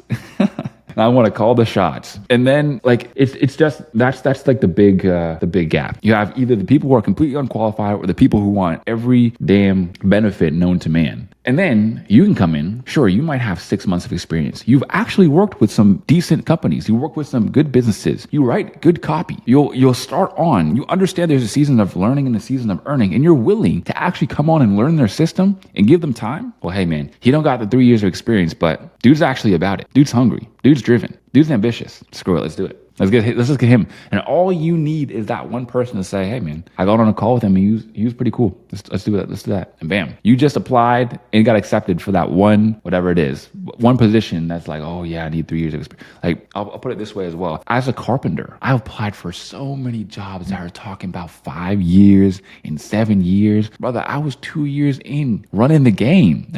I was 2 years in running the game, just applying to everywhere and getting better and better deals. And I got myself all the way up to $26 an hour, which in carpenter terms is for where I live and everything was pretty high at the time, all things considered. I mean, I'm a construction worker. I'm not actually making any real money. Next is to find money and don't chase it. This one's huge. Huge. Trying to scale some dookie balls client is going to lead you to a stressed out life. It's going to lead you to a stressed out life. Stop trying to help broke businesses scale so that they can eventually afford you. That is not charity. Sorry, that's charity work and not actual copywriting. Instead, find clients who are already winning. Look for leaders who get it and plug yourself into momentum instead of resistance. And here's the other thing, is that there are clients that you can scale with. You can actually scale with. But what I'm talking about is you don't want to go to a business that's making 20K per month and trying to make them 2 million a month. You want to go to a business that's making 50, 80, 100, 150, 200K per month, and you can scale with them to 400K per month. And then that is going to be really, really good for you because not only were you there to watch the scale, you played a part in the scale. You could use that as your case study. You've seen everything before your eyes. The amount of skill that you're going to gain from that is going to be huge. And that's a lot of a different story than some dude at 10K per month. Because here's the other thing. Business owners who are at 10K to 30K per month, they're just not very good. They just kind of suck. Like, you're just not that good. You don't know that much about business. You don't know how to get leads. You don't know how to increase LTV. You just don't even get it. And that's okay. That's fine. But again, we don't want to work for those people. Yeah, find clients already winning. Find clients who are getting it. Plug yourself into momentum instead of resistance. That's a big one. People get clients that are going to give them resistance instead of actual momentum. Working with broke clients is like pushing a car uphill with the handbrake on. Just let go. Next. Saying no is the gateway to 10K. Every yes to a low ticket, low energy client that drains you is a no to growth. So you want to raise your bar. Set your minimums, walk away, be inconvenient, make people rise to meet your standards. You don't build a 10K per month brand by being super easy to work with. You build it by being worth chasing. So I'm going to go back to the action steps here. These are the action steps for you guys. But out of curiosity, you guys want this doc or what? I effed up on a sales call, 9-figure woman, because she asked me questions I've never heard. Really, what were some of the questions? I'm curious. Tyson, do you still think that was the right move, or would you say that it's very pulley freelancer on them instead to collect the paychecks? I forgot what your question was. Oh, the first client that I had to give up on. Was that the right move? Hell yeah, that was the right move. Because guess what? That client, I still see them online today. They have not increased their revenue whatsoever. They have not increased their audience. They have not increased their brand. I would still be, to this very day, grinding my butt cheeks off, still working for that dude if I was still there. So yeah. Thank goodness I decided to just do something. Yes, guys, finding good people to work with is literally hard. If you genuinely dedicate yourself every single day, you'll get one. Yeah, the other thing is that when it comes to businesses hiring, so us as freelancers, right, we have our perspective, but a business owner's perspective on hiring and applying and gigs and all this is completely different. There have been so many times where I'm not even joking, I'm not exaggerating, not even using any hyperbole whatsoever. 4 or 5 candidates that I'm like, yeah, okay, these are decent. decent. Maybe I get on the interview with some of them. I pick a candidate. All right, I'm on with this guy. Doesn't work out. Okay, I go back to the candidate. The second top guy, he's already found someone else, so he's not looking for anything else anymore. The third guy, he just ghosts. I can't even message him, and he's gone. Fourth guy, he ghosts. Fifth guy, he found somewhere else too. So now I'm like, well, shoot. I tried a guy, it didn't work. Another guy found somewhere else, and the other guys all ghosted. So now I got to go put out more applications and more of this and more of that. It's actually really hard to find people that are genuinely good at work. Like, you might think, oh, everybody wants work, but I'm not gonna lie. All the pickles, of course they want work, but they suck. They're actually just bad. They are actually just not good. They're not even gonna hand in things on deadline. That's how much they suck. Like, not even their skill is bad. They're just not organized. They're not ambitious. They're not as ambitious as they think they are. They're not as ambitious as they say they are. And they also are just not as dedicated to learning. They might learn a PAS framework and then go to ChatGPT and ask it to make him 50 emails and then hand that into a client. Like, it's either that or they're overqualified, and overqualification comes with a bunch of downsides. Like I said, they want like $1 billion and 52 weeks a year for vacation. And then there's in the middle. So there's a lot less competition out there than you really realize. And the competition that's out there is not as competitive as it feels. That's the takeaway that I want you to have. Yeah, get your small clients and get the testimonials and get out. If you guys have any questions, comments, concerns, or anything, you guys want this, by the way? Boom. You got some homework to do as well. Write your why I can't stay here list and meditate and ruminate on it. So I would write it, right? Why I can't stay here. Well, first of all, I'm not making nearly enough money. I'm driving a beater of a rust bucket of a car. I had a Nissan Maxima, which was basically like a Nissan Altima with leather seats. There were so many problems with that car, and I couldn't afford to get them fixed at all. And it was like the most stressful thing in my life. I would be driving without brakes. My brakes just straight up didn't work. I had to like slow down over a super long period of time in order to stop. So my brakes were completely shot. The speedometer didn't even work. The speedometer didn't work, so I didn't know how fast I was going. Like, it was a straight hoopty. Apartment, terrible. Every night, the neighbors, through paper thin walls, would be screaming at each other in a complete foreign language that I wouldn't understand, but it would be very annoying. Right? I would be like hearing domestic violence through my wall. Junkies outside in the streets, not a good place to live. Go to work hard as hell every single day, just for my boss to say like, that wasn't a good job. Honestly, if we keep working like that right there, we're never going to be profitable. And we're going to have to shut down the company. And that's just that. And that is just that. Working with dudes who are 50, 60 years old, hate their wives. Like, I don't know what it is, but they'd be called like screaming at their wife over the phone. And it's like, I felt like I was going to look into my future if I didn't make things happen right. Guys, let me know in the chat, actually, what are some of yours why I can't stay here list? Identify the fallbacks you're hiding behind. Yeah, I was definitely a huge people pleaser. I really wanted to scale the unscalable. I'm like, oh yeah, I'm going to work with this client. And imagine once I'm making 10K per month with this one client who's paying me $0 right now. Raise your minimums. I had basically no minimums. It's really easy to get to a place as a freelance copywriter where you're like, oh, well, people with 400 followers are way more likely to reply. So why don't I just message them? Yeah, why don't you just message them, bro? Go message them. Have fun. Yeah, they have no money. Apply to 3 gigs or 3 outreaches that intimidate you. You know what was scary for me is I would outreach to people who had some damn good copy. I'd go to the copy on their website. I go to the stuff on their emails, and I'd be like, bro, this stuff is solid. I don't even know if I can write this good. And I would outreach to them anyways, like a crazy madman. Got the job, though. Got the gig, though. A lot of them I had to follow up with over like the course of 6 months. And at some point over the 6 months, here's something else you guys need to realize why follow-up is so important, is because these guys that I'm telling you are really good, and they can command any rates that they want. They have all the good experience. They move on. Like really easily. They're usually only in one spot for 6 to 12 months, and then they dip. So there's always going to be opportunities, even if it's a big business, even if they have a lot of money, they're still always going to be hiring. Business that's just the nature of business. It's a revolving door. You're going to have people who come in, they're going to be good, but they're going to leave eventually. You're going to have people who come in that aren't very good. You're going to have to try to train them for a few months, and you're still going to have to let them go anyways. W call, bro. How did you create the desire to keep making more money when you hit 10K per month? Where did the discrepancy come from? Where it just felt like you needed to keep growing? It's a good question. So once I was at 10K per month and I knew that I wanted to keep growing, once I was at 10K per month, I knew that I wanted to keep growing. A big part of it was I just wanted more. See, here's the thing is that when you truly work hard as hell and labor for something, here's why the period you guys are in right now is so important. Is because imagine giving up like a whole year of your life where you like cut out any earthly pleasures whatsoever and you basically just turn into someone who does nothing but goes to work and comes back home, sits down at their laptop and works and then goes to sleep. Those are the only things that you do for a whole year. You've given up that whole year. You're not going to waste that opportunity. Once you start to make money, finally, like, bro, you have no idea how long I waited for this. You have no idea what I've sacrificed for this. If I can make $100 an hour, I'm working 24 hours every single day. Doesn't matter. So that was a big thing when I hit that 10K per month that I knew that I had to keep scaling. And then as for lately, of course, it's changed, but now it comes down to wanting to build net worth because it doesn't really matter how much money you make unless you keep a lot of it and you're able to put a lot of that money away to work. That's a conversation for when you guys hit that wealth level. And then on top of that, just you can never have enough. And then also doing God's work, getting out here and being the best at something is something that brings more fulfillment than any object ever could. And with that, I think I'll leave you guys to get to work. As usual, guys, God bless you. God bless your families. Stay safe out there. Scale past that 5K per month. Reach them big numbers. Know that you can get it. Know that you can get there. And of course, I'll see you guys on the next one. Peace. I'll be chatting with you guys in the WhatsApp group too.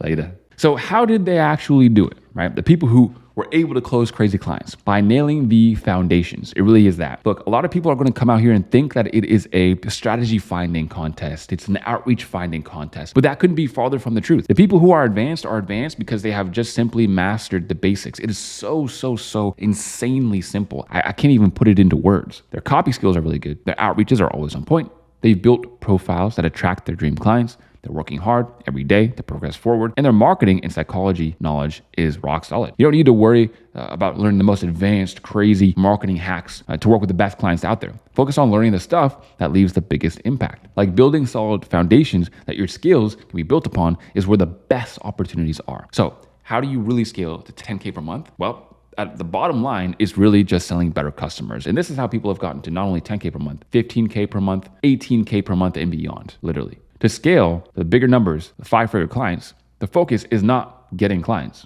If your goal is to work with more clients, it's likely you'll be tied to your laptop most hours of the day, get burnt out. And that's not what we want. The secret here is searching for high quality clients, the kind of clients that are going to have you write daily emails, for example, and you get paid $3,000 to $5,000 per month, $5,000 per month for 30 emails. You knock out all those emails in around 3 days of actual work. Bam. And then you start stacking more clients like that. And that's when people are able to make nasty numbers. At this point, you work less hours, write less copy, and get paid more money. Think about it. 3 clients paying you $1,000 to write an email every day. That's $10,000 for 3 hours of work every single day. That's 10K per month for 3 hours of work every single day. That's if you spend an hour on an email or 45 minutes on an email, you can get done a batch of emails in 45 minutes. And the way you choose your dream clients, by building social proof, experience, and expertise with the clients that have a low barrier to entry. They'll be worth it in the long run. It's really that simple. And having these things like social proof, experience, and expertise come way sooner than you really believe. It doesn't take 3 years. It doesn't take 5 years. It takes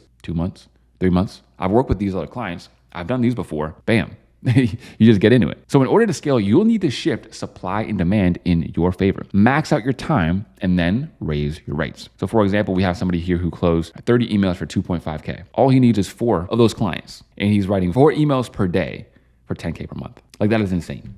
People go to law school and medical school and get 6 figures in debt so that they can maybe in a decade make 10K per month. 4 emails a day for 10K per month is insane. And people have been able to do it for like 3 emails a day and even less work. It's actually pretty crazy and almost infuriating the fact that I was working 80 hours a week for like 3K a month as a construction worker. And now we out here making real money. So next I want to talk to you guys about the Valuemaxxing method, right? This is all what it comes down to. This is going to be for closing those dream clients, the ones who you would love to work with. You're going to be ultra consistent with these guys over the next long term and make sure you never miss your shot. Here's what you need to do. Right? So 1, create your list of top clients that you want. Next is to work that list as much as possible. And 3 is to greatly lower your overall output of outreach, but maximize your quality of outreach. But look, I've done a whole entire class about this exact method with my private one-to-one students. And I was kind of on the fence of whether I wanted to share it publicly or not, but this is the free client getting course. So First of all, guys, show some love on the video. Go down, leave some comments, leave a like. Make sure you subscribe to the channel. So I'm going to give you guys access to that class right now. It's an absolute banger. It is how to land 6K, 7K per month clients. And I'm literally racing through this document, yet we're still not even at the juicy part yet. So I haven't talked about this to the boot campers. Basically, nobody really knows this or does this very much, but I'm going to teach it here. This is the new live 40CI outreach lesson. Now, I asked you guys, what do you guys want to hear about? What do you guys want to cover? Closing 6K per month clients. Got it. Easy. That's in here as well. Zach with the fixing being stuck in the spam filter, or is that unrelated? It is kind of related. You can offer email deliverability. Now I have a part in here on how to do that and how to offer it. It's a very, very strong offer and a very strong discovery project. A good way to get your foot in the door. And we'll talk about that a little bit more as we go on. Next is efficiency with Loom, outreach, and free value. Definitely have a bunch on that coming out. An example of an email free value, headline, and Loom. I have a whole bunch of Loom stuff here as well that I know you guys are going to absolutely love. God, it's hard to hype it up without spoiling it. So one, we're going to talk about how to know what to offer as free value, right? That's one of the things we're going to talk about. We're actually going to start off with efficiency, but one of the first things is how to know what to offer as free value, which is extremely important because picking the right free value to even offer them in the first place is almost just as important as making good free value. If something's really, really good value, but they don't actually need it, then what's the point? If they're like hungering, starving for a landing page, but you're offering them emails, it's not really it. How to rip 10 to 15 Loom videos per day in about an hour. So there's no reason why you can't rip 10 to 15 Loom videos in an hour. Think of it. Each Loom video is what? 3 minutes, 4 minutes? 3 minutes times 10 is 30 minutes. 1 minute in between is 40 minutes. Whole thing, 40 minutes. That's not even an hour. That's not even an hour.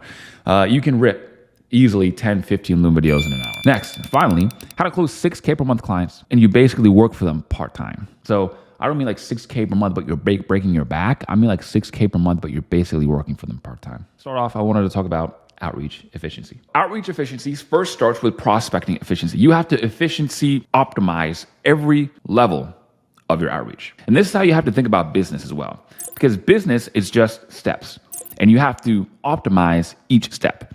You got to optimize how many people even know about you, how many people know about your offer, how many qualified people are applying or buying your offer, how many people stay, how many people pay more money, all of those things. That's all business is from a bird's eye view. That's it. So with your outreach, it first starts at prospecting. How do you prospect quickly? Now, in order to prospect quickly, you simply have to answer this one question. What's the most accurate way to tell if someone is worth outreaching to or not by doing 30 to 60 seconds of research? That's it. If you can figure that out, if you can answer that question, that one thing, you're good. There is no like, oh man, like I'm trying to find clients and I spend like 5 or 10 minutes. Like 5 or 10 minutes, brother. 30 to 60 seconds is what it should be taking. If it's taking you 5 to 10 minutes to even figure out whether to outreach to the person or not, you're already behind. Next, base this on your needs for a client. This is huge, right? People are going to ask, well, should I outreach to such and such if they have this and this and that? It's like, well, it highly depends on you, right? And you guys might have heard me say this before, so I'll go over it quickly. But it's a lot like investing. In investing, you have what is called risk tolerance. Risk tolerance is like, if I only have $10,000, then I'm going to put it into like a crazy meme coin that I think is going to 100x. And then I might be able to, get millions of dollars. But the problem is that I might just lose all my money and it might go to zero. That's a high risk tolerance. But on the other hand, you have the guy who's like has $20 million. He's not going to put that into some crazy low cap crypto. He's going to put that in like the S&P 500 or something that's going to return him a little bit and has basically no risk because you don't want to risk that much money. What am I getting at here? It's the same with outreach and prospecting, right? If you're first starting out, you can outreach to the really small guys because you're just looking to get your foot in the door. You're looking to get some proof. You're looking to get some experience. You're looking to get some money. You're looking to get a proven concept, anything. So that's all right. Tyson, what do you think about creating content? I create content all the time. I think content creation is pretty awesome, but it depends on what you mean. Should you guys be creating content? Not so much. But it's one of those things that beginners or just people in general, not even beginners, just do. And they're like, I feel like I should be making content And then they spend half their time per day making content and not actually outreaching. So you can give some more details and I'll be able to answer that question for you even better. So here's what I found: follower count and engagement. So what is a baseline of followers your prospects should have in order for them to be considered qualified? Usually you want at least like 20, 30,000 followers that are real followers and not fake ones. Watch out for fake followers. And it might be worth checking out their other channels too. So if they have 10,000 on Instagram, but like 50,000 subscribers on YouTube, then that's definitely something that you should know. And now they are qualified. Whereas, if you didn't do your research and you didn't know, then you wouldn't know that they're actually big on YouTube as well. Next is their offer. What is their offer? Do they have testimonials? Are they actually making money? If they are someone with no testimonials, no case studies, that to me screams like guru/influencer/person that I don't really want to work with. Any business should have some sort of testimonials and social proof. If they don't, then it's a red flag. You might be working for somebody who might be making some sort of money, but take it from me, you don't want to be working with guys who like aren't really getting that really good results, aren't really selling that much. They're only maybe making like 10K one month, 20K the next month, 5K the next month. I mean, at that point, you're going to be basically in purgatory, in freelancer purgatory. Next is their funnel. Do they have an email list, a lead magnet, a low ticket offer, a high ticket offer, a landing page, promotion that they're doing right now? All of these things are important to look at and assess really, really quickly. So now I have some examples, some prospects. You guys are going to be seeing exactly what's going through my mind as I go to these people and look at them and see if they are qualified or not. So content is a good supplement once you have some business. But before that, it's not a good way of spending your time. So content, I think like a content creator, like a content mill. Like I have a content mill. Like if I bring up my Asana right now, you can see in 2 days, I'm posting this video on Instagram. We're posting 3 videos a day and we're posting a story and et cetera, et cetera. That's like content creation. If every week you make it a point to go out and take a photo of you doing something high value and putting a good caption in it, and then another time in the week you make a reel about business, making money, or one of the wins that you got for your clients, I wouldn't consider that content creation. I would consider that just fleshing out your profile. So that in particular, what I mean is a difference, right? So content creator posting 1 to 3 times a day, no. But improving your portfolios and your profile over time, little by little, absolutely. Yes. Posting content, some people have the wrong idea that it's like, oh, well, a business owner might come across my content and they'll be like, whoa, this guy's talking about business stuff. I wanted to buy from him. But that's usually not how business owners buy unless they're buying from somebody who already has more authority than them, right? So I'll give you an example. If I'm a Mr. Business Owner and I'm making, let's say, $400,000 a month, I'm not going to listen to Timmy, who's making, I don't even know how much, but he doesn't own his own business. He's just a freelancer. It basically never happens, ever. Content only works for people who are like basically quote unquote below you, right? Not below you as in not as good of a person as you, but in your business journey. So for example, if I'm making 400K per month, I might listen to Ravi Abuvala. I might listen to Tanner Chittister. I might listen to Alex Hormozy because all those people have been in the game longer than me and they know more than me in general. Now, maybe if I'm looking for like something super specific, like what kind of camera to use, I'll go watch some other dude who has like 20,000 followers. But if it's about general business advice, they're not going to find somebody and be like, oh, wow, this free, like it's really not a thing, right? So what you want it to be, right? There's 2 types of content creation. There's 2 types of profiles. There is the content creator, and then there is the business card. So all of us should be doing the business card. What is the business card?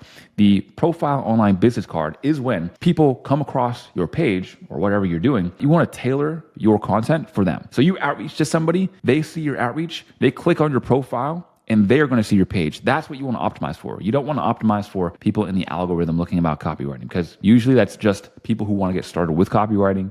You're just going to get beginners or something looking at your page. Obviously, they can't pay you because they're not going to be your clients. What you should do is make a business card. And to make the best business card, I mean, there's lots of lessons inside of 40CI itself that I recommend you go and check out. Post yourself doing high value, high quality things. Post a good caption every once in a while. Post about business wins. Post about business lessons that you've been learning and how you've learned them. And then when people actually look at your profile from clicking on your outreach, they'll think, this guy actually does what he says he's doing. And he's been posting about copywriting since 7 months ago. So he didn't just start yesterday, right? All good things that you want them to think. Hopefully that makes sense to you guys. If I have a long shift day, should I only worry about outreaching? Absolutely. That's the only thing that's really going to move the needle. You're not going to make money from practicing copy. You're not going to make money from watching a video. You're not going to make money from redoing your website. You're going to make money from outreach. Therefore, that should be like the number one thing. If you could only do one thing in a day, that's what it should be. That's why it should be at the beginning of every single one of your guys' day. Don't make fun of my like freaking girly looking Stanley water bottle here. All right, I'm trying to drink more water. So what do you guys think in the chat? Outreach or no outreach? So here's this guy, content marketing. We guarantee 1 million to 100 million views in 90 days, or we work for free. Custom guarantees given per brand. Learn more.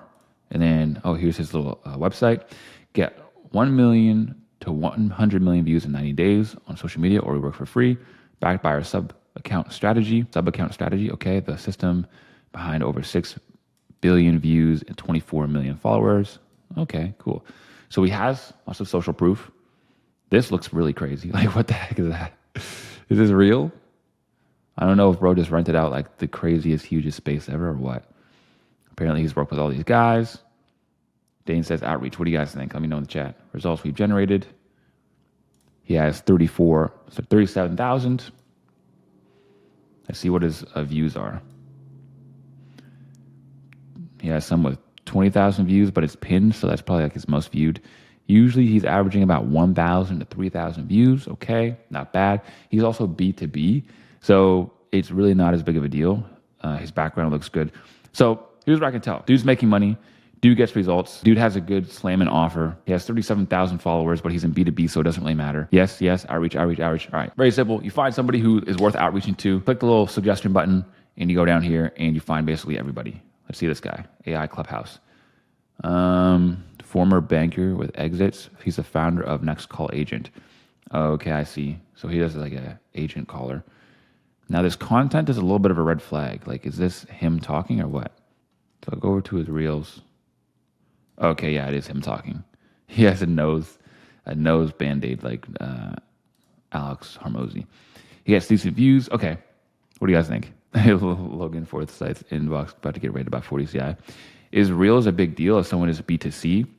If they're B2C, Reels are more of a big deal. If they're B2B, Reels and views and followers are less of a big deal. I've gotten B2B clients with like 2,000 followers and they don't post really anything. They don't really have much of a social media presence, but they've already made 7 figures and are making 7 figures. It's nuts. It's crazy. Like, I don't even know how that works. Diary of a CEO podcast. What do we think? Stephen Barlett, right? This guy? At Steven. 4.4 million followers. Go to his reels. Averaging about 1 million to 2 million views per. Someone says no, too big for sure. Big fish.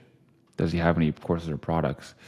He's the founder of Fight Story. Here's his studio. Here's his fund. He's his co-founder of The Third Web. He's co-owner of Stand for Creators. What is that? All-in-one creator store. Interesting. Very interesting. So, is he has a card game. He owns multiple agencies. It's difficult, right? Because it's like, well, shoot, now what? Do I outreach to this guy? Do I send him a DM with 4.4 million followers? Is that stupid? Well, here's what I would do. Here's my thing. I have a strategy on how I would close a client like this coming up kind of towards the end when I talk about how to close 6K and 7K. Here's the thing. You can outreach to a guy like this. Anybody at any level can outreach to this guy, but just make sure if you outreach to him, you're not coming with no weak shit. Don't be talking about, no, hey, brother, you do anything with email right now? Like, nah, not even close. Like, if you're going to send him an outreach, it better be really, really, really good. And it better be vastly different from anything he's ever seen before at all, with so much value, so much craziness, it's insane. And you're definitely going to want to follow up on all platforms and see how you can message him in a way that he'll actually find it, because he probably doesn't check his DMs on Instagram, but you can still try anyways. Now, something else you can do is go to basically each and every one of his businesses where he's an owner / co-owner. So for example, if we go over here, like, who are these people? Okay, these are his creators. So what I would do is I would do some deep research on other people in his business as well. I have more on this a little bit later in the lesson, but I would figure out more people who own these businesses or co-own these businesses and outreach to all of them, outreach to everybody. That is my opinion on who you should outreach. So even if you're small, or like small as in you've only gotten like 1 or 2 clients before, or maybe not that many clients, or you're just kind of starting out, do it anyways. And I'll show you the exact strategy on how to do that later. How about this one? Nutritious plant-based food for most. Become a hooligan today. 438,000 followers. I don't know why it says inconvenient meal. Maybe I'm not understanding their bio. 20,000, 30,000. It's an e-commerce product. What do you guys think? Kevin says, nah. Kevin said, doesn't hurt to outreach to Stephen Barlett. Yeah, pretty much. Adnan says no because he's vegan. Big brand, DTC, but they do big things with email, etc. Is it worth it? I'd say so. I'm on their list. Here's my honest take. I've tried this sort of thing. outreaching to these decently sized e-commerce companies, and it very often does not go well. The reason why it does not go well is because you rarely, if ever, find the decision maker. The decision maker is probably not on this Instagram. You might be able to go and look for the email of the decision maker, but I've had a very, very, very low success rate outreaching to this type of brand. And when I say that, I mean like I've been outreaching to them for months, following up, actually outreaching, like not the outreach where people are like, oh bro, I'm outreaching so much and they sent out like 2 proposals in the day. No, I mean like an actual outreach. And it never really worked out. Is that because I was doing it wrong? Maybe. Have other people close clients like this? Probably. Clients like this or businesses like this usually do. These are the ones that do go to Upwork. You will find a lot of more e-commerce clients on Upwork. But as far as outreaching to e-commerce brands, especially on Instagram, it's a tough one. I'm gonna go with no. I'm gonna go with no. And yeah, sometimes finding the owner's email is tricky as heck. You're gonna go look for it here on Instagram. You're gonna look and you're gonna find an info email, and you're gonna be like, well, that's not really a good one. And you're gonna look up the CEO. Then you're gonna try to use LinkedIn to find their email. Then you're gonna finally find their email, send them an email, and get no reply. Okay, this guy named Sam. He has 20,000 followers, 1,150 active clients, helping entrepreneurs with content. He's the founder of Sammy's Video. I guess that's this one. Building 6-figure systems. Built a 7-figure agency with these guys. Okay. How I make 100K every month from my agency. Let's see the content.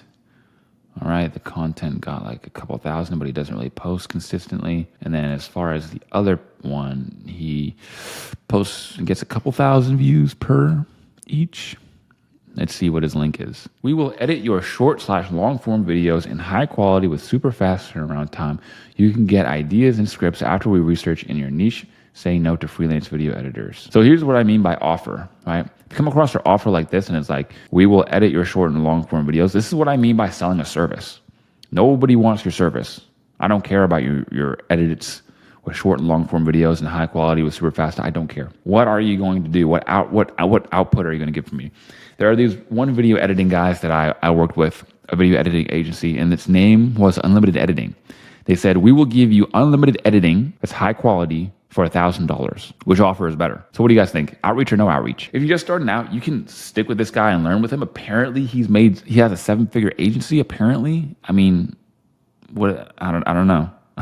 Apparently, I'd say he's worth outreaching to, but also understand that this is not like going to be your dream client. This is not going to be your best client. This is going to be a client. This is like a starter client, right? A decent client to start out with who will probably reply and this sort of thing. So I'd say maybe, depends on where you are. And then finally, Stammer AI, 2,197 followers, white label AI agents, build, sell, created by this guy. Okay, this guy has 200,000 followers. Interesting. Let me go see his reels. So his reels get decent views. Currently building that white label for agencies. He's in Las Vegas. This is Ross.biz. Skywork AI, white label. So this guy looks like he's making money, but his page, his little software back here doesn't really look that good. So let me go over here. But overall, I'm saying skip. Yeah, overall, I'm leaning towards skip. Download free resources. Wait a second. Nah. He uses Gumroad. I'm out. No. Here's the other thing, right? You guys are going to learn. This is the thing. The longer you're in the game, the longer you will pick up things and learn. Gumroad is a no for me. Bro is some sort of AI agency expert, but is using Gumroad, bro. Guys, chat, tell me, what is the efficiency of Gumroad? What is the analogy here? Gumroad is like wearing, I don't know, flip-flops to the gym. It's like the bare minimum. So now you guys got to see exactly what goes through my head when I prospect, right? Obviously, as I'm prospecting, I'm doing it much faster than that, but boom. Those are the key things that I look at. Their offer, their pages, what kind of vibe I'm getting. And of course, there's lots of things that you can't really put into words, right? One guy might have a really nice background and it kind of looks like he's making money. I'm more likely to outreach to him now, right? So you kind of have to have your own qualifying factors about it. But overall, don't spend too much time on it and just go. So as for opener efficiency, this next stage of your cycle, simple, spear, story, reply.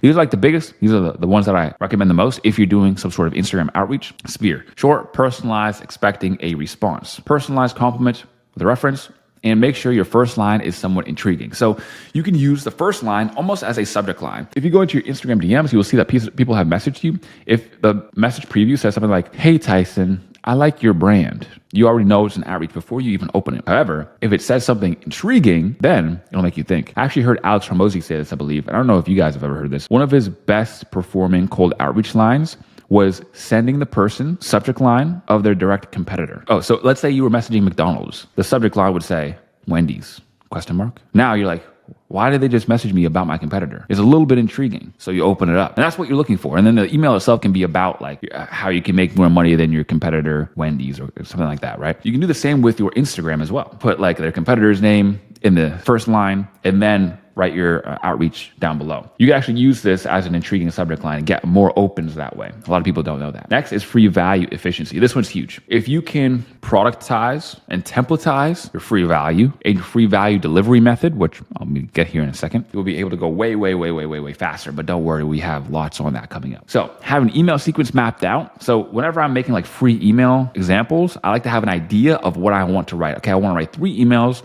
They're going to be about, one's going to be a nurture and a promo at the end, and one's just going to be a straight promo email. Create pre-made template for each other. Right? Now, obviously you want them to be templated but personalized, which is tricky to find a balance. Next is follow-up efficiency. So have a sheet where you can track all of your leads. I have one for you guys at the end of this call, but have a sheet where you track all of your leads. Next, have a doc with your follow-up sequence already in it. This one's also super important. So have a document already prepared with the follow-up sequence that you're going to send. And also do outreach on your laptop. I don't know who's like needs to hear this or thinks that doing outreach on their phone is even acceptable. Don't do that. Just do it on your laptop, dude. So much faster. I mean, you could do it on your phone if you're like getting an Uber somewhere and you're like in traffic, but you're going to want to do it on your laptop more times than not. Follow-up efficiency. Yes. And then you're going to also want to have your follow-up sequence already mapped out. So you could have a document that says follow-ups, and the second one's just going to be a, "Hey, quick bump."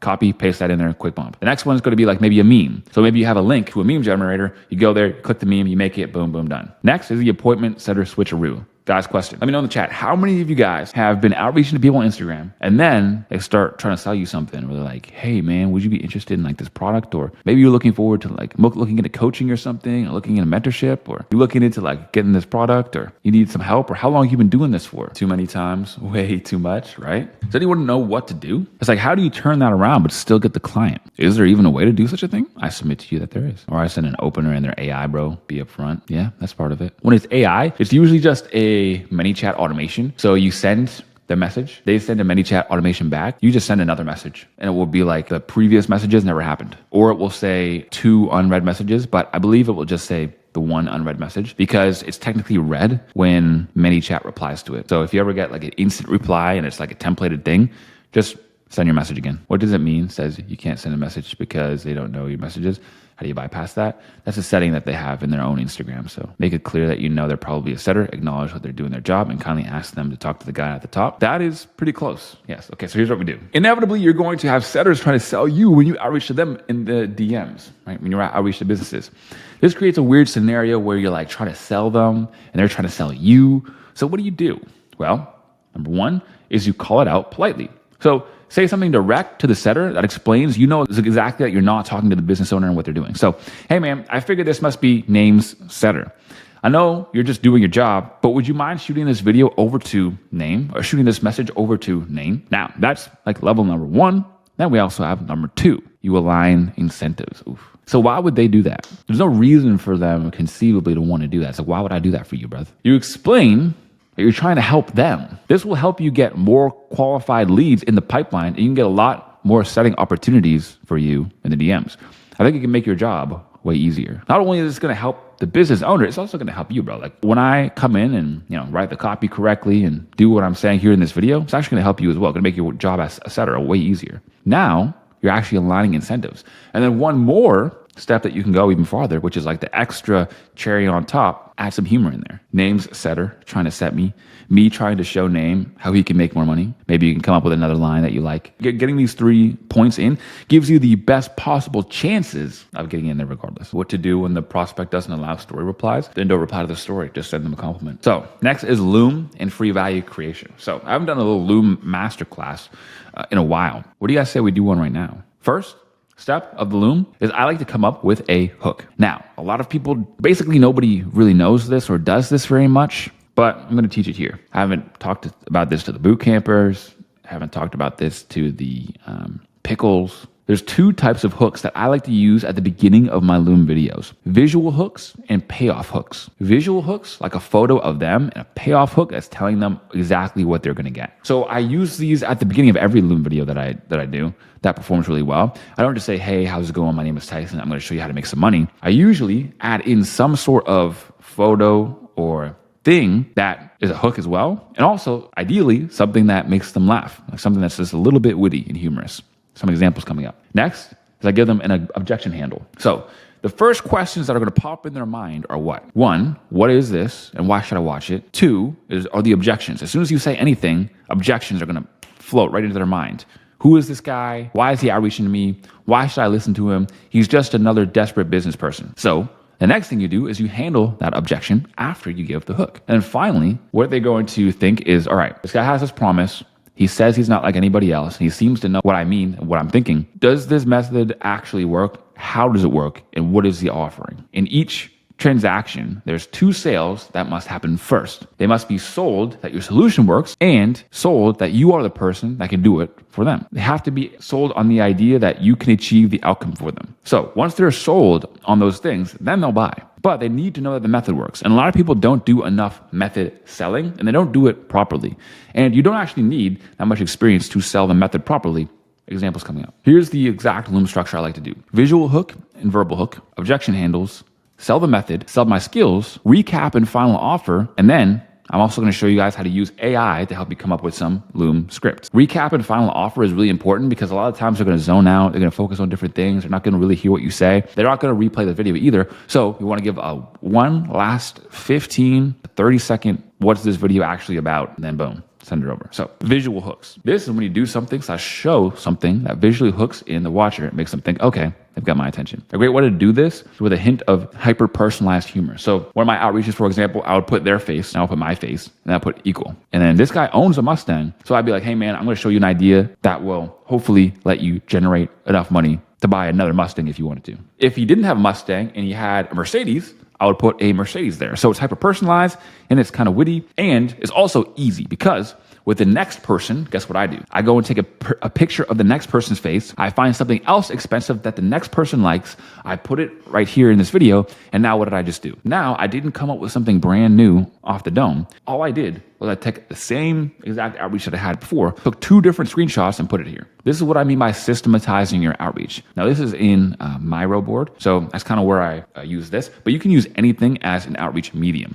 An outreach medium is like how you are showing your outreach. Right? So there are so many different ways that you can do it, guys. Don't get bogged down in the details. You can send them just over a link with some emails in it. You can send them a Loom video of you going over those emails and saying why they're going to work well. You can give them a Loom video audit of their funnel. You can create a Miro board with personalized plan for them and do a Loom video showing them everything that's inside or all of the above or just one aspect of the above. So there's so many different ways that you can do it, but we'll break it down a little bit more here as we go on. Next is the verbal hook. This is where you outline the payoff to them in one simple sentence. So tell them why you're making the video and why they should even care in the first place. Example, I'm making this video because I was collecting some funnel hacking ideas for my client. I came across your XYZ product and it made me think of an easy W you could implement that would get you more qualified leads. Example 2, and this is for like a visual hook or something like a hook at the beginning or the middle of the video. You play like a random song and you go, oh, just did that to make sure you still pay attention. Anyways, and these are just like fun little things that you can do that show your personality and make people want to work with you more because people, it's scientifically proven, people are going to assume that you're better at the thing that you professionalize in if you're funny. That's why basically every really good speaker cracks a couple jokes in their speeches. Example 3, show your mock-up page, but upside down at first. Right? So you make them a whole sales page and you show it to them. It's like, here's your page, but it's upside down. Okay, I may or may not have made you a sales page. And yes, I may or may not have held it upside down right now, but I promise the copy is the right way up and it's worth seeing. Fun little things. Next is the objection handles. Right? after the hooks. Shortly after you give your big promise, the person watching is going to throw up their mental sales guard. Right here is where you do your best to overcome this resistance. So you show them that you can relate to their situation. Example, this isn't just another one of those guys in your DMs trying to say he'll make you thumbnails that will 10x your views or something. I just wanted to run this by you and see if this play would work for your business. That's the objection handle. Next is the method selling. There are 2 sales that precede every transaction like I talked about. The first one is selling the system. So you want to give them things like studies and stats. Other huge creators using the methods themselves, results that you've gotten for past clients, and simple analogies so that they can further understand. You, as a service provider, should be collecting a consistent amount of case studies and proof that shows what you do works, so that when you give people ROI numbers, they know that you're not just pulling it out of thin air. But not everybody has that when you're first starting out. So you can use borrowed authority of other people to show that other people are using methods similar to yours, and that's a way that you can sell the method. Next is selling your skill. So the second sale that precedes every transaction, I don't know why it says translation there, selling them the idea that you are capable of doing what you say you'll do. So you can do these by a few ways, and some of them are kind of like an X factor. So speaking confidently and articulately. If you come on, you have super low confidence, you're talking into the mic like this and you don't really know. Now, look, talking to an inanimate object is not something that comes naturally to most people. So do your first 1,000 looms and you'll get a lot better at it. That's basically it. Volume negates luck. Next, showing proof of your past skills and experience, demonstrating deep understanding of their specific situation and using their language and terminology, right? So I wouldn't say customers, I'd say clients. I wouldn't say people who want to buy your stuff, I'd say leads. I wouldn't say viewers, I'd say visitors. So all of these things are going to convince them that I know what I'm talking about even more. Finally is the recap in the final offer. This is where you give them a concise answer to the question, so what's this guy even saying? Example, so if you zoned out during the last 2 minutes, here's the Cliff Note version of XYZ. They'll make more money because ABC, these are why. You can do it yourself or have someone on your team do it for you, but I've been able to get results like this before, show them the results. If you're looking to get a hands-free solution, send me a DM and let me know. We can start with a small project to see if we'd be a good fit or not, right? That's what the overall structure and outline is, and I've given you an example as well. What I don't want you to do is take the example and use it. What I do want you to do is innovate on the example. Now, I've given you the capability of innovation by giving you an AI script that you can use, plug into AI like ChatGPT to give you some ideas. Are you going to want to use the copy and pasted version of what you got from AI?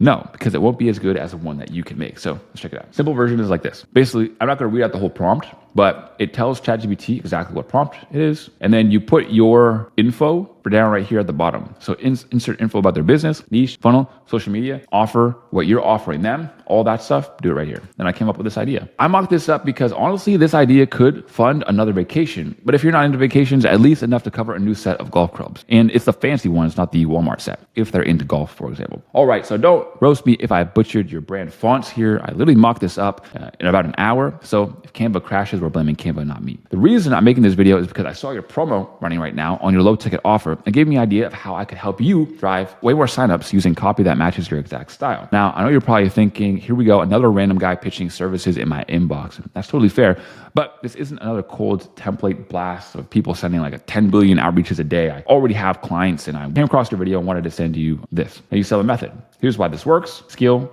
I've done this before. And then you want to also, if you can, show as many testimonials as you can and as many results as you can, show them and not just tell them about them. So I've worked with other big clients before in the past, like show your clients, show how many followers they have, show what your clients have said about you, show the money that you've brought in, etc. And then finally, recap and the final offer. So how do you make this efficient? Templatize. So I highly recommend something like a Miro board or a document or something where you already have it made, right? If you're going to make them a mock-up sales page, have a Canva already created and just change up some of the words on it so that it is way faster for you. Now, how do you know what to offer as free value? There's a couple questions that you can ask yourself. First, do they have an email list? Can you get on the email list? Is there some sort of free lead magnet or email newsletter sign up? If so, are they sending a welcome sequence? If not, offer them an email sequence. Are their emails ending up in spam or promotions? Send them an offer on email deliverability. Are they running promos? If so, offer them copy/sales pages/VSL for the next promotion that they do. And then you can do this for anything, right? Are they running ads? If not, then you can write some more. If they do already have ad creatives, then you can say, hey man, I can write you some more ad creatives that could beat out the ones that you're doing right now. There are so many different things, but what you're going to want to do is look for these specific things. A lot of people just say, oh man, just go look for gaps in their marketing. What does that mean? So here are some gaps that you can actually look for. Step 2 is prioritize. So pick one out of any of these. Now, let's just say all their stuff is completely solid. Still, if all their stuff is completely solid, if they're doing a promo, each promo that they do, they have to make tons of emails for, they have to make tons of landing pages for, and you can be the guy that's there to do it for them next time. Now, a lot of business owners have the problem of these two things. One, writing a lot of the copy themselves, which takes a ton of time they shouldn't be doing. Two, getting something like their marketing guy to do everything, like write the copy, to make the YouTube videos, to make this, to make that, to make this, to make that. So if they don't have one already, you can come on and take that over for their team, which will free up everybody else. Or a lot of people also have a copywriter already or somebody who does handle that, but they don't really, it's not really working out, right? It's not really working out. They're already kind of looking for somebody else. Or they did have somebody and now that person is moving on or leaving. So there's lots of different instances where you could be useful to them. And all you got to do is find somebody who is in one of those stages. Prove to them that you're actually good and you're already good. You're golden. These are the types of communicators that you can send. So emails, like I said, landing page mockup, deliverability strategy, Miro explainer, Loom video, video intro DM. There's so many different times. Now, as for a pro tip, people ask me this all the time, Tyson, I want to see some new methods. Well, look, technically I just gave you guys some new methods, but here's the real deal. The old ways suck because they're outdated and old. The new ways suck because they're unproven and they're really just a shiny object syndrome. The best way to do things, get clients, is with old methods and new ways. So take all the old methods that you know, all the things you've already been using, and innovate on them. And that is the one thing that's actually going to get you results. Bottom line. Disclaimer. Most businesses aren't going to care and don't want higher converting copy. Right? That's something that I said the other day that I wanted to reiterate here, is that if you are going to business owners and saying, hey man, I know you're sending these emails, I know you have this headline already, but I could actually make it better than this. They're not really going to care. They're just not. They're not really going to care. What you want to do instead, as I have down here, actually, I'm just going to read the slides.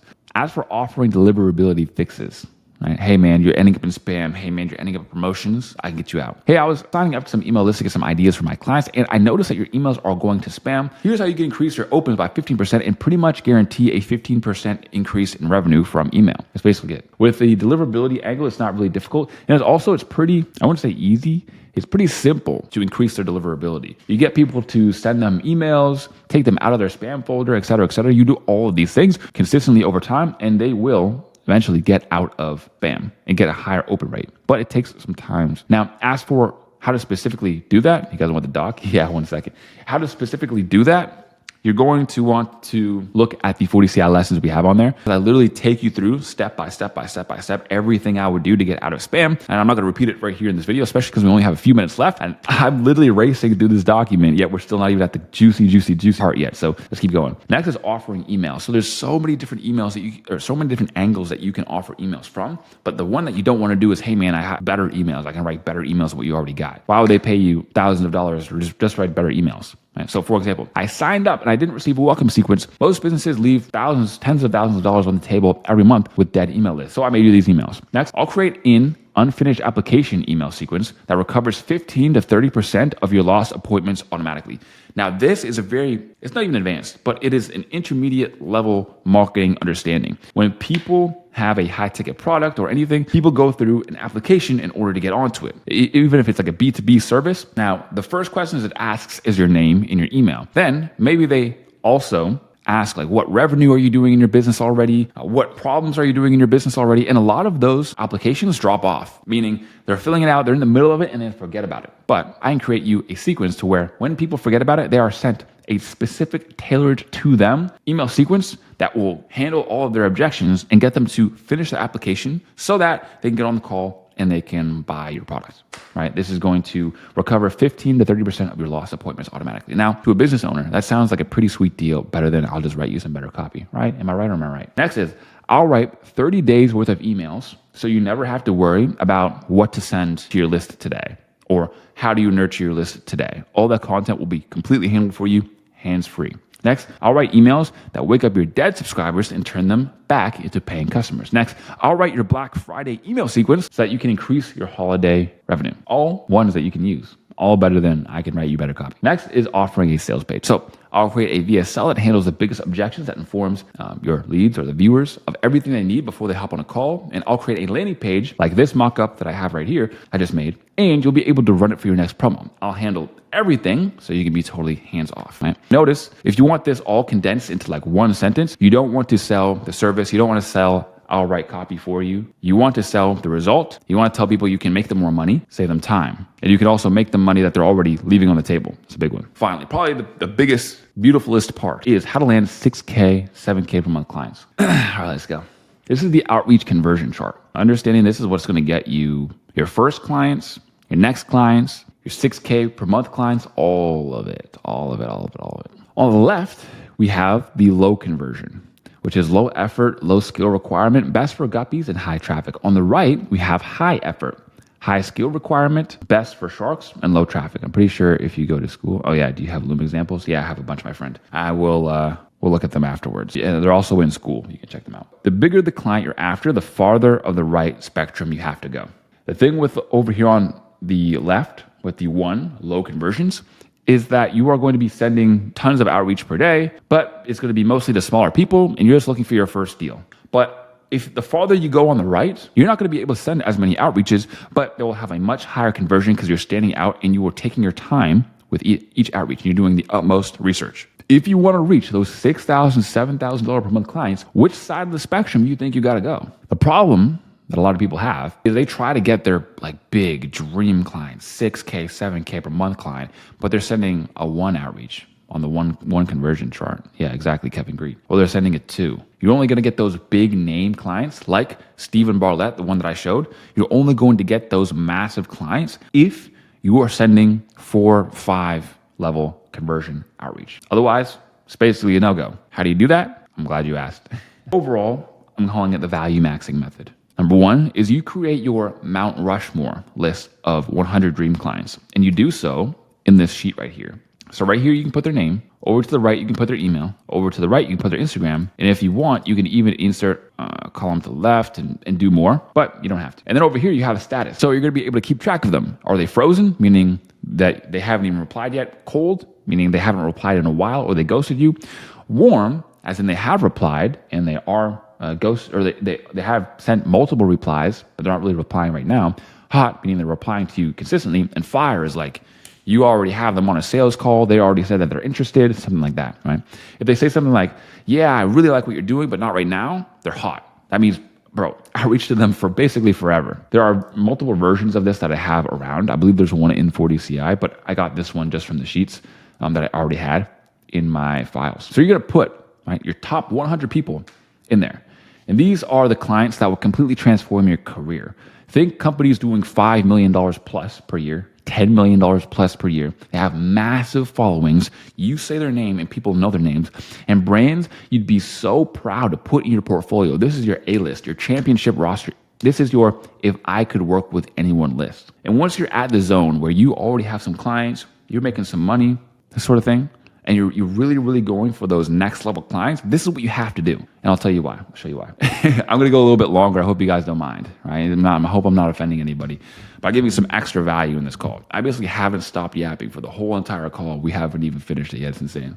Yeah, bro. Let's see some noise in the chat. Let's go. Let's get it. 2 is work that list as much as you can. Sending over the top insane amounts of value. Become their shadow. Make them think, who is this person and why are they helping me so much? I'm talking, you got to be sending them Loom videos. You got to be sending them Miro boards. You better be sending them sales page mockups and emails, email sequences, content, YouTube videos, literally everything. Instagram stories. You come up with different ways. You literally study their brand to a T, become a student of their brand, and then figure out how you can help them. And since you already have, ideally, social proof at this point, is this going to work even better? Right. 3rd is you deploy the omnipresent outreach across every possible touch point. You check their Instagram stories every day for openings and their Instagram posts, promos that they're doing, and their emails even.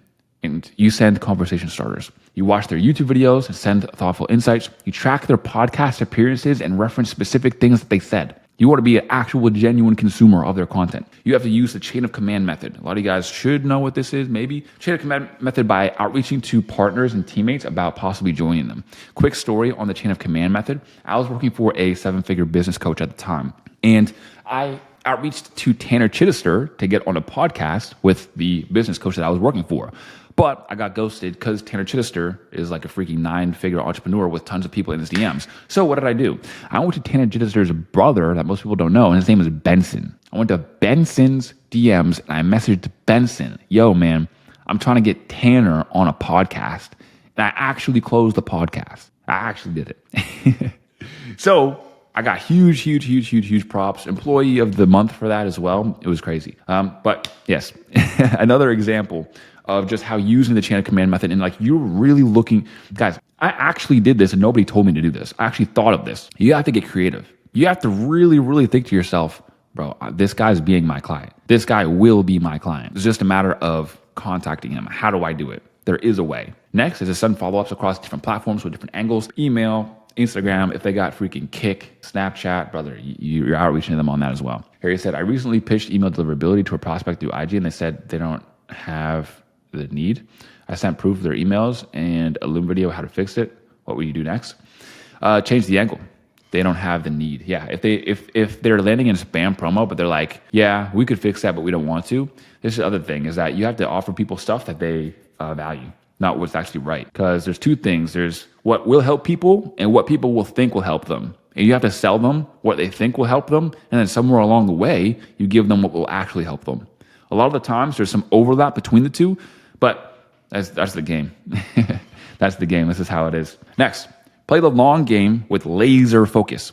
This strategy will drastically lower your daily outreach volume. You might only send 5 to 10 outreaches per day instead of 50 to 100 like everyone else, but each message is a precision strike designed to land a whale instead of casting a wide net for guppies. You're trading quantity for quality. Next, why this strategy absolutely dominates and will get you your dream clients faster than you even thought was possible. 1, it eliminates the prospecting time suck forever. You prospect for like 1 day or maybe 2 days. That's it. Instead of spending like 2 to 4 hours every single day hunting new leads, you invest that time into the current client work and deeper research on your dream list. Your prospecting becomes systematic and focused rather than scattered and desperate, and you already know exactly who you're targeting and why. Next, you create outreach that's completely in another league.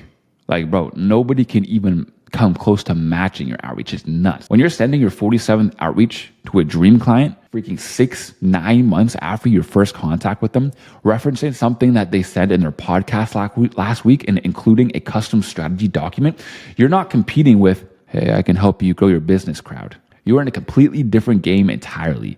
Your outreach demolishes everything else in their inbox. 3, one win changes everything. Landing just one massive client from this list doesn't just pay the bills. It transforms your entire positioning. Suddenly you're the copywriter who works with big name, and the social proof opens up doors that were previously impossible. Other dream clients start paying attention, and your rates automatically justify themselves. Oh, this guy worked with such and such. I mean, yeah, let's pay him $3K, $4K. I've had $3K per month discovery projects, $4K per month discovery projects. They're like, yeah, let's try him out. Other people trust him. Why wouldn't I? Higher caliber conversations from day one. These prospects already have the revenue, the traffic, the budget for your copy to create massive impact. You're not explaining why they need copywriting. You're discussing strategy with people who understand the value of copywriting already. The conversations start at $5K per month instead of, maybe we'll do $500 for a sales page and a funnel. It builds genuine relationships, not transactional exchanges. Because you're providing a massive value upfront and staying engaged with them long term, you're building real relationships with industry leaders. Even if they don't hire you immediately or buy right that day, they remember you and they often circle back when they are ready. If you've been outreaching to the same guy for 8 months, and finally, his copywriter moves on, or his copywriter gets a promotion, and now he's the CMO, for example, and an opening comes up, what is he going to do? Is he going to put out an application, or is he going to message the guy who's been messaging him for the last 8 months, sending him free value after free value after free value that he already knows is really good, and he already knows really wants to work with him? Next is that it creates self-reinforcing success cycle. Each dream client you land makes the next one easier. You get better. Your portfolio gets stronger. Your case studies get more impressive. And your confidence in higher level conversations grows. Everybody struggles with confidence a little bit when they're first starting out. But if you got your dream client, imagine you'd be talking your stuff. You'd know you're the man. You start attracting dream clients instead of just chasing them. So the bottom line, my friends, most copywriters are fishing with a wide net in a shallow pond, competing for scraps with hundreds of other freelancers. This strategy puts you on deep waters with a spear gun, targeting the biggest fish in the ocean. It takes more patience, more precision, more work, more dedication, more research, but the payoff is exponentially higher. 4K discovery is crazy. Bro, yeah. I say this a lot, but when you guys are used to and groomed to working with like small clients who ask for the world, big clients, they don't care. Big clients are the type that are like, here's the email list logins. I sent over the 4K transfer. Do your thing. Then a month later, they'll be like, hey man, how's it going? How's the emails? You're like, good. They're like, okay, here's another 4K. Working for bigger clients is easier, not harder at all. Now it's time to choose your path. You can't watch your way to 10K per month.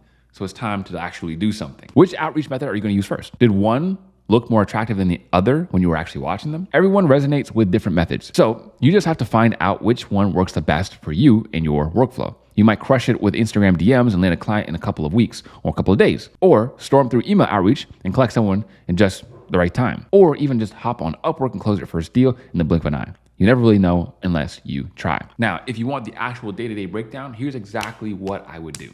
Right? Here's exactly what I would do if I wanted to reach 10K per month. Again, first and foremost, I'm going to start outreaching today, not tomorrow, not the next day. If you're watching this video right now, you need to start outreaching today. It literally looks like replying to 5 people's stories. If you tell me you can't reply to 5 people's stories, yet you want to get rich, I mean, brother, you got some bigger issues. Okay. So reply to 5 people's stories. You don't need any special Instagram account. You can start a new one if you'd like, or you could use your personal account, make a few tweaks to it, make it look professional, and then use that. I have a complete, again, free course on this channel on how you can brand yourself as a copywriter and create your own Instagram so that you can outreach from this Instagram account. But it's very, very simple. Add a couple of good photos on you, no weird things, no weird memes, no brain rot, just a couple of really, really simple photos of yourself. Start outreaching as early as today. And you never know, right? Someone might say yes, and then you might ask them if they want some free value, and they might say, yeah, you can have a client within the next week. It's really that easy. Now, while you are doing that, you should also be doing the next 2 things, which is your warm outreach, outreaching to all the contacts you have. This is going to get you your first client within a day or 2. And then finally, you should also be building your Upwork profile. Now, let's say it takes you a week to do all that. In 1 week, you've done your warm outreach, you've done your profile building on Instagram, and you've also done your profile building on Upwork. Now, in this week, here's what your day looks like. Day 1, in the morning, you start outreaching on cold outreach, finding prospects, sending openers, replying to people who have already seen your openers, and sending out some free value. Then after that, you want to start outreaching and using Upwork to start getting clients, sending really, really good, high quality proposals. There is no way, no conceivable way in the first 2 to 3 weeks that you're not getting a client. I just don't see how that happens. But here's the crazy part is that you just keep going. You just keep going. 3 weeks, you get a client. 2 more weeks, you get another client. A week after that, you get another client because it starts building up and going faster. Then you start increasing your rates and you'll be at 10K per month before you know it. Now look, here's the thing. You can go and do all of those things and it might seem really daunting, but if you want to get there faster, look, I'm taking on a few more one-to-one students. I usually don't talk about this in my videos, but a lot of people have been messaging me about it lately. All the details are down below in the 40 CI applications. If you want to know exactly what it is, how it works, then again, all of those are down below. But by all means, you can go ahead and try it on your own if you'd like as well. So now you know step by step, day by day, minute by minute, exactly what you're going to do. So all that's left is to do it. Now, my friends, if you've made it this far, first of all, congratulations, because 90% of people are gonna get sidetracked just by watching this video. So I've got a gift that I want to give you. For a hint, it's worth more than a gym membership, but a little bit less than a MacBook. Just message me the word Genie on Instagram at tyson.scales. This is what my Instagram looks like, and I'll send you over the link to it. As a disclaimer, I might not be able to see your message unless you give me a follow. So if random people message me on Instagram, it might end up in some weird folder. But if you just follow me, then it will tell Instagram that we actually know each other. So then you can actually send me a message and I will see it in my inbox. And now it's all in your hands, my friends. Your life can change faster than you think and faster than you realize. You could be the one quitting your job. You could be the next one that I do an interview with one-on-one, and we're chopping it up about how you made 10K per month. You could be getting a client. You could be finally working from home. You could finally get the freedom you want to travel wherever, whenever you want, because you can make money with just a Wi-Fi connection and a laptop. So if you want that to be you, I really hope that this video not only teaches you everything to do, but inspires you to take action. I'll put a couple more free courses on screen now. There's gonna be even more free sauce coming as well, so you're gonna wanna subscribe to the channel. That's it for today, and of course, I'll see you guys on the next one.